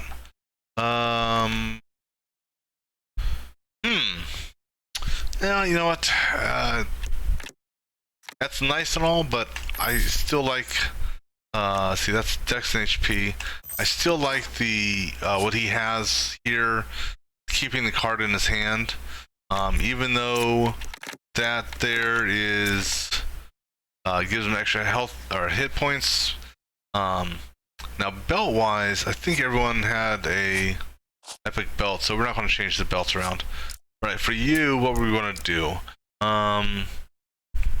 so I don't want to really get any cards. I've had this as an option for a while now. I don't want to do that. Oh wait, there's another clone available. I can clone some more blades. You know what? And that's what we're going to do.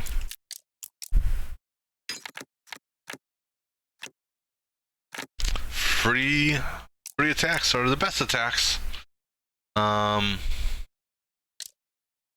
And I don't think anyone's at the point of, so he's almost got his next level in talent point.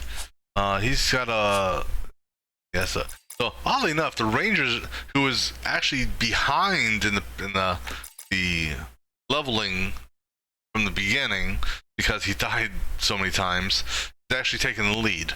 It's kind of interesting turn of events there. All right, let's go ahead and see what this does. I'm not going to replace anything, so we'll go ahead and do this. That's going to trigger another node to spawn up. Alright, so he's going to bounce around the field. He's weak. So let's see what we got here. Warrior, Wizard, Ranger. He's going to go for him. Alright, so let's see what we got here. Shattering. So we're gonna go ahead and pop this. We're gonna go ahead and hit this here since it's and then we'll do that as well. So go ahead, hit this first. One will kill you. This and one of these will kill you, or because two of these will not kill you. That's 36, so we have to use one of these and one of these. And then where do I, so if I hit the bat, there's a good chance he could come up into another position, or knock him back to, well, let's see what the bat has card wise. So bite is a lane attack, and so he can't use bite from where he is. He's going to use blood drain. I believe that's what this one here is. So he can use that from anywhere, so it doesn't matter where he goes, he's going to do that. So better to do the 14 than the 16 and bleed, I think. So we'll leave the bat alone. So we'll go ahead and focus on this guy here, and we'll try to take him out as quickly as possible. I'll carry this over. I'm not going to carry that over. Alright, so blade, and magic missiles. I could do this, but I don't want to eat up 2 AP.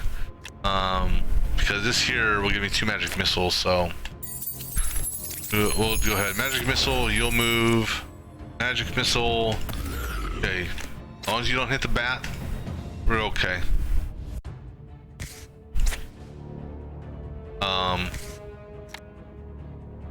Oh shit, sorry. That's conjure blades, yeah.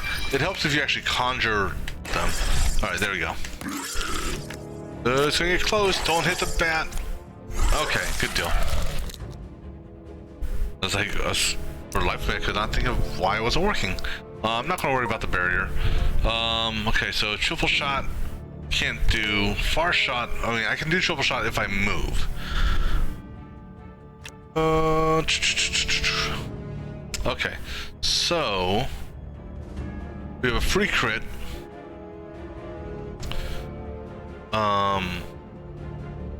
Plus might.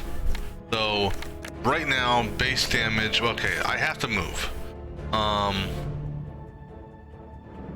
And so if I move, I can't use a triple shot. I can kill him. That's not an issue. Because if I add crit onto this, so on 28, that's going to do 40 points of damage. Plus might, he dies. Problem is, I can't hit him with triple shot without moving. Now, when he dies, I will get 2 far shots that are free. So if he bounces up here, I can use a triple shot. So I think that's what we're going to do. So we're going to do this, and I hope my math is right on this. Oh, it wasn't, you bastard. You bastard, why couldn't you just die? Oh well, so be it. I'll bring over the triple shots the next round. Because the bat may also move next round, or this round. He doubled? That's interesting. Alright, well, I'll tell you one thing. That bat's dead. Well, provided... Let's see. That will actually do a flat 70 to you. That's really the best option I have. Well, that will do 30 by itself, and if I do that, that basically would do 1, 2 times 2 is 4, plus 1 is 5, so I'll do 25, or wait, 35. So 35 and 30, 75, or 70. We'll do the 75.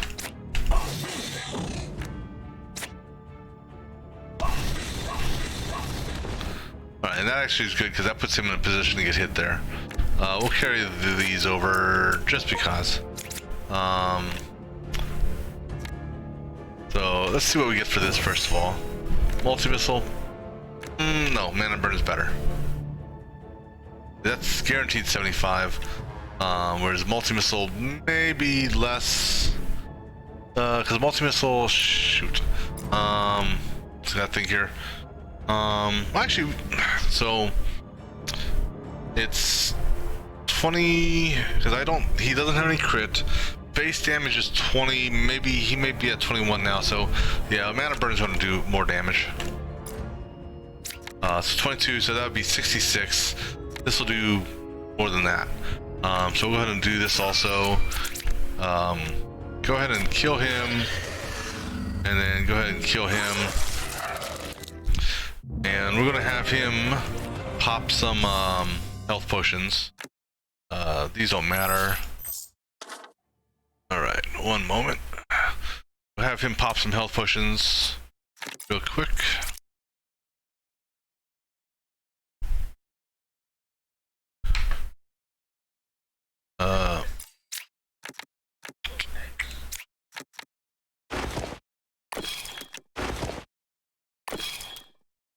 You know, let's just top,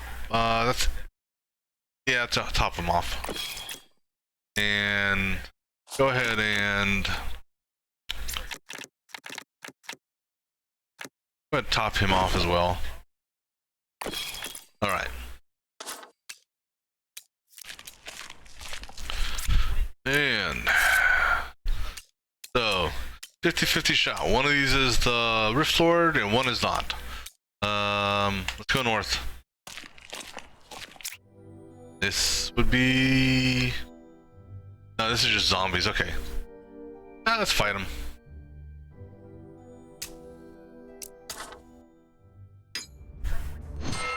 Okay. That's not the Rift Lord. That better not be the Rift Lord. Okay, I was just say, because if that was him, they've nerfed him extremely. What do you have? You... Okay. What do you got? Alright. So we'll go ahead and open up on him. And we got this for free. Good. So we can... Let me see here. So if because this here will eat up AP. So our options are, keeping in mind that these are free, so no matter what happens, I roughly have, so that's gonna be 60 minus 6, so 54 damage there, excluding any might or crit, so 54 damage there. Blade Fury would be an overkill to use it. Steel Edge would be, oddly enough, oh, that's because of might. So I could do...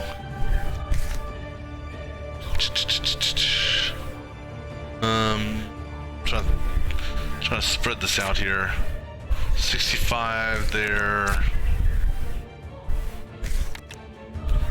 Actually, I don't need... This guy does not need to kill them all. Okay, so you do this and kill him. Go ahead and you kill him.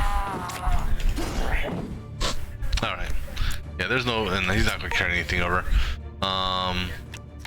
You can go ahead and move down if you want, and go ahead and put your 2 cents in if you want. And then he's just going to far shot him. Alright. Easy fight. And the warrior, we will go ahead and do that mastery now on that. Oh wait, sorry, I gotta finish the encounter. Okay. So that's where the Rift Lord is, which we will be visiting here in one moment. I was going to shove this guy and make him actually a free card now. I can actually take advantage of it more often. Alright. And here we go.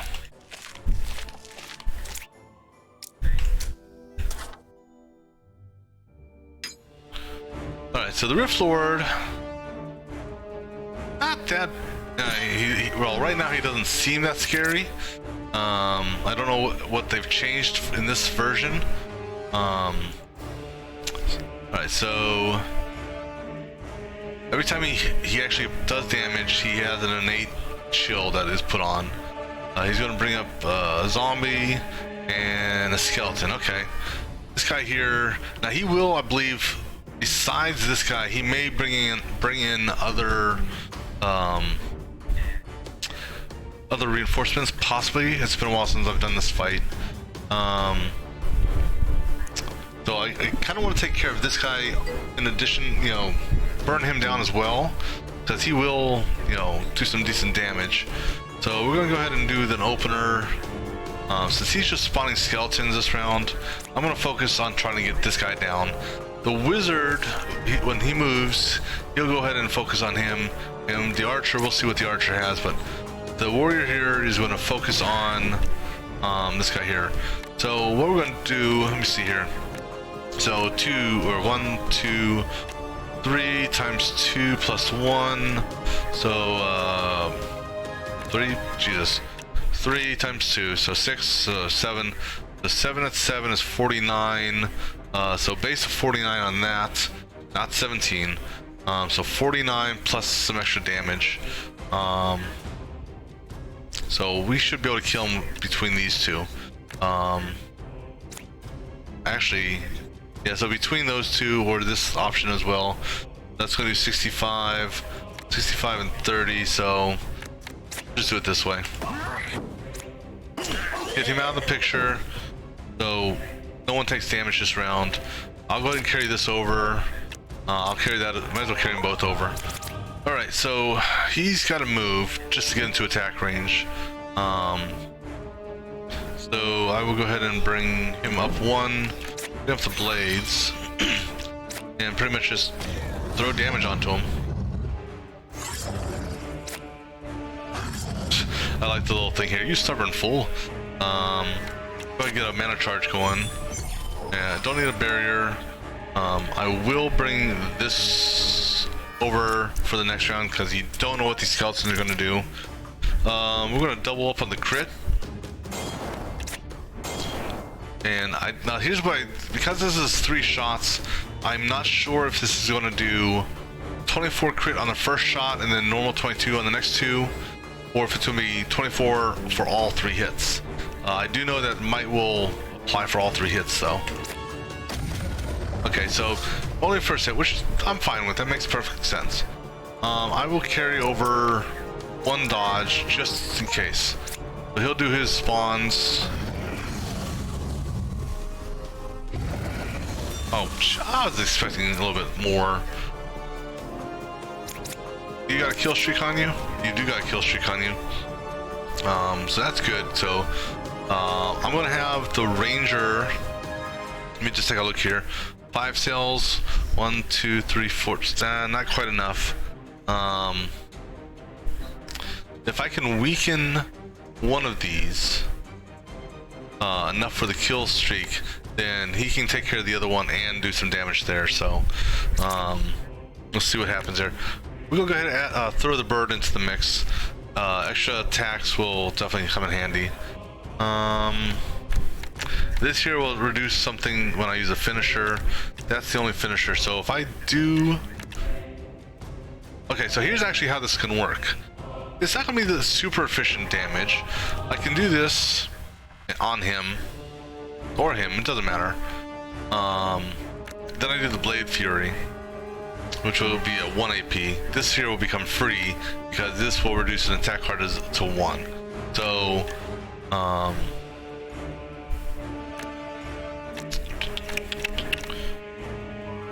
so actually what we're going to do is, and well, the other thing I have to take into consideration is this. Apply 19 damage in a square. So the wizard's in a bad spot. Unless the wizard had, well, the wizard I did bring over his quick barrier, so that quick barrier will protect him from that. But I also have this, who he's going to do a direct attack on. I gotta take that in consideration as well. So this is gonna be a fun little thing.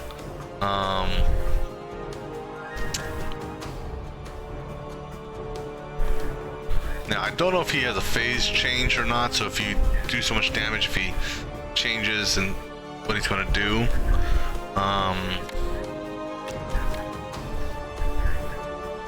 We're going to kill this guy here.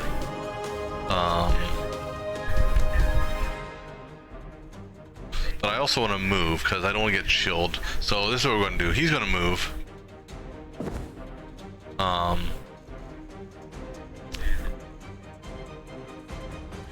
And then he's going to move up here,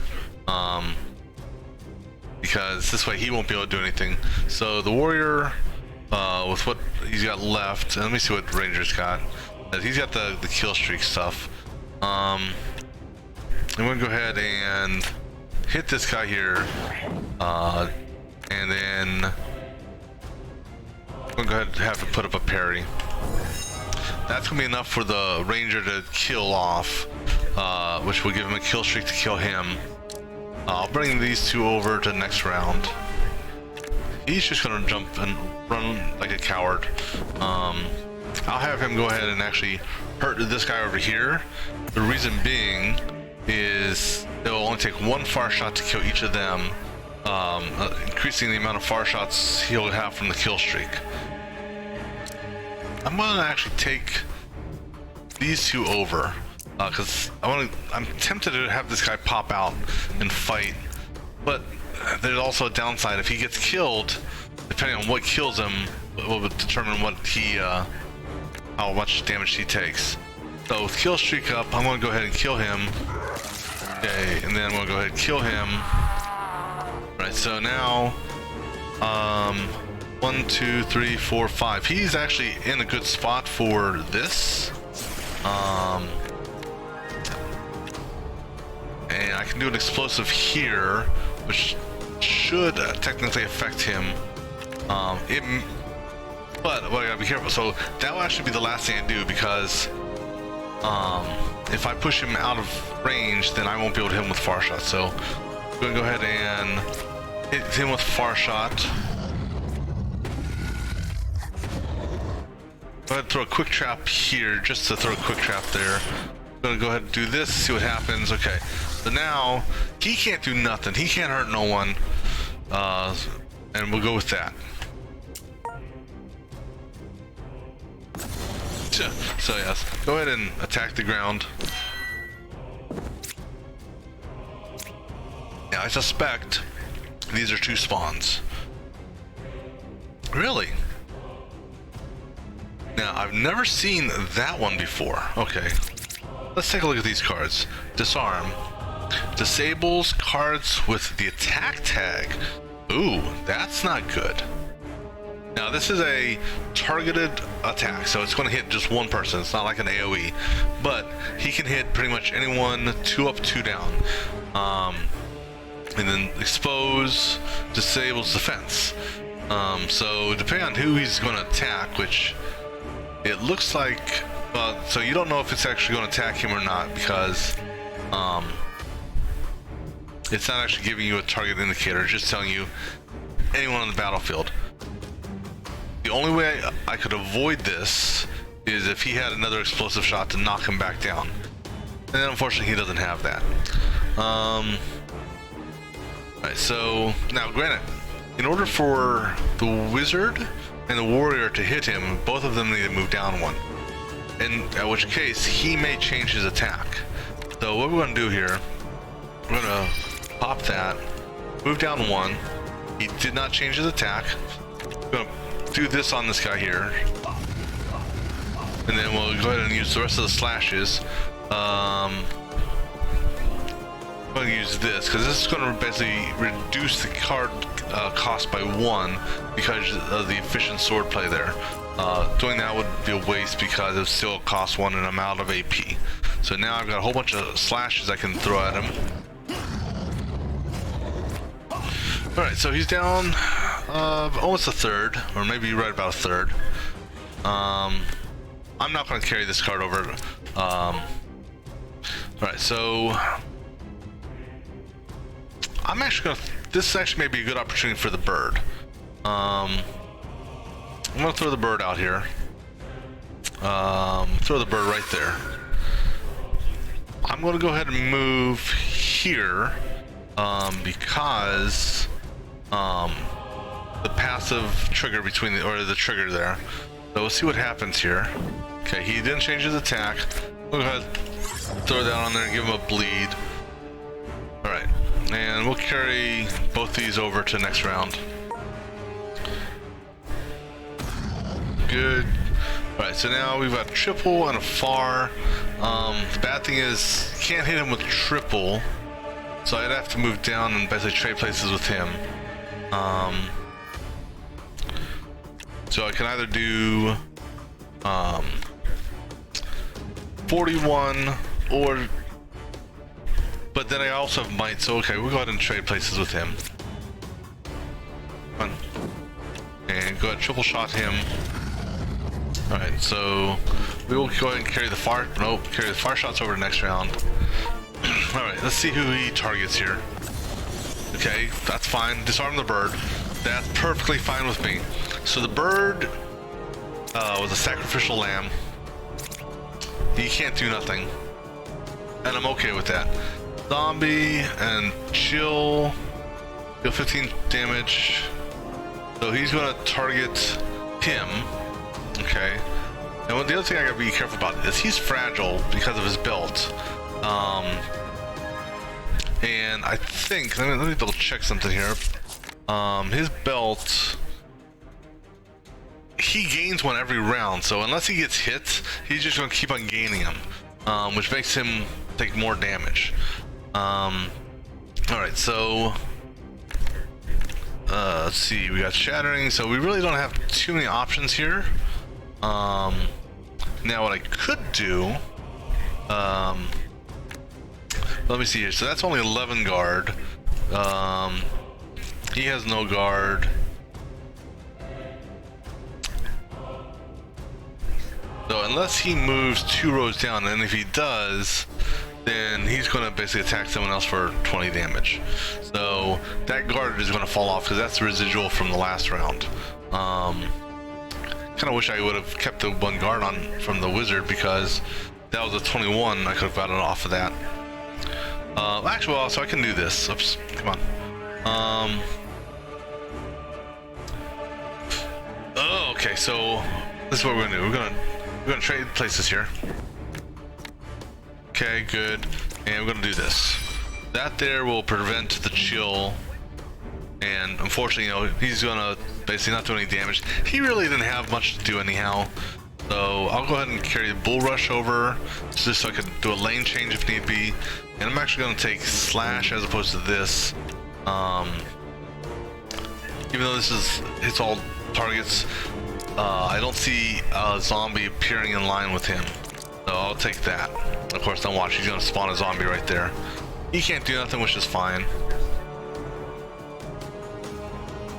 Okay, so not much to do here, so this is going to be a simple one. Charge, missile, missile, sword. Okay.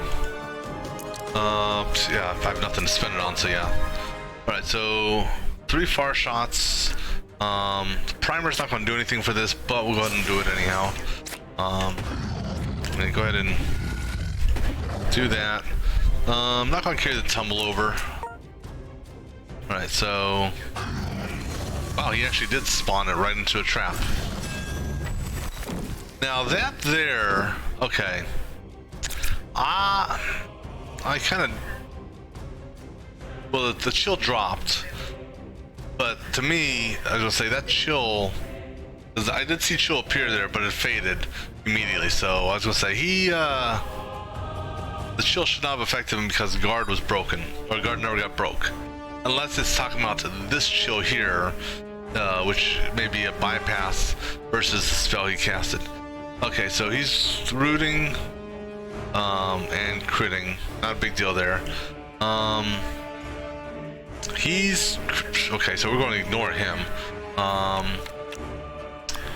So I'm going to do this. I'm going to use the bull to move here. Your stuff hasn't changed. You may have changed your target, but you didn't change what you're doing. We're going to do these 3 attacks here, I think. 18, 21, 22, because that... The might, yeah, is nice, and the...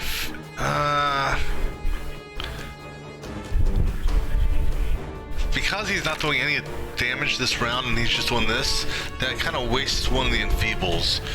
So I think I'll save that. So I'm going to go ahead and do... pretty much all of these are the 3 single use cards. I'll carry this over next round. Bird can't do nothing for this round, so he's just gonna chill there and chill. Alright, I got blades now, so let's go ahead and kick out the blades and see what we got for this. Ice Nova, that's good. Or magic missiles. So this here is actually a free attack, so you know what, let's go ahead and just slam him with all these. So I gotta move. Well, that's okay. Moving's not gonna hurt me.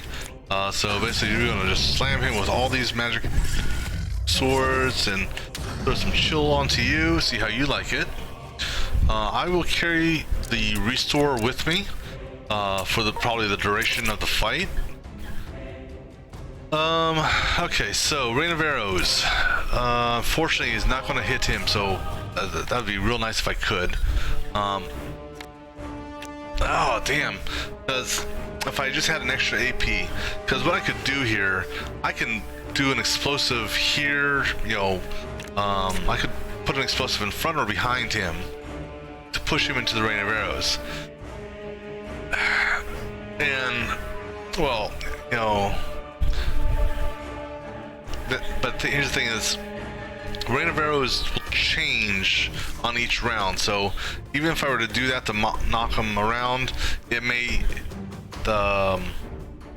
where rain of arrows falls may change.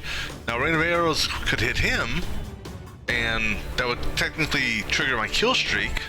That's an option.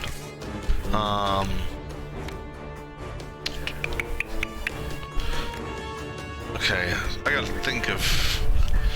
So, you know, we'll do that because that'll give me. What I'm gonna do this on you. That's a free one. I'm gonna do.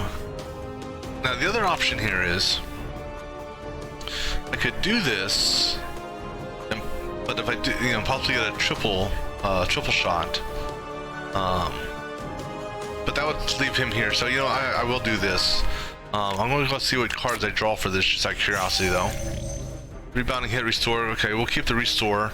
We'll go ahead and do the rain of arrows, which will kill this guy here, triggering the kill streak. So I'll get at least a couple extra shots in on him.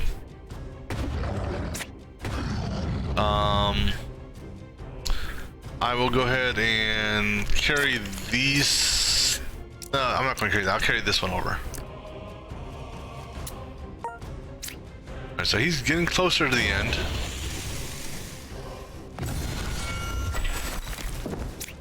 Okay, so now, what is that attack? Attack all targets in a lane, dealing 21 damage split evenly. Okay, so if that's the case, that's not bad. So that'd be 7, 7, and 7, and then 12 to you. I'm okay with that. And honestly, I wasn't paying attention. I presume he tried to root this guy here, but it didn't hold because root doesn't affect him. Okay, so we're gonna do this. So the birdie here, the wizard here, I have a set of gloves here, and the reason I took the gloves as opposed to some other gloves is because of the intelligent bonus, and the initiative, and I mean, hell, they had a bird come with it, so I was like, hey, why not, you know? And it's a useful distraction for the enemies at times, because actually it helped out. I don't know if you saw it earlier, but the enemy here, because this is the Rift Lord, by the way, he cast a spell which prevented all attacks and all defensive cards from being used. Well, instead of attacking my guys, he actually hit the bird with it, and basically let myself use them. Typically it's a druid skill, so it's something that I think you could get from the druid deck, but because this one here is actually associated with gloves, you know, anyone that can wear gloves can use it. Oh, there's no special ending.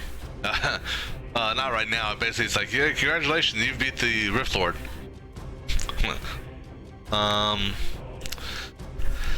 Alright, so pretty much we're just going to straight attack.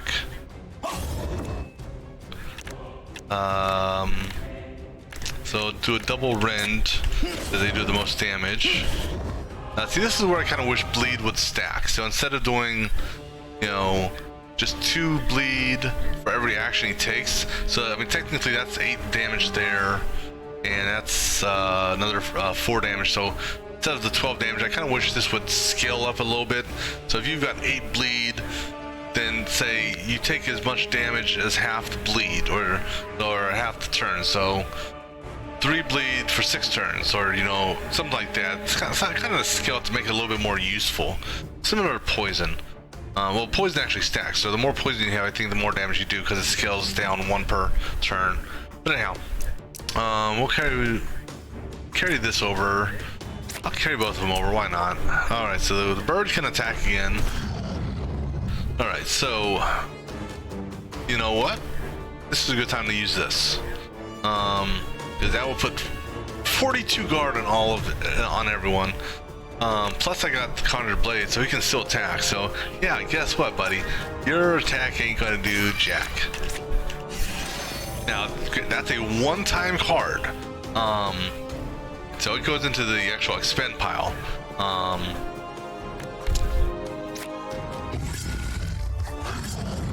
Now, granted, I don't think I could have survived. Because this attack here doing 21 is going to do 7, 7, and 7, and this is going to do 12 against him. So I could have survived both those. So that use of guard may have been a little premature, because I don't know what's coming down the road. Now here's the bad thing: is I got 2 of these. I'm going to discard one of these because you cannot have 2 active passives of the same, and that basically is going to prevent cards from coming in my deck, or in my hand I should say. I'll go ahead and put that up. I want to see what we get for this, but I prefer the triple shot, thank you. Okay, and again we'll go ahead and carry these over just for the time being, but if all goes well he's dead next round. Now what's interesting here is, okay, well the chill dropped off. Alright. Actually, nope, let me do this first. And, okay, so we got free slash, okay. So, go ahead and you're only doing 2 damage. Who are you doing 2 damage to? Oh no, gain, okay, now here, 2 invulnerability means next round, he will, I want to say it's going to be similar to, what do you call it, what is that, that word, that A word, I can't think of the word. But there's a spell that you can get, it's like a gate or, I can't think of it, damn it. Yeah, you know, actually the bird's going to kill him. Really, the bird's going to kill him? After all this work, the bird's going to kill him.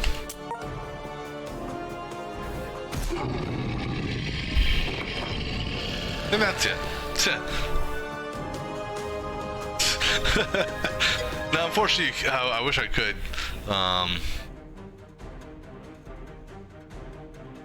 Yeah, that's pretty much it.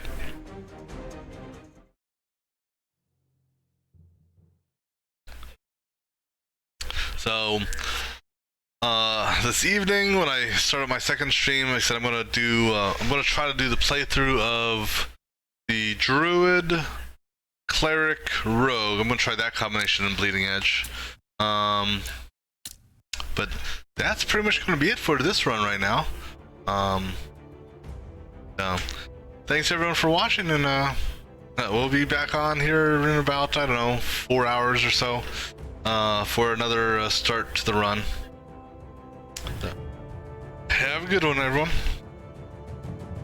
And thanks for stopping by, man. And like I said, if you're streaming tonight, I'll jump in there and take a watch while I'm streaming as well, or whatnot.